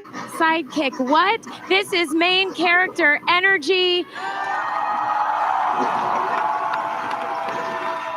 I think we proved our point. We are sadly out of time, but this has been literally one of my most favorite highlights that I'm going to take with me, not only from this Star Wars celebration, but in my life. Can I tell a quick Anthony Daniels story? Please. Really quick. Hey, who cares about that clock? So, Attack of the Clones, on my day off, right? Anthony goes, come on, we're going to be in the movie. Do you remember this? And I go, what are you talking about? Right? And then he comes in with these two blue uniforms and he goes, put this on. And I was like, what's going on? Like, what are we doing? He's like, we're going to be in the movie. And he's like, put this on. And I put this thing on and I put this like costume on. And then he has one on at the exact same time, right? And he was like, we're going to go. And so I started getting into it, right? So I sat in the makeup chair and I was like, I want this big scar over my eye. I don't want to be crazy. And so the bar scene in Attack of the Clones, both Anthony and I are in that bar scene. No way!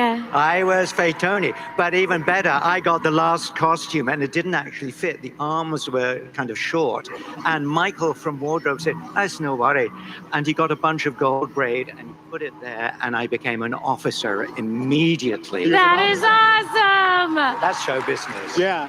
Oh, that is so cool. And then George gave us close-ups. He was like, what are you guys doing? And then he was like, oh, I'm going to give you guys a close-up. And he gave us each a close-up. So if you watch Clones, you'll see both me and Anthony at the bar talking to some very attractive painted people. That is awesome. Well, see, sidekicks do have more fun. Once again, let's hear it for Ahmed Best, Alan Tudyk, and Anthony Daniels. Thank you. Enjoy Star Wars Celebration, and may the Force be with you.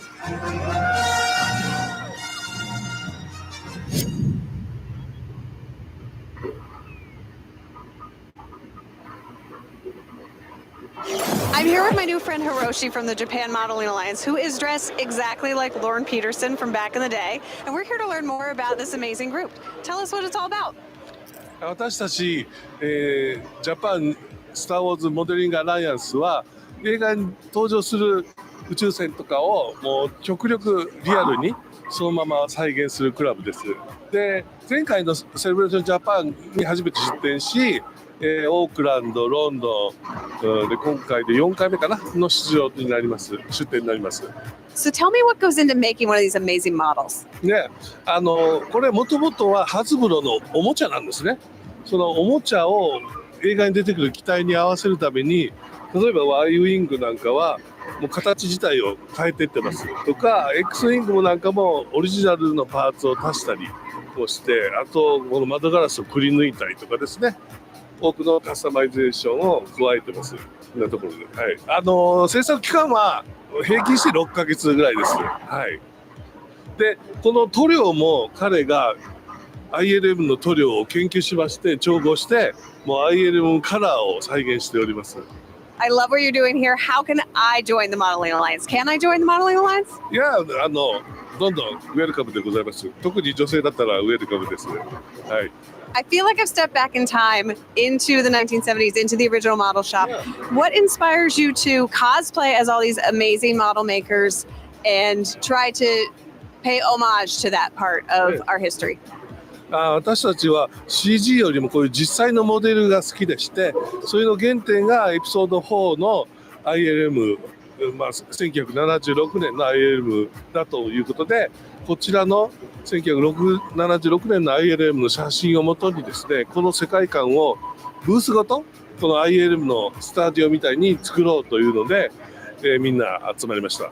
で、モデルは当然ですけど、70年代の雰囲気も合わせてコスチュームも全部本物のものに合わせています。で、体型も合わせてます。Thank you all so much for sharing your love of model making and Star Wars with us today, and stay tuned for even more from Star Wars Celebration.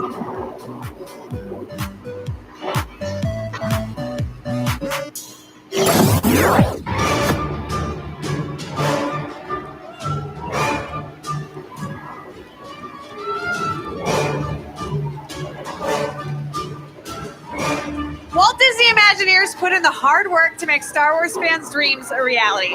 From Star Tours to the immersive experience of Star Wars Galaxy's Edge and beyond, here to talk all about it is Asa, Anisha, and Michael. Hello. Welcome. Hello, hello. Hello. How has your Star Wars Celebration Japan been so far? Oh my gosh, incredible. We've seen overwhelming. the most amazing cosplay. Yes. I mean, look at this. Look at this crowd. You guys are crazy. Yes. Love it. Oh my goodness, the cosplay is next level. It makes me feel like I'm walking through Star Wars Galaxy's Edge, you know? Yeah. Now you get to build Star Wars in real life, IRL, as they say. How cool is that? That's all my question is. That's all I got on the card. It's not that cool. It's really kind of a lot of meetings. It's not that No, cool, it's amazing. sir? It's totally amazing. I mean, we all are like fans. I mean, I've been a fan my whole life. So the idea of getting to kind of create these things and bring them to life for our fans is like a dream come true. Like as a child, I couldn't imagine this would be a job people could do, is actually build immersive environments and bring things to life that we see from our films and our favorite stories. Yeah, it's like such an honor to be able to build the things that you guys get to play in, right? Like it's a place where you guys want to be. It's a place that you want to see, and it's a place that you get to go. And that's like our dream to be able to make that for you. And the thing that I totally nerd out about is getting to work alongside the folks at Lucasfilm, Industrial Light and Magic. Yeah, give it up for Lucasfilm. Yeah, give it up for Lucasfilm. We know those guys. I mean, it's been just like pinch me moment after pinch me moment, getting, to be in a room with Doug Chang as we talk about what the Millennium Falcon should look like. It's just incredible. Yeah. Some of us were in a room with Doug Chang yesterday. Yeah? Okay, there we go.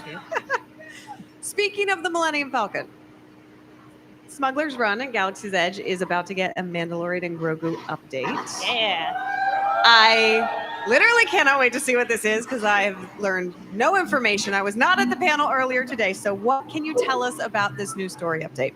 Yeah, I mean, we're really excited to bring this to the parks. And in the same way that Star Wars Galaxy's Edge isn't about retelling the films, but rather allowing you to live your own Star Wars adventure, we're doing something very similar with this update. Yeah, absolutely. Hondo Naka, who you guys might know from Clone Wars.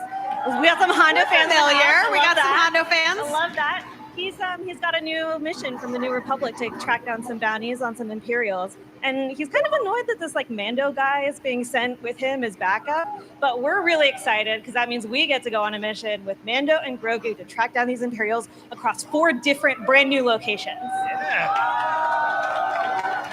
Very cool, very cool. And I believe the great Jim Cummings is back. Yes. As Hondo Onaka. Yes. Can you tell us any more about those 4 new locations?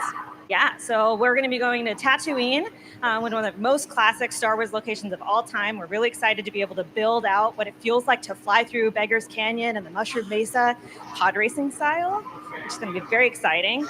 Very cool. Do you then- have to shout, now this is pod racing while you're doing it? I would encourage it. Fair. At least Fair. wizard, right? At least wizard. At least. You have to. You have to. And what's exciting about the other destinations you go to, right, is that it's actually going to be up to the engineers to decide which of the 3 other planets you end up on. Yeah. Oh. So engineers, you get to choose between Bespin and Coruscant. Very cool. I've always wanted to go to Bespin personally. List for yourselves as you're building these sounds. You're like, I really want to go to Coruscant, so let's just build Coruscant into Smuggler's Run. Maybe. I think No, that's Austin's it. had like You'll a never childhood tell. dream to go to Endor, right? Yeah. That's your jam. Yes. Oh, I love when Star Tours shows up on Endor or Kashyyyk, wherever. All right. So the update doesn't stop with Smuggler's Run, however, correct? So we recently found out that there's going to be some real adorable new cuties giving little Grogu a run for his money, perhaps, with tiny little cuties in the Mandalorian and Grogu movie. How excited were you to see your sweet little baby BDX droids making their, they have not yet made their big screen debut, but they did recently take the stage to be debuted, in front of everyone and, have gotten quite a response. Oh, I mean, they're like celebrities now, right? They- like are they don't just the call us worst? anymore. They've gone off. They don't talk to us anymore. They're hanging out with Sigourney and everybody. No, it's amazing to really see something that we created in the house become this thing that was really, first of all, be loved by a ton of people. How could you not love these little fellas? But to be able to see them move into the films that we create things from, and now have them come back to the parks as well. So we're going to see more of these droids everywhere. They're right now in Tokyo, right here in Tokyo Disneyland, but they're going to be in Paris in a couple of weeks here, and then also in Hollywood Studios in Florida. Awesome. Yeah. Awesome. And I heard earlier today they also made an appearance at the panel, correct? Yeah. They sure did. I think they stole the show a little bit. I mean, they might be around still. What? Here? What? What? You want to see the droids? Hear a request. You all want to see them? Should we bring them out? I guess we could. Let's get a chant. Here they are. Oh, look at them. Wow. I told you, celebrities. Look at this. I don't know if they get the carry-on.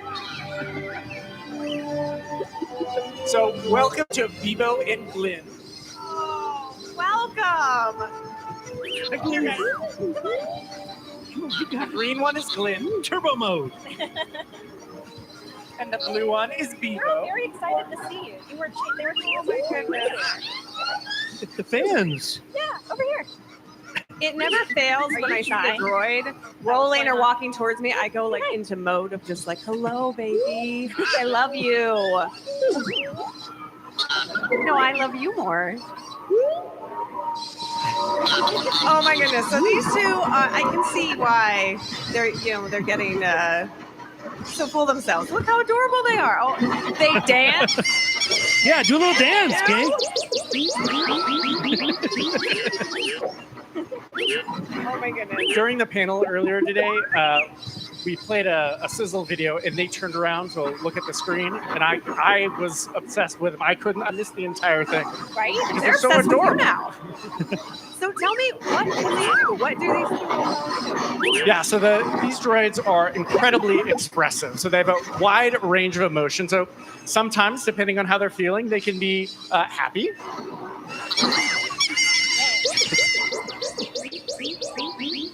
They can also sometimes get really sad. No, don't make them sad. I know, out of it. I know. And you better watch out because sometimes they can be known to get a little bit angry as well. You always got to be on your toes near a BDX droid. Amazing. Oh, all right. Do you think we could have a little dance party with these? Oh my two gosh, sweet that sounds droids? amazing. All right, guys, you ready? Yeah, I don't want. Here it is.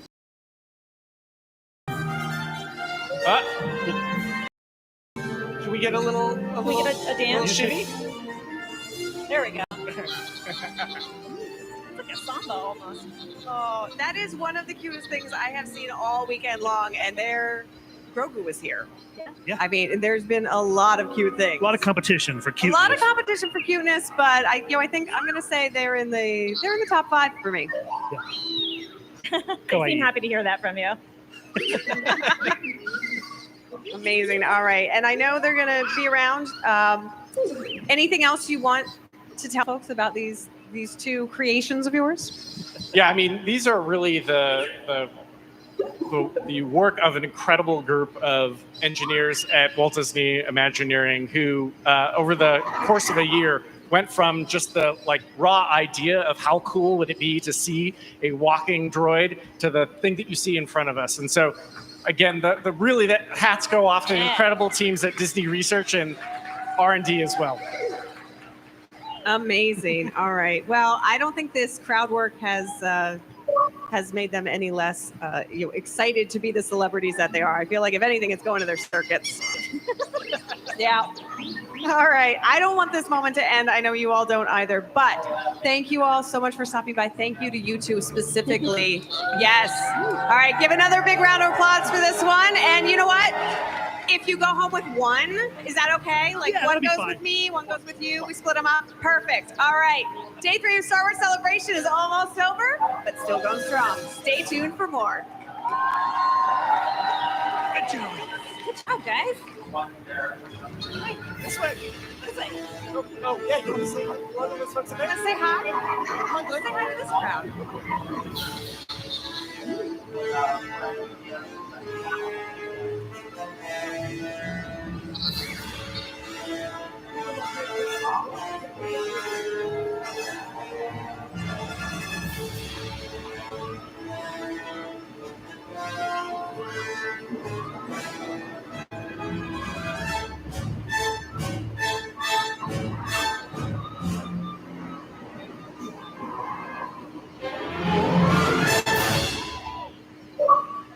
If you just want him to stay, make some noise, everybody.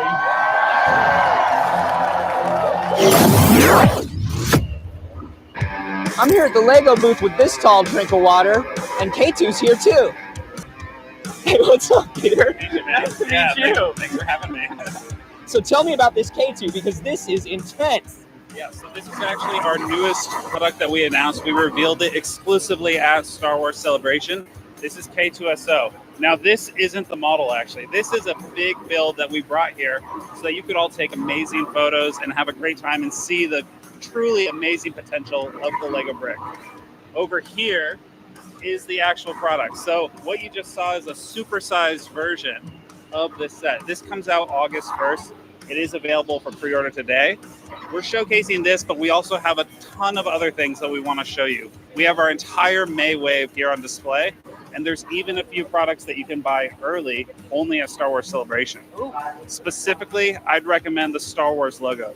It's super cool. It's so iconic. It's one of the most iconic things you've ever seen. Honestly, that's such a great idea, and I can't believe, now that you say it, I'm surprised that there hasn't been one before. I know. We've tapped the potential, and we're like, okay, everybody has these crazy collections at home. They have shelves full of Star Wars. What do they need?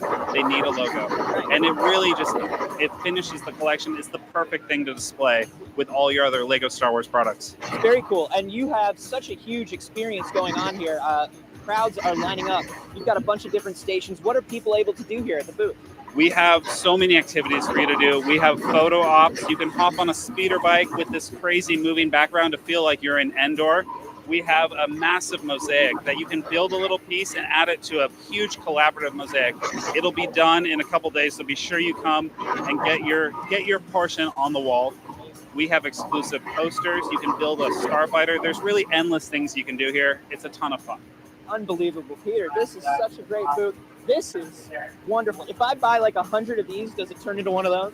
I mean, if you're really creative, I trust you. You've probably built a few Lego sets in your day. You can make it happen. Right on, man. Well, thank you so much for showing us all this. You have an amazing booth. Get down here. Yeah. Enjoy, everybody, and thanks so much. See you around.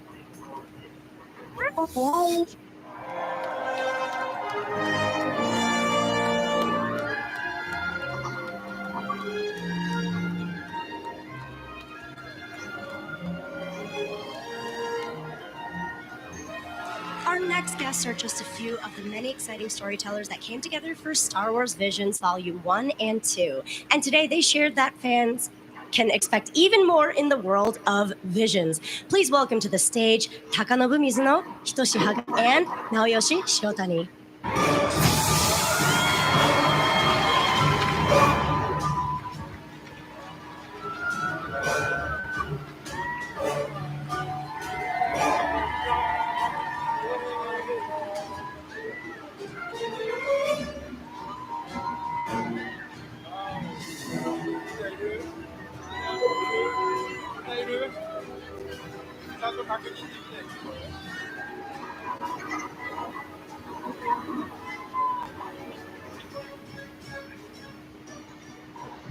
よろしくお願いいたします。光栄です。よろしくお願いします。お願いします。スター・ウォーズ・セレブレーションへようこそ。今回が初参加でしょうか。初めてですね。あ、そうですか。最高ですね。僕も初参加だけど、もう3日間ずっと来てます。最高です。はい、僕もですね。よかったです。すごい素敵。はい。嬉しいです。楽しめていただけてますか。はい、楽しんでます。楽しんでます。では最初に水野さん。はい。The Duel の浪人はミステリアスでかっこよく、ファンの間でも注目を集めたキャラクターですが、次の The Duel Payback ではどんなキャラクターと浪人はデュオされるのですか。ジェダイ。グランドマスターというジェダイと戦います。他のいろんなキャラとも出会い、カイバークリスタルを集めるジャーニーもまだ続けるんですね。はい、ずっと続けてますね。楽しみですね。はい、もう本当に待ちかねきれないです。はい。羽賀さん。はい。村の花嫁はいは非常に評価の高い作品でした。ありがとうございます。次の作品 Lost Ones は村の花嫁の世界をどう広げたものになるんですか。そうですね。その村の花嫁の後の話になります。続きにあそこでジェダイになるというI am a Jedi って言った F のその後どう生きていくのかっていうのを人々と一緒の交流を通して描くということになっています。そうなんですね。はい、そのストーリーをもっと広げる機会があるとしたら、はい、やりたいですか。いや、もちろんですよ。もちろんですよ。みんなその機会はありますよね。I have a chance. ありがとうございます。塩谷さん。はい。アナウンスされた Child of Hope のストーリーは9人のジェダイのカーラのストーリーになるらしいんですが、カーラの幼い頃に遡るお話も描かれるのでしょうか。そうですね。もう今日もう発表されているので話すんですけど、もうシリーズが続きが作られることがもう決まっているので、はい、神山さんの。そうです。はい。それをつなぐキーになるっていうお話を僕の方で作らせていただいていて、でその子供の頃、そのカーラがいかにしてこれからいろんな戦いを生き抜いていったりする、そういうものを生き抜くための成長するっていうお話になってます。なのでそういう時に父親のことを思い出したりとかすると思うんですけど、そういう時に回想シーンだったり、ちっちゃい頃のカーラが出てきたりもします。楽しみですね。本当にカーラは全員みんなファンの大好きなキャラクターだったので、一番多かったコメントはカーラが、私が赤ちゃんの頃から知ってたんだよって言ったシーンがもうみんなすごく好きで、赤ちゃんのカーラが見たいというのをすごくみんな言ってましたので、今作は本当にカーラが好きだとするととてもものすごく切なくてキュンときながらグッとくるお話になってると思います。楽しみですね。はい、楽しみにしてください。なんか泣けそうですね。もしかして。ネタバレは言わないですけど、言わないでください。泣くかもしれないですね。はい。きっとそういうお泣きます。話です。はい。楽しみにしてください。せっかくセレブレーションなので、ファンの皆さんに一言お願いいたします。Ronin is back.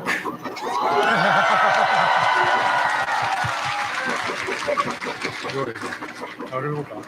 いや、もう秋まで楽しみに、毎日村の花嫁を見て待っていてください。よろしく。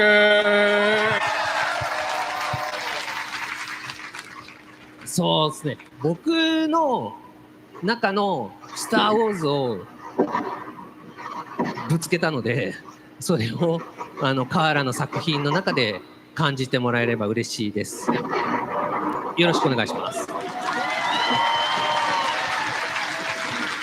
今日は時間をかけてどうもありがとうございました。ありがとうございました。 Everybody for joining us today. Star Wars Visions fans, you'll want to stay tuned to everything coming up with Volume 3 and Star Wars Visions Presents. And you want to stay tuned for even more Star Wars Celebration Live.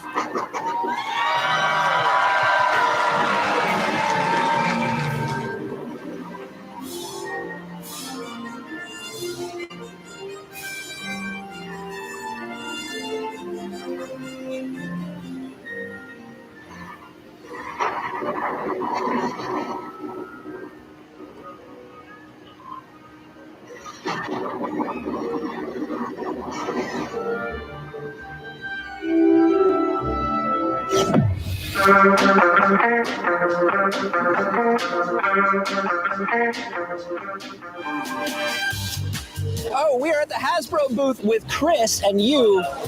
Y'all always have the juice. What you got? So many good things. What is exclusive this year, Chris? Exclusive this year is a Ronin figure from Visions. So let me pull one up here from the bottom. So this is the figure of Ronin himself. So a great black, white, grayscale with that pop of color for the blade.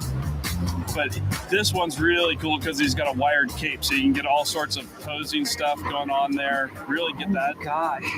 Lots of amazing detail on that guy. That really reminds me of a lot of classic figures too that used to have the bendable cape. Yeah, exactly. Yeah. It's fun to get it back in. So this is the first time for Black Series. We're not done with wired capes, but this is a great way to start. Wired cape fans, this is your celebration. That is right. Come and get it. It is exclusive here. He also comes with this amazing droid. So he's got the nice hat. And what droid's complete without a bamboo staff for fighting? Now here's what I want to know. Little arm go back inside droid. Bamboo go where? I don't know. If you figure it out, let me know. All right.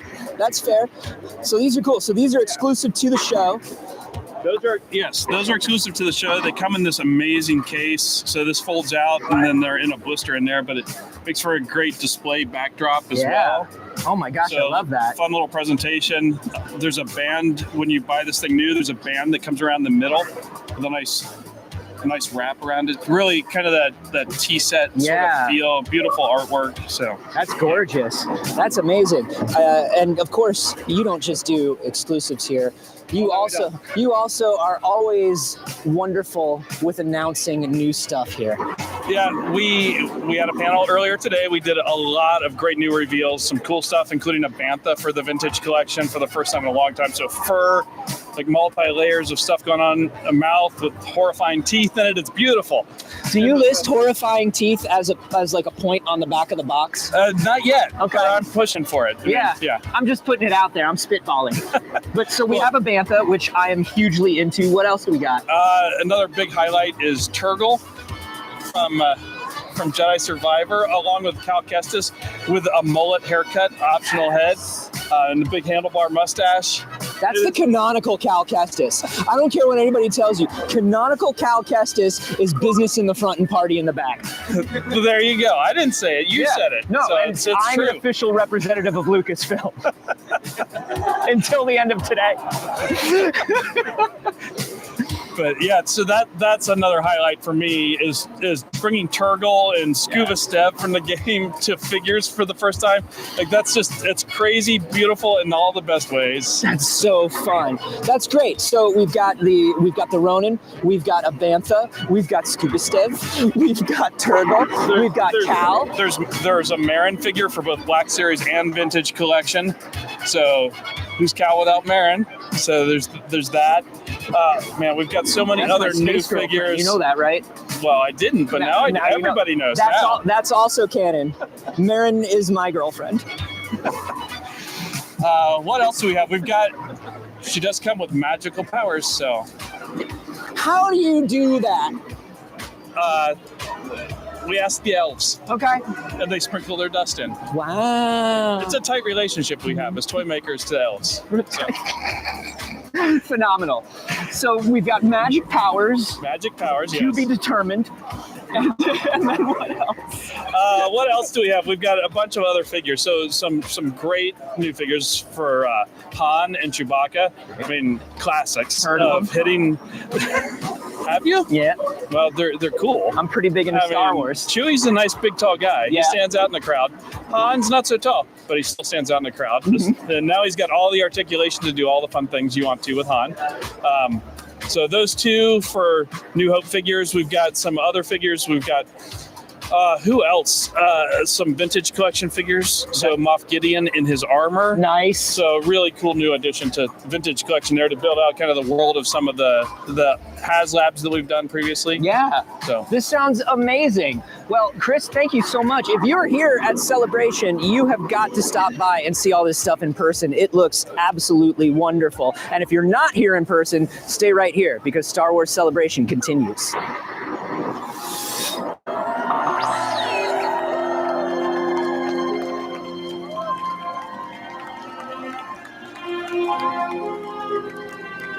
If you've been following along with us the past couple of days, you have noticed the amazing droid friends on our stage. Well, let's talk with the people who make these droids who they are. This is our droid crew, and they are wonderful people. Give it up for them. Y'all have been with us for years now, building some amazing stuff for us. And you're up long nights. I'm watching you fixing motor. Things are sparking. If you've literally ever seen somebody fix a droid in a Star Wars movie, it looks like that on our set the night before we go live. Oh, absolutely. Yeah, there's a lot of just swearing and sparks and Pulling tools wires. everywhere. And Yeah, yes. it's honestly, if you're a droid and you were watching it, it would be just a terrifying scene. A little bit, yeah. I don't know why any of these droids would trust us after what we've had to put some of these guys through at late nights in the Star Wars backstage. But you do it, and they all come out beautifully. I am going to talk right now directly to my son, Gil. Hello, Gil. Hey. You've been here with us since Celebration Anaheim, and every year you seem like you get additional upgrades. How's it been being here year after year? It's been great. I enjoy seeing all the people and visiting all the different countries and being with you. I enjoy being with you too, son. My beautiful son. Oh my goodness. And now we have a new droid this year. We welcomed Cookie to the family. And if you all have been seeing Cookie is a droid that is made specifically for our buddy Oki, who has been here for 10 years with us. Yeah. Tell us a little bit about what went into making a cooking droid and what you wanted her to look and feel like. Oh my gosh, Cookie was such an adventure for all of us because there was really no physical representation of Cookie. Cookie was a CG droid we originally saw on screen. So we had to figure out how to get 6 arms to work together and not clang into each other. We had to figure out how to build a 6-foot-tall robot on a motion table so that we could actually get as much motion as we wanted. And we also had to figure out her character. We didn't know how she was going to act or what she was going to look like even. And the character kind of slowly started developing as we were working, and we kind of came up with this. But what if she's this kind of angry line cook, and she messes with Oki as much as she possibly can? Yeah. She's not very good at cooking, kind of like Gil isn't very good at what he does. Sorry, buddy. He's getting better. My son is getting better every year. I promise you. Next time in 2 years, we're going to get one shot in focus, Gil. What do you say? 10-4. And more. Wow. Well, let's keep it realistic, son. But really, all of us had a part to play. We work as a team, and everybody brings their specialty to the table. And so we've got engineers, we've got programmers, we've got artists, we have people that are running around backstage trying to keep it all together. We've got costume tech. We are like all collectively bringing Cookie to life and all of the droids to life. And if any one of us was missing, we couldn't do what we do. Yeah, it's been amazing watching you all work together and every individual facet. I mean, you all have watched so much stuff behind the scenes about ILM and building puppets and building droids. And it's been really wonderful to see you guys applying those same techniques and that same teamwork and that same family atmosphere back here as you've been making these things for us. It's really lovely. Oh, thank you. Yeah. Yeah. So let's get into the nuts and bolts. About how long from coming up with a concept for something like Cookie or Gil to actually building and putting together, how long does that take? Ooh, I think Cookie was probably about a year, but if you're looking at it in number of hours, 20 years. We spend a lot of time. I feel like there were times where we were working 40-hour weeks outside of our normal jobs. Oh my goodness. And a lot of it is just we try things and we fail because things don't always work the way we expect them to. Like we'll build something and we're like, yeah, this is perfect. It's going to be great. And then we realize it's not, and it's not going to work at all the way we need it to. So we got to start from scratch, or we're not getting the performance we need, or hey, we can't actually talk to the motors. Like something is going wrong. Yeah. This design doesn't work. So it's a lot of trial and error. But truly, Cookie was probably about a year from start to finish, maybe a little more, give or take. Yeah, and I feel like that is built into that sort of unexpected behavior or things going wrong is built into the process itself, right? Like if something is happening and there's more, maybe something gets a little limited or something doesn't move the way you want, it's like, okay, how do we make that part of the character? Yes, absolutely. With Cookie, a big part of that was that Cookie has 6 arms. And if you've ever tried to get 6 arms to move and not slam into each other, it just doesn't work. I can't even do it with 2. Yeah, I feel that. But so her upper arms are kind of constantly up, and she gives her this kind of exasperated look, like, throw my hands into the air, like I can't believe I'm even here. These people. Yeah. So yeah, that it absolutely became her character. It's really fascinating. And what I love is when you're not doing this here, you are all also tinkering with these things on your own. You have personal projects. I mean, how many droids have you built? Oh gosh, I have mostly built, this would be my 5th BB-8, I believe. Wow. Wow. But other than that, I've got a few droids that I'm working on. Neil and I have been working on a Dio. I'm working on. I love Dio. Yeah. Yeah. Next time. Okay. I'm going to hold you to that, unfortunately. If somebody is looking, I mean, so many people come up to me when I am on the floor or at fan events or just talking to Star Wars fans, and they're like, how do I do this, man? I'm like, don't look at me. I don't know anything about it. But if people are looking to get into building droids, what's the best way to start? I think dive in and find your local group if there is one. I know that it sounds like an impossible task, but there's a lot of groups, mostly on Facebook. Almost every city, every state, every country in the world has a droid builders group, and everybody is incredibly friendly. There's droid builders group here in Hall 5 that you could go and talk to if you're local and you want to know more. But just find something and dive into it. These droids involve 3D printing, programming, soldering, design. And if you're good at one thing, but you don't know the rest, we'll teach you. You can learn, or you can take your skills and contribute to a team like we do. That's amazing. And so, yeah, absolutely.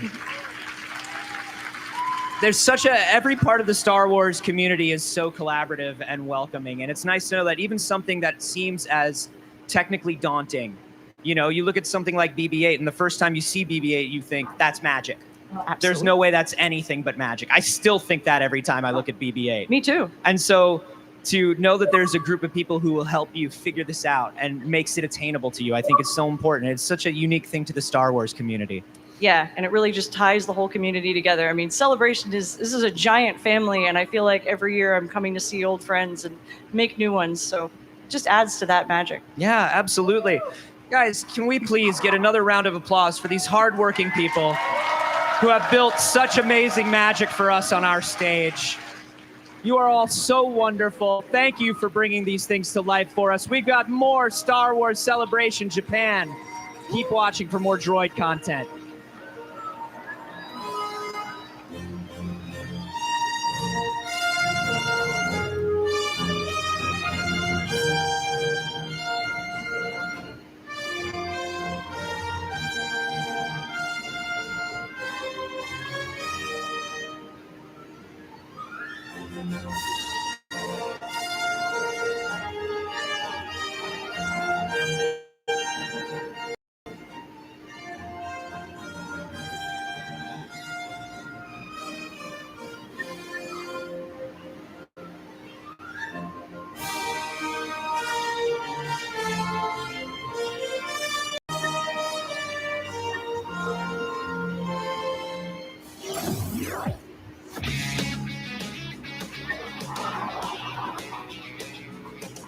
Just hanging out with my fellow droids here over at the Droid Races in Hall 7. If you love droids and racing, come on down and take a look.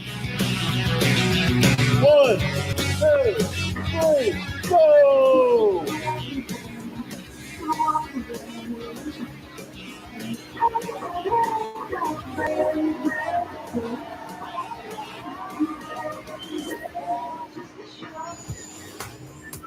What's up, everybody? I'm cruising the floor and hanging out at the Coswall booth with my good friend Diego. Diego, tell me a little bit about Coswall. Hey, how are you? How are you, everybody?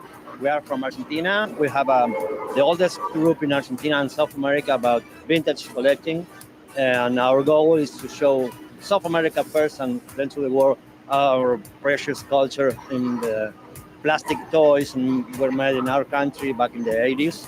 So this is just a little sample of what we have. You know, we are far, far from home here, far, far away. So we just try to bring something, a little bit of flavor from Argentina. Can you tell me a little bit about the differences in manufacturing?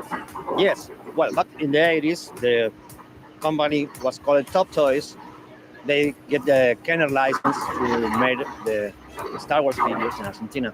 They only released 7 figures, not the huge collection. You know, they were kind of late on the collection where there were no more movies, so they quit. And the 7 figures were very different with the Kenner counterparts because they were used the same mold, but they are smaller. They don't have the peg holes that the regular figures. They are, you know, cheap made. So even the art on the cards or the whatever, they try to use the first 12 figures made for Kenner. Well, it's interesting because they are very different. Everybody walking the floor this weekend that loves vintage collections, please check out the Coswall booth in Hall 5.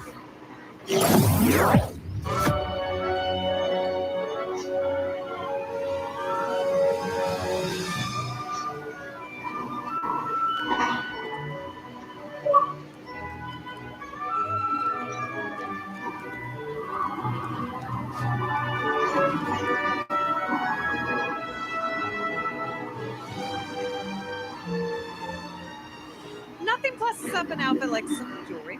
Here to show off some amazing pieces are our friends over at K Uno. Hello. Yes. Oh, thank you for coming. Also, amazing cosplay, by the way. Cosplay Game of Stars Japan. Wonderful. All right. I see you brought us some lovely goodies today to show off. You want to tell me a little bit about what you brought? Thank you. We are a Japanese jewelry company. We launched 20 jewelries. I bring 2 special collections here.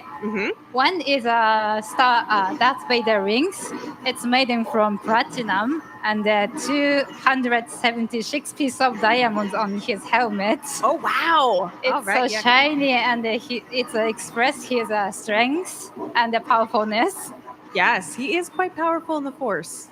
And the next necklace, it has a ruby on the right, and it's also made from platinum and gold.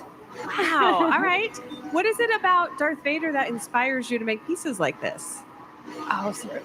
Oh, what is it about Darth Vader that inspires you? Yes. Yes, yeah. This from his image. Yeah. We care about details so much. Yes, no, it's quite striking. Amazing. All right. Well, these are two beautiful pieces. I love all of the detail, especially. Thank you so much. Really see if you get in there on his helmet on the ring, you can just see every detail of his breathing apparatus, of his. It looks so gorgeous. Look at the power of that zoom. All right, and I heard you might have one other piece for us. Yes. One other from Mandalorian. It's on my neck. Here. Oh wow! All right, yeah. Let's see come in for a close up here. Very, very on theme for you to dress as Sabine Wren in her Mandalorian Thank you so armor. much for Mandalore. And then yes, for Mandalore. For Mandalore. All right, and what can you tell us about your Mythosaur skull? It's a Mythosaur necklace, and it has a backside. This is a way message in Mandalorian. That is awesome. I love the attention to detail in these pieces. That is just simply gorgeous. Thank you. Anything else you want to share with our friends here and at home? We bring just the 3 of them, but we have a 20 new design jewelry there. It's only available in Japan. Oh, so okay.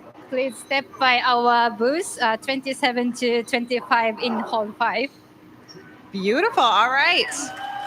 Wonderful. Thank you so much for coming by and sharing these beautiful creations with us. And stay tuned for even more Star Wars Celebration Live. Thank you.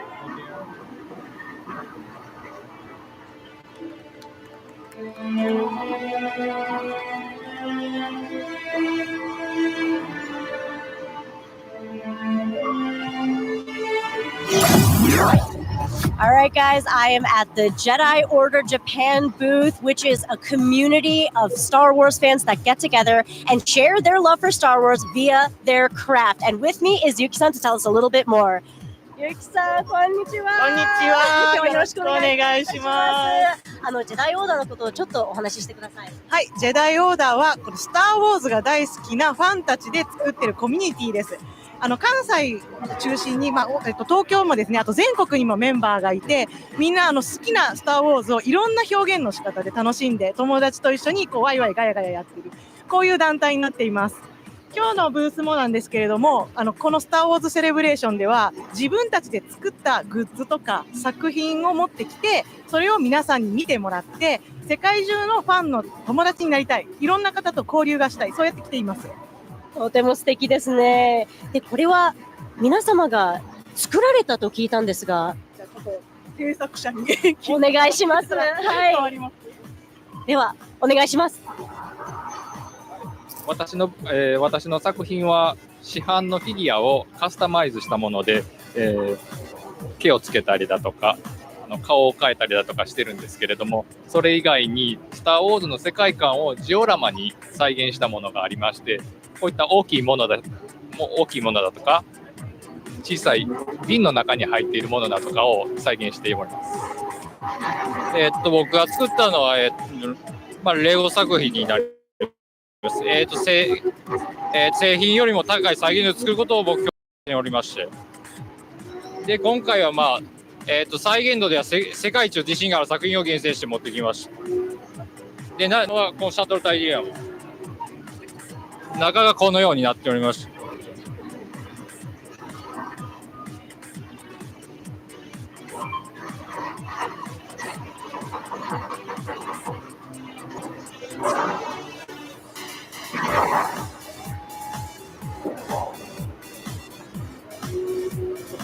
あとタラップも降りるようになって。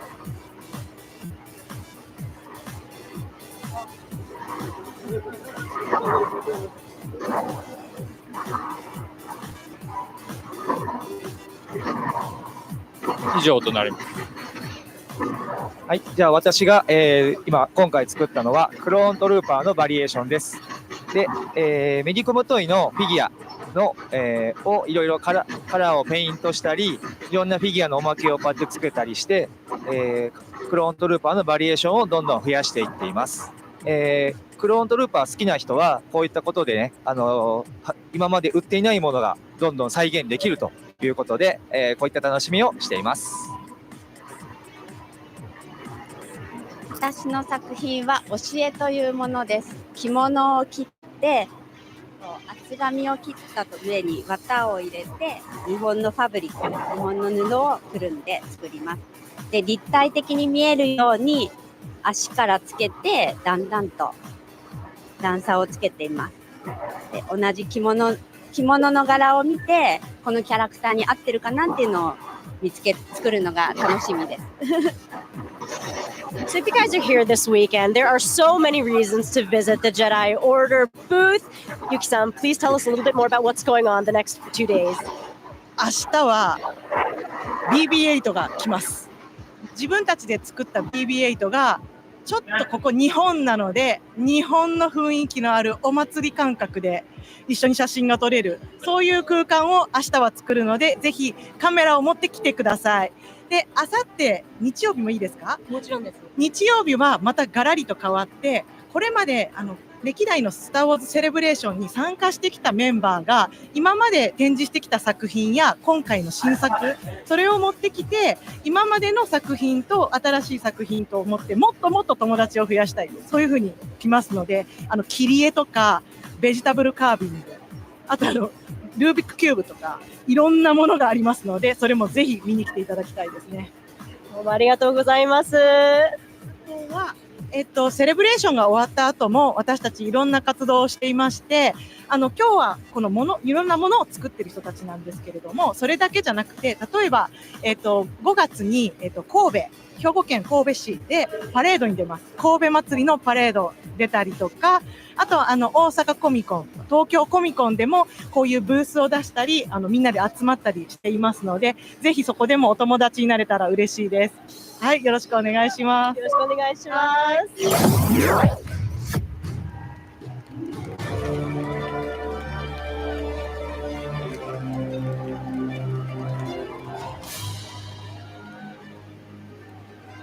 If it wasn't for this amazing Navarro set, we would be reporting live from Star Wars Celebration Japan on the cold, hard ground. Let's take a look at some of the details that make up this wonderful space. I just want to introduce you to this wretched hive of scum and villainy. Our prop crew, please give them a big round of applause.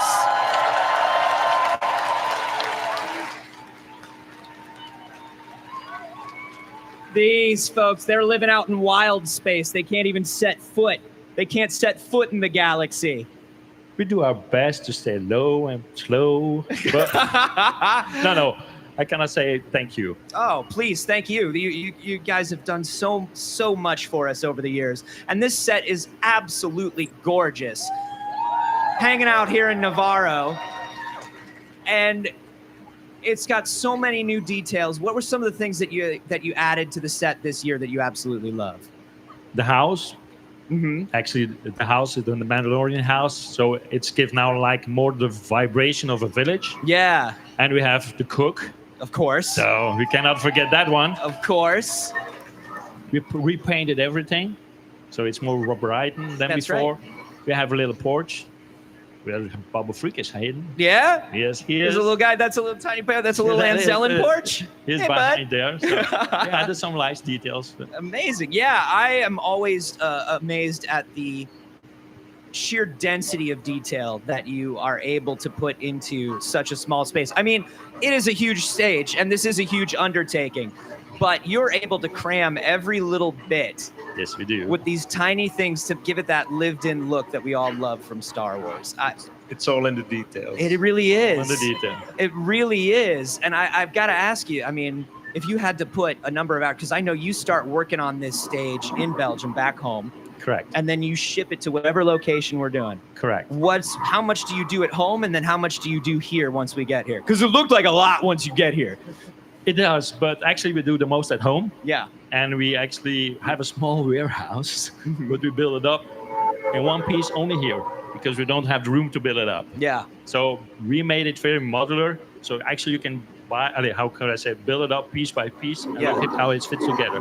It's amazing. What do you have to number everything? How do you keep track of what all this stuff is? Yeah, it's numbered. It's numbered, It has so colors. each individual piece is it is. numbered. It is. Wow. You have to. And you've mentioned your warehouse a number of times. They have brought out not just the set for us, but in the past they have brought out vehicles, ships, correct, all kinds of things that you keep in your warehouse. Whenever I picture your warehouse, I picture the end of like the end of Raiders. Yeah. I picture the end of an Indiana It is. Jones movie. It Like, is. what does your warehouse look like? You get lost in it. Yeah. That's for sure. How much stuff is like built in and like ready to go in your warehouse at any time? Do you save everything? Yeah. Almost everything. Yeah. If we need something new, something has to get out, but you keep it on. So you just like hang out in the warehouse full of like X-Wings and like TIE fighters and stuff. Race bike, you got it. Wow. Yeah, if you were here a few years ago and you saw Ray's bike on the floor, they made Ray's bike. You're baiting it. Yeah. It's really amazing. I mean, and then when you come here, you've been working with us for years now. Correct. Putting together 12 years. 12 conventions. 12 conventions. Already, yeah. Wow. That's amazing. What does it feel like for you on the first day when people come running in, mostly to get exclusive figures? But then after they get their exclusive figures and they see the stage and they go, oh, and they run over. How does that feel? I don't think I have enough words to say it, because if you see their face, we build it for them, actually. We're a fan, they are fans. And if you see the expression on their face, that says enough. We forget about all the hard work we do. Yes, we do. When we see people enjoying it, it just feels us. Yeah, you see pictures yeah. passing by on the internet, that's our recognition, actually. So that's amazing. We love And- it. And you know, we had the droid builders up here. Yeah. Thank you. Please. Thank you very much. Please, they deserve it. They do so much. They do so much. And I also have to say, you know, we had the droid builders up here and we were talking about that sense of community and like, if you want to get started, just get in touch with us. I had a buddy who brought his friend, his kid by, who had just started building models. And these guys were so wonderful. They immediately like took him in and was like, here's how we Come built on. this. Here's how we built this. Have a look. Yeah. Do it. Really, really sweet. If people are looking to get into this, you know, I think especially these days when more and more things are digital and the digital stuff is wonderful.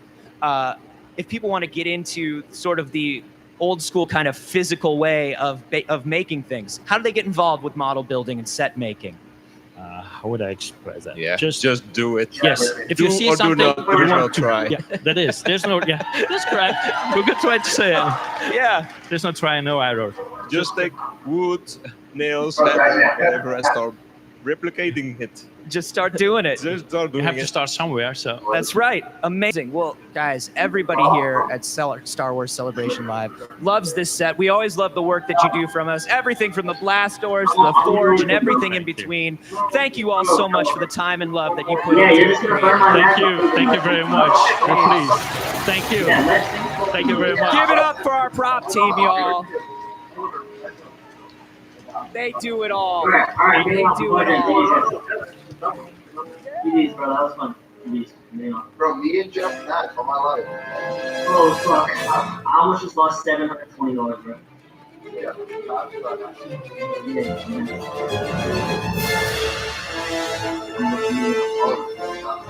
Holy fuck, Chad.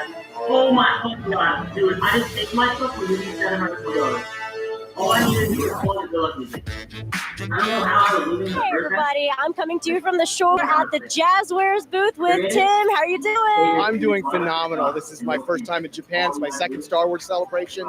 I could not be having more fun. Oh my goodness, welcome to Japan and a Star Wars Celebration veteran. I love it. Your booth is fantastic. It has so many incredible features that are so different than every other booth. Can you tell us a little bit about the dioramas? Yes, the dioramas. So the name of the game with Star Wars Micro Galaxy Squadron is play and display. With the dioramas, you get to see Micro Galaxy Squadron in display glory. You can see here we have the Imperial Shuttle, we have the Bongo sub going down to the Planet Core, we have the Battle of Hoth. We just have a great display of all of these iconic moments from the series.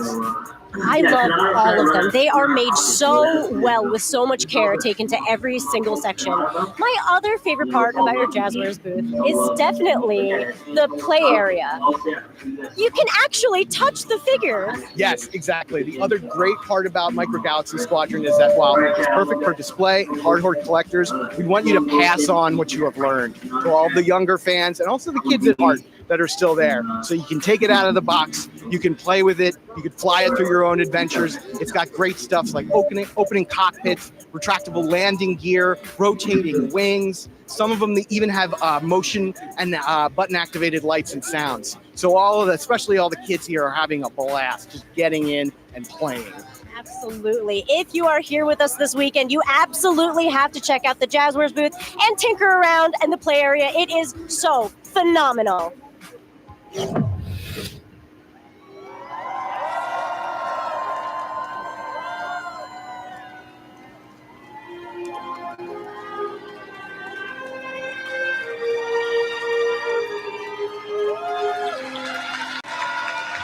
Our next guest was enjoying a peaceful life on a remote planet until a certain Imperial director decided to pop in for a visit.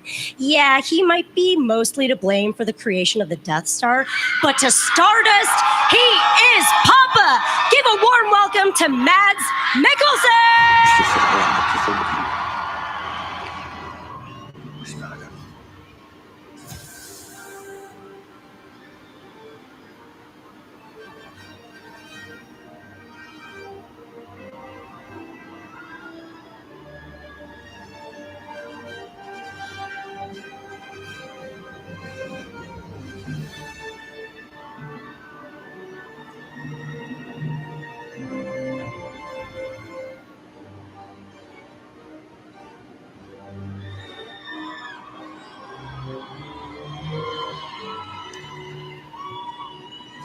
They absolutely love you. They did right there.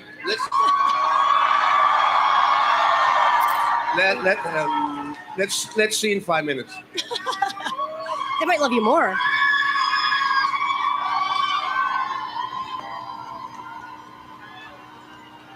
Welcome back to Star Wars Celebration. How has the show been for you? Yeah, I see you. You okay? You're fine. Right. Yeah. Okay. So this this is what the fans look like from up here. All right. Crazy. Have you been enjoying Celebration so far? Yeah, it's been super busy. It's been lovely. There's a lot of love in the room, but I haven't gotten the chance to see anything but the fans. But I mean, this is what we're here for. We want to see the fans. Yeah.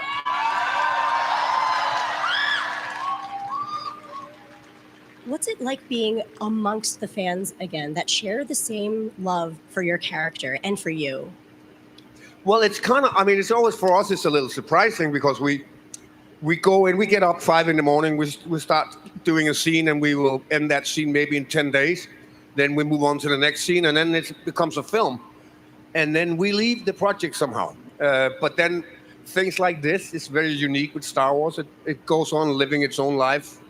Decades after decades, and the fan group, new people coming, following on, like 5-year-old kids have watched it now. So it's got a life of its own, and which is always weird for an actor.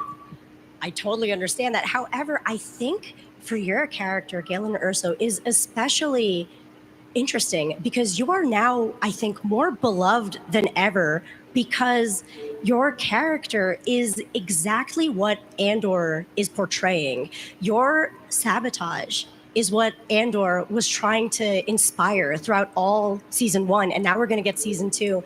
And as the years compound, I feel like Galen Erso's love just keeps on growing. And I think that's what all the fans here are here to show you. What is that like? Like this movie, Rogue One, was 9 years ago. Well, it's nice that people like him. It's a little, and again, a little weird for me because I have, and you can kill me, I have not watched Andor yet. So, okay, see you guys. But I promise I will.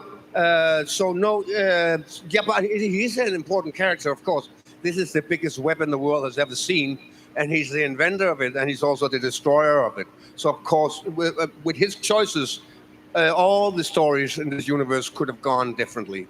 So yes, very, very important piece. He is absolutely the key. And Galen Erso's ability to be this complex person, trying to be within the Empire, trying to play that role, and pretending as though it's going their way, but actually planting this exact sabotage was, I think, just so. It must have been so hard to portray in acting because nobody saw it coming in Rogue One.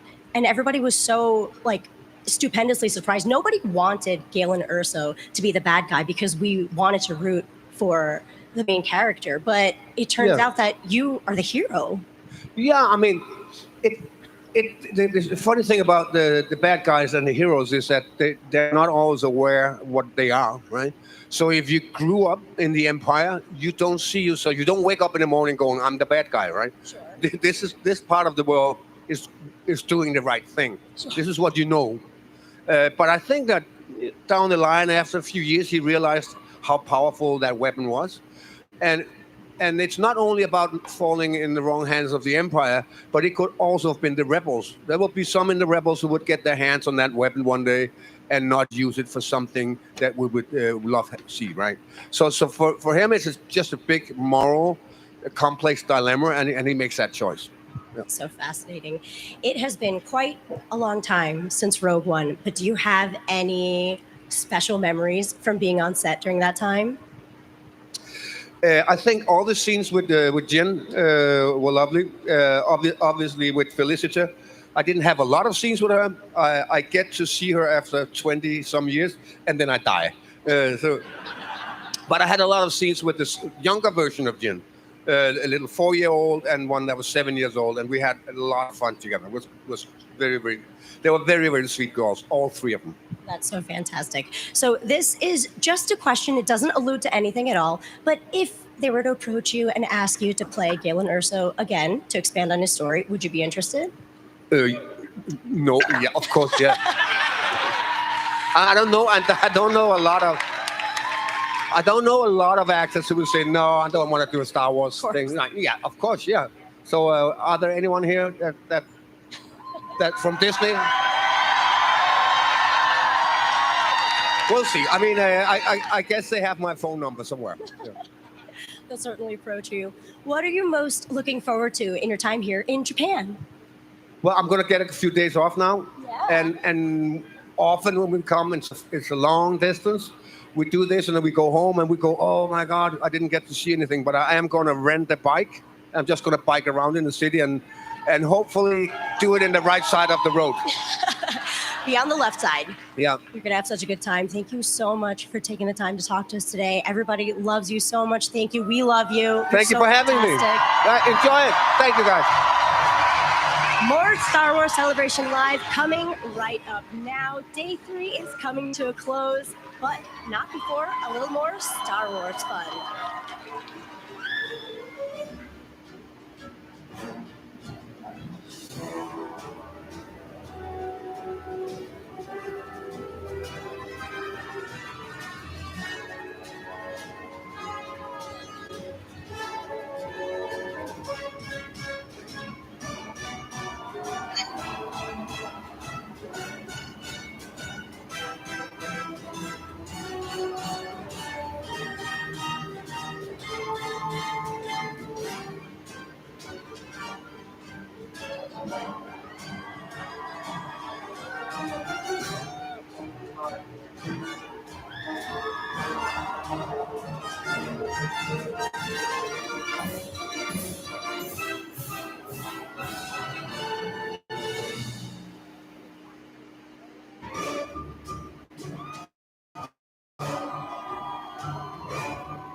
I'm outside the 501st with Brian and Kento, and you guys got quite a crowd lining up out here. Yes, it's extremely busy today, and yesterday as well. It's always lovely to see the 501st out here, and you have such a beautiful space built out. Can you tell us a little bit? Yes, what we really wanted to do is create a unique experience for all our guests. We did a little town called Bachimaku, and all the clubs that are representing different areas of our town. So here we've got the 501st security checkpoint and Koban, which is a kind of a police box here in Japan. Yeah. So we're bringing everybody over here and making sure they've got their legit credentials, to be part of our town experience. Yeah. And we're hoping to have a lot of fun. I love it. I love it. Before you go through the fan hall, you got to go through and get your papers taken care of. That's right. Kento, what does it mean for y'all to have celebration here this year and have the 501st Japan be able to come over and say hello? Yeah, 17 years ago, I was in the celebration Japan first time. Now, this is my first time experience in Japan celebration, and that's way unbelievable moments. Yeah, I involved this everything from the beginning, and finally people show up and I enjoyed it. I'm so happy. We're so happy to be here, and we're so happy to be sharing this with you. It's a beautiful space. If people want to get involved with the 501st Japan, how do they do it? I don't. 501st.com. Yes. Go www.501st.com. And all the information's there. If you want to know more about the Japanese garrison, we've got our website as well, so you can visit there. Perfect. Dude, Brian, Kento, such a lovely space. Enjoy your celebration, and thank you for talking with us. Thank you so much. Yeah, it's been 17 years. My first celebration was here in 2008. I was not a member, and so it's an extreme pleasure and an honor to be here, actually presenting as an exhibitor and for our Star Wars fans and guests. So amazing. Thank you so much, Kento. Yeah, see you everyone in the booth, and see you all. Thank you so much. Thank you. Come to Bachimaku.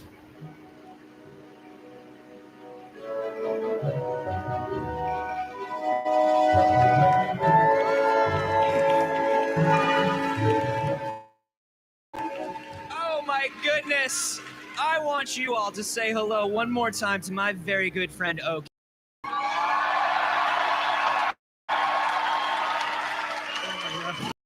Oki is amazing. He has been with us for 10 years. He and I did our first celebration together in Anaheim, yeah? Yes, that's right. Yeah, that's right. Like you and me. Yeah, that's right.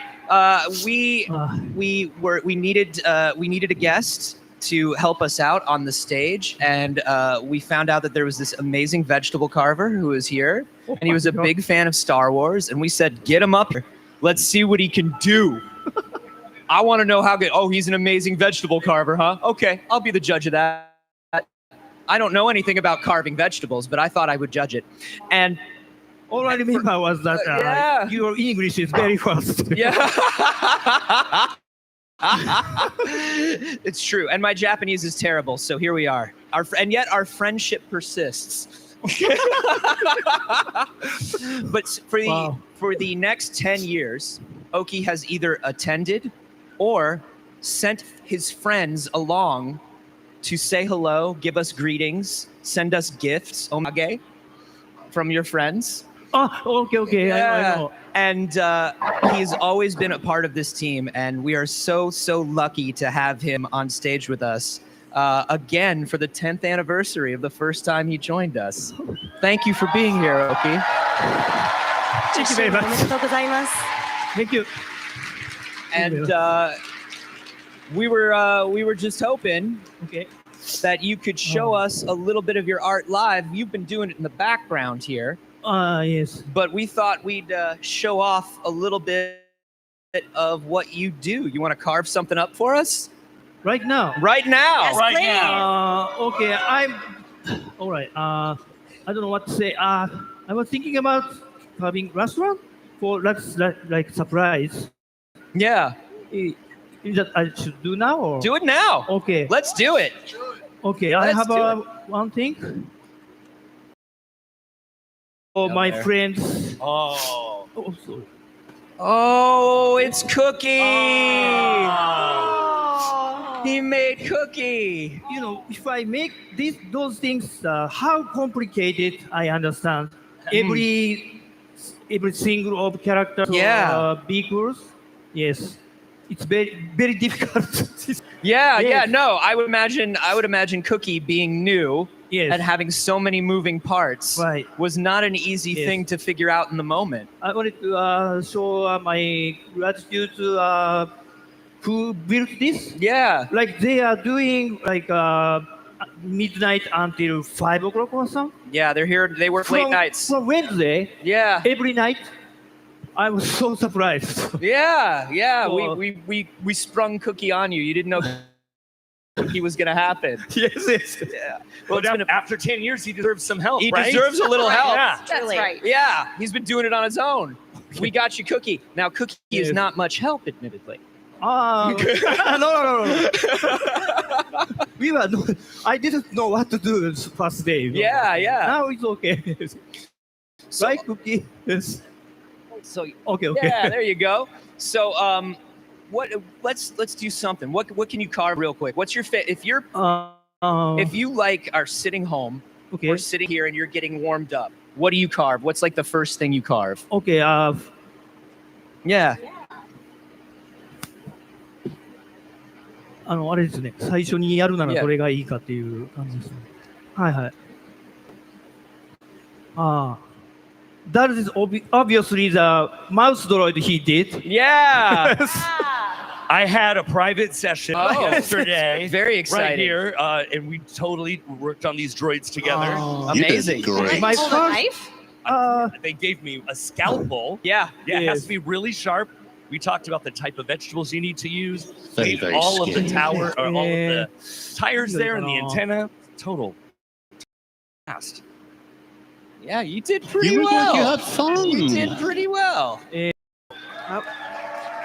まあちょっとこれが結局今日最後まででミレニアム・ファルコン途中まで作って終わってるんですけど、まあどうやろうな。First of all, I carve very thick and going to very thin because once if you cut too much, we cannot 戻せないので glue it back together. Cannot reverse, so reverse the time. So I do from the like very far.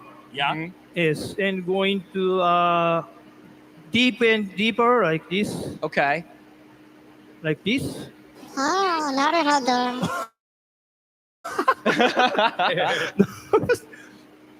And so this one is our generations using, I don't know, our ancestors using like maybe more than maybe 1,000, not that 1,000 is too much, but from long time ago, Japanese using these knives. Yeah. It is for only carving the vegetable. Yeah. Yes. And I can tell that's basically like a handmade blade, and you've just got your hand wrapped around it that you did. Yeah. Looks That's pretty very intense. sharp. Yes. Yeah, no, seriously. So, like, you know, before I usually come to the Star Wars celebration, I always be careful with my fingers, actually. Yeah, You know? yeah, that tracks. Once if I cut somewhere and very difficult to, you know, do this in 4 days or 5 days in like Chicago. So Yeah, sure. We want you to be careful. You are irreplaceable. That's right. You And are. we can't lose any more hands in Star Wars, you know? No, we can't. Yes. And frankly, I'm surprised you still have all your fingers. So like engines, not engine じゃない。この部分は何ですかね。ブースター。日本語でいい。すみません。まあ、この後ろのファルコンのね、ブースターの部分とかは、The こうやって booster areas in the back of the Millennium Falcon are quite difficult. You have to start from the biggest and imagine carving down and in. So instead of building something up, you have to build it down, which is quite difficult. あ、難しそう。難しいよ。 Now you tell me. 今更。あ、まあちょっとこれね、まだまだ多分きっちりやるとやっぱり1時間ぐらいまで。大丈夫です。急がないでください。ただこう見せていただくだけで。はい。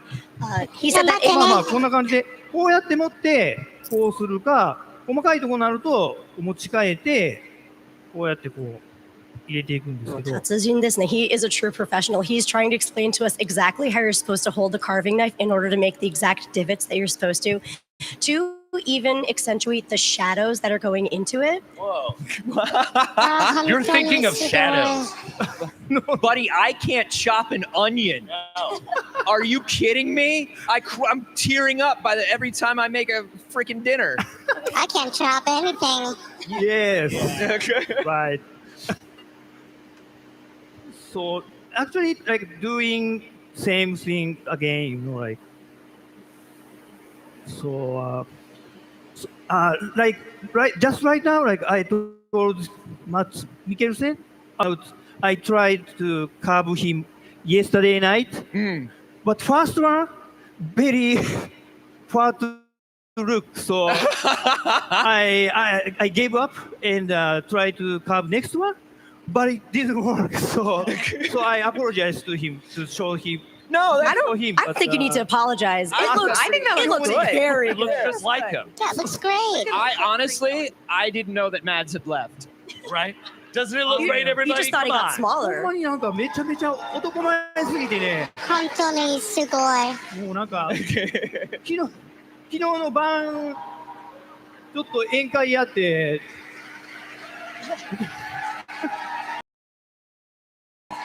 Oki was so taken aback by an amazing Mads was in person. Yes. And he was stunned. And all last night he was carving him, right? So he was looking at pictures of him and imagining what was he going to look like Just in person? like this. What's he going to look like?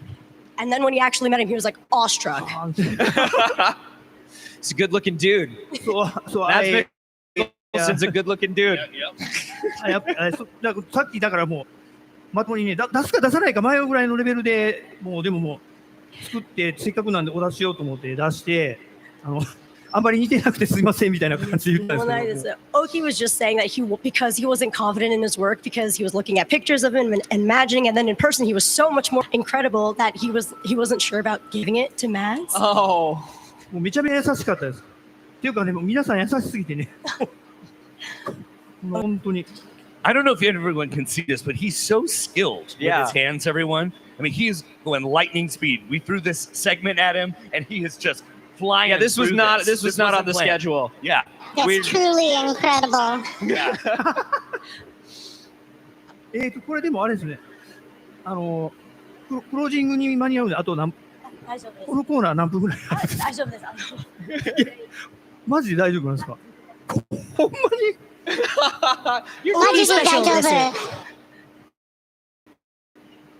You're doing great, dude. You're the best. And you are You're the best. I can't get over all of the points of, not quite articulation, but just the detail, like in this Mandalorian armor, you just see he's a true, absolute professional. Yeah. I think the love that goes into his craft is a thank you to everybody else, because he was just telling me that everybody that approaches him is so kind, and everybody is superstar, and yet they treat him so kindly and look at his work and is so excited to look at his vegetable art. No, this guy is the best. He deserves all of it. If you're ever in Osaka, you go to Oki's restaurant, okay? You go tell him you're a Star Wars fan. Isn't that where the after party is? That's where all going to Oki's restaurant. That's where all going. That's right. Tonight. All of you are invited too. Yeah. 絶対に行きたい。行こう行こう。これちょっと聞いてないですけど、マジで。Yeah. Just so everybody knows, in 5 minutes here, we're going to be doing the closing ceremonies and closing celebrations. It's been an absolutely wonderful weekend with y'all. Yep. I hope you all had a wonderful time as well. It always gets really emotional at like this moment. Yeah. This right? is the part where we all cry. Yeah, in about 5 minutes. You wanted someone to cry. It's going to be all of us. That's right. Man. And some of you have been here all weekend long, all 3 days. And Yeah. we see you. We do recognize see you. your faces. You've made bracelets for us, given us Yeah. stickers and patches and pins. I tell you, we bring it all back there and we share it amongst the team. And it's so well appreciated. 僕、スター・ウォーズ好きになったのは、小学校5、6年ぐらいの時にね、 When he 多分 first ね、 fell 結 in love with 構 Star おられ Wars, る he と was 思うんですけど、 about 5 or 6 years old. 一番最初にスター・ウォーズ、僕はね、映画館では見てなくて、テレビでちょうど4を見たんですよ。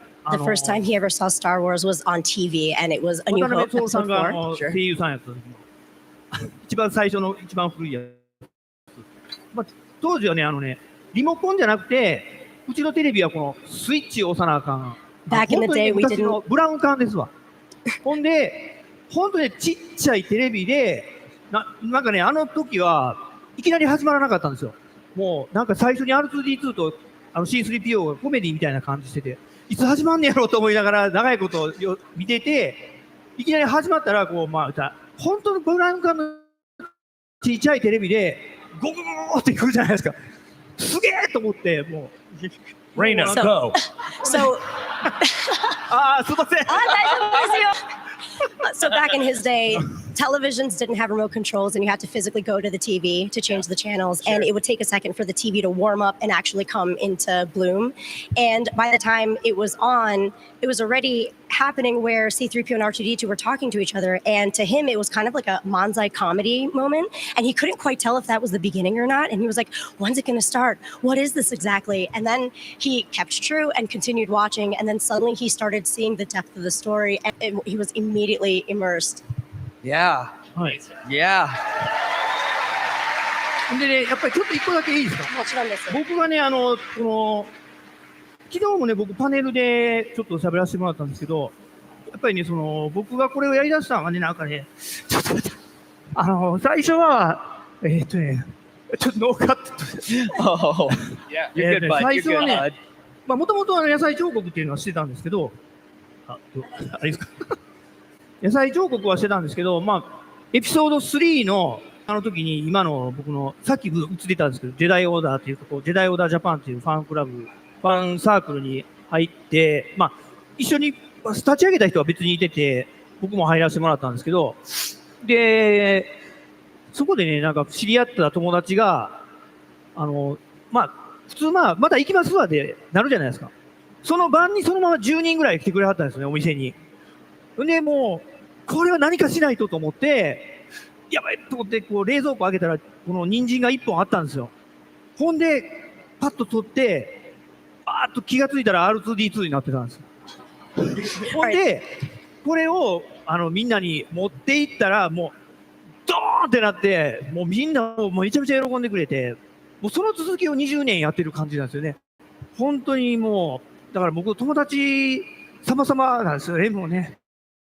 はい。So this is a truly fantastic story.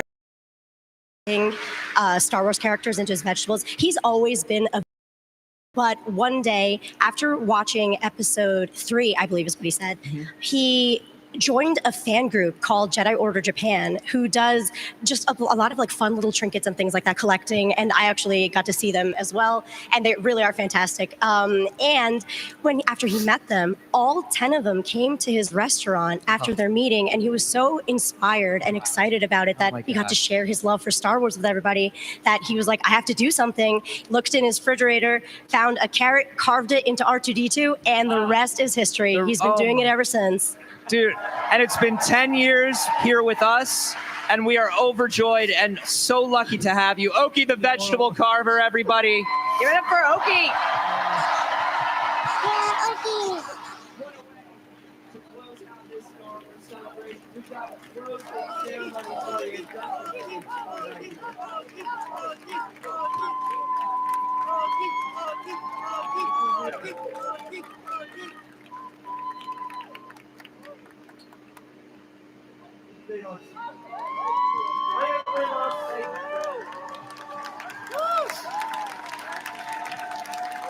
That's right. How was your celebration? Well, welcome to our closing ceremonies. I'm DJ Elliott. I'm Atomic Blonde. And we've been your show before the show here at the main stage all weekend long. Did y'all make some new friends? I tell you, it has been an absolute amazing weekend here in Japan. Do y'all agree? Well, we've seen a lot, we've done a lot, and our folks at Lucasfilm have put something special together to share with all of you. Let's check it out right now. I came with you to be part of something. お待ちしていた。いざ席に着かれよ。What a swell party this is.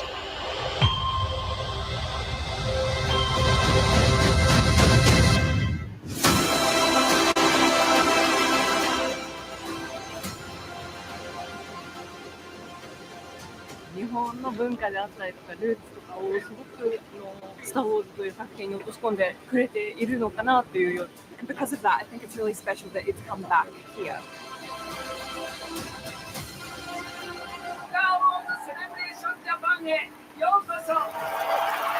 Ohio, Japan. This event has grown spectacularly. We have an absolutely incredible lineup of panels and events, and maybe even some big surprises. Please welcome Sean Levy. One of those rumors that I heard that my movie was going to star Ryan Gosling.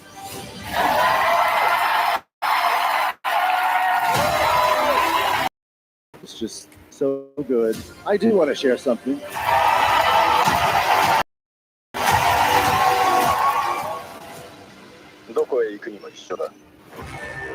Oh, Fabro! Thank you so much for having us here. We're so honored. Can we have some friends come out and say hello? Sigourney Weaver!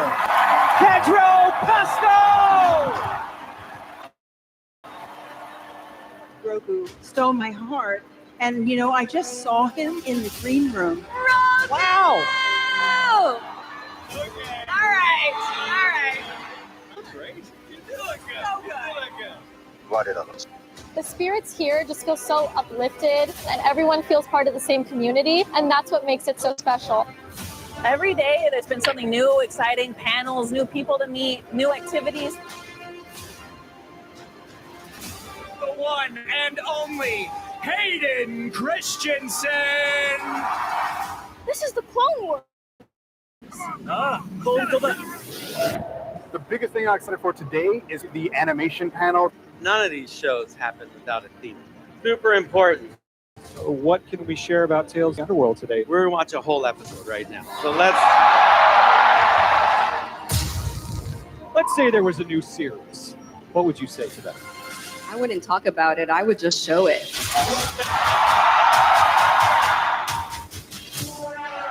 Play it again.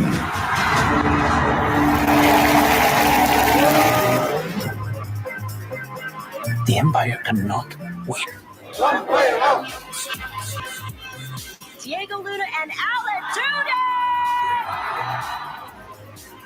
The second season of Andor, a Star Wars story! Andor! All you people who traveled here, oh my God, bless you, bless you, bless you. You know, there's 125 countries represented today in this room. This love, this energy, it's so special. There's nothing like it. We are gonna share something, the first episode.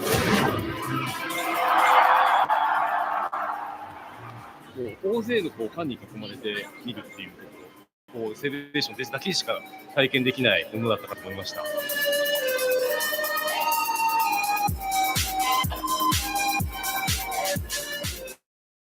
That was my first VR anything. Your reflexes are seriously tested. We were able to see the Zero Company panel, which was really awesome. そうです。僕はもうこれから始まる物販を買うことを一番の目 Just seeing all the toys and books and games and merchandise out there, just so much cool stuff to buy. I'm gonna meet Ahsoka for a photo op, so I'm so excited. Please welcome Ahsoka herself, Rosario Dawson!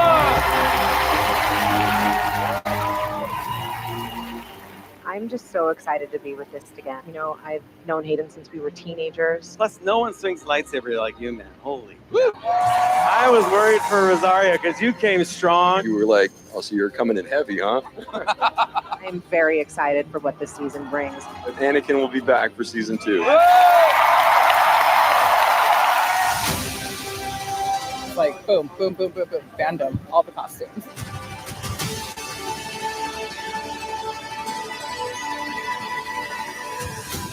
It's the 20th anniversary of Revenge of the Sith, and that was when we thought it was going to be over. We thought we were going to get no more Star Wars, and look at here we are 20 years later. Star Wars Vision's gonna be so good. Japanese animation inspired visions and keeps all of us inspired as well. It's really awesome to see all the cosplays combining with Japanese culture. To see that being brought back is incredible.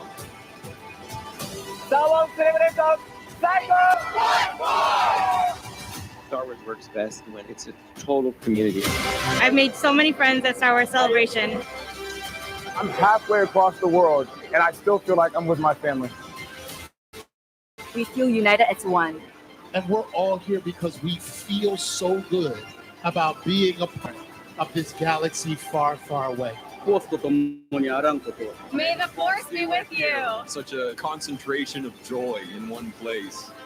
Seeing so many people that love the same thing as I do is just amazing. この空間にいるだけで楽しいです。ずっと続いたらいいのに。 You're the best fans in the world!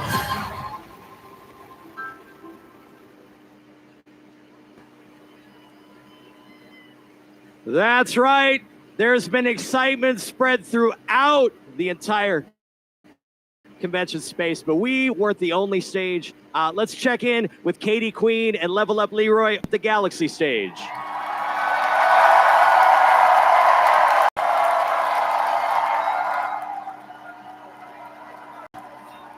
Thank you, Celebration Stage. We are here at the Galaxy stage, and we have had some of the best moments.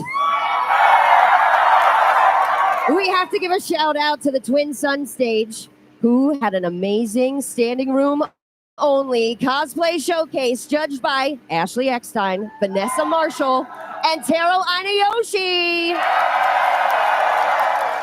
The official winner was Shogun Vader. Twin Suns also got a visit from Disney Experience team, who brought along BDX droids and announced that you will soon be able to get all the way to Coruscant on the Millennium Falcon Smuggler's Run. And they even got a fascinating Doug Chang masterclass about being in film design today. And of course, right here on the Galaxy stage, we had the legend that is Chan, taking a deep dive, looking at all of his inspiration from the 80s film to bring us the incredible Skeleton Crew. And everyone got chills watching the first episode of Tales of the Underworld, coming to you May the 4th, 2025. With my favorite, Asajj Ventress, but I think everyone's heart skipped a beat when Sam Witwer said, "Play it again." And we got to watch a preview of the new series coming in 2026, Maul Shadow Lord, twice. Such a cool moment, right? And then we had Vanessa Marshall on this stage interviewing Sam Witwer, Manny Jacinto, and Mads Mikkelsen right here. We then celebrated 20 years of Lucasfilm animation, and then an amazing 50-year look back at Industrial Light and Magic. What an amazing weekend looking at some Star Wars history. But we got to give a shout out to the fans. They have come through this stage dancing, playing games, and bonding over all things Star Wars. And I think it's safe to say we're all leaving here family. Now we are going to send it over to the Star Wars Celebration live stage. That's us. Hey! Thank you so much. It has been an absolutely wonderful weekend over here on the live stage, hasn't it? It has been unforgettable. Unreal. Oh, it went by way too fast. Way too fast. Well, it really did, but we're never going to forget the amazing things that happened. We welcome new faces into the Star Wars galaxy with our interview with Sean Levy and Ryan Gosling. We chatted with the stars and creators of Andor, Ahsoka, The Mandalorian, and Grogu, and much, much more. Right, and the dynamic shopping duo of Cookie and Oki gifted them all with amazing vegetable art that was created on this stage in real time.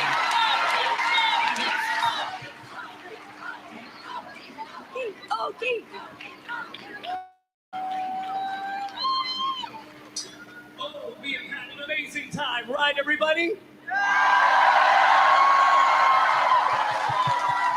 I have to tell everyone that this is the event of all events because this is where a true family comes together. That's right. We've had Star Wars fans from over 125 countries this year, with over 70% being first-timers to this event. So give yourselves a big round of applause. Welcome, everybody, to Star Wars Celebration. I'm talking to Sarah. Sarah, where are you from? I'm from Osaka. From Osaka. We love that. What are you taking away from Star Wars Celebration? Oh my gosh, this is my first time, and everyone's been so lovely and just amazing and friendly, so I'll be back. She'll be back. Oh my gosh. And we've had incredible cosplay right up here. Look at this. What's your name? My name is Yuina. Karina, where are you from? I'm from Japan. We love Japan, don't we? Well, you look amazing. And it runs the gamut from grown-ups to the younglings right here. What's your name, buddy? William. William, where are you from? Hong Kong. We love it. Hong Kong's represented as well. You know, in an event with an attendance with varying traditions and beliefs and languages, I have to tell you from my point of view, this event really strikes down barriers and translates into this. In a world that can feel incredibly dark at times and we feel so disconnected from each other, Star Wars family and Star Wars Celebration is proof positive that as a society, we can live in a world of joy, a world of happiness, and hopefully a world of unity and tremendous respect for each and every one. We love you so much and we'll see you next time.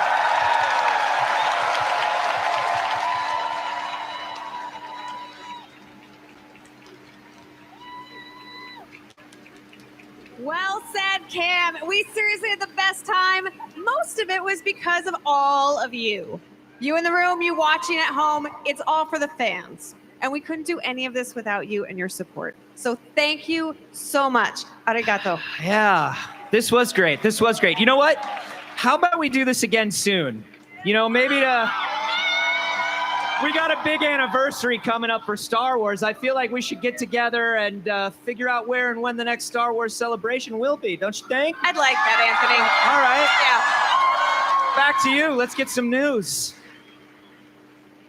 Thanks, Anthony. Yes, we are so excited about what's happening next, but we had some really exciting times here on the celebration stage all weekend long. We got an exciting look at Andor Season 2 with over 100 prisoners running around the celebration stage. Yes, that was absolutely incredible and a big workout for you. Yeah, we didn't expect as many, so. No, over 100. That was incredible. We also got an excellent look back at Ahsoka Season 1. And dropping surprises about Season 2. We even got a trailer from Dave Filoni for a season they haven't even started filming yet. That's absolutely insane. Yes. And of course, we can't forget about all the surprise appearances we had on the stage. We had Pedro Pascal come out, Sigourney Weaver, and a brand, right? Give it up for Sigourney Weaver, yes. And Grogu, obviously, and a brand new movie announcement with the star Ryan Gosling. We had quite an incredible weekend here at the celebration stage, and it is thanks to all of you. That's right. We've talked about it in this room the entire time. It really is the friends that you make here at Celebration. And I know we've had the chance to talk to all of you. We issued you that challenge on day one to make a new friend. Who made a new friend this weekend? But just like we can't do it without the fans, there's a very incredible group of people that we couldn't do this without as well. So do me a favor, please put your hands together and welcome to the stage our friends from Reed Pop, Reed Exhibitions Japan, Lucasfilm, Industrial Light and Magic, Walt Disney Studios, Walt Disney Imagineering, Disney Parks and Resorts, Reaction AV, Show for the Show, and so many others.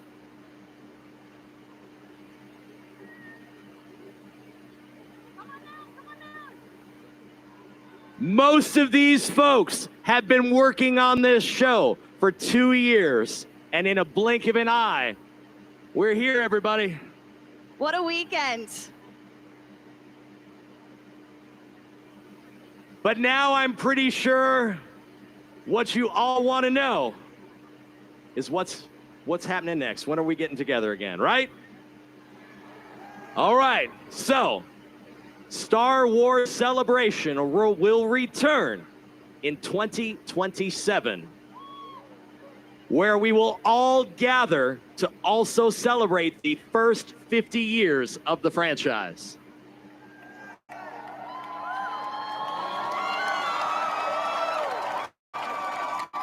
And we'll be doing it in Los Angeles, California at the LA Convention Center, April 1st through 4th. We hope to see you there. Thank you, Japan, for your hospitality. And of course, may the Force be with you always. Thank you.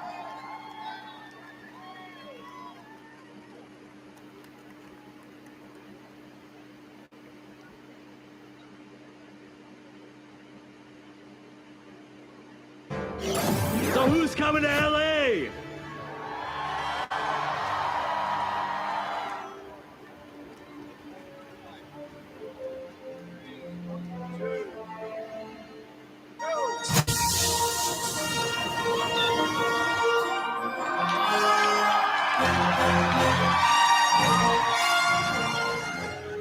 That's right. That's right. Star Wars Celebration. You're coming to my backyard next time. Yes! You're coming to my house.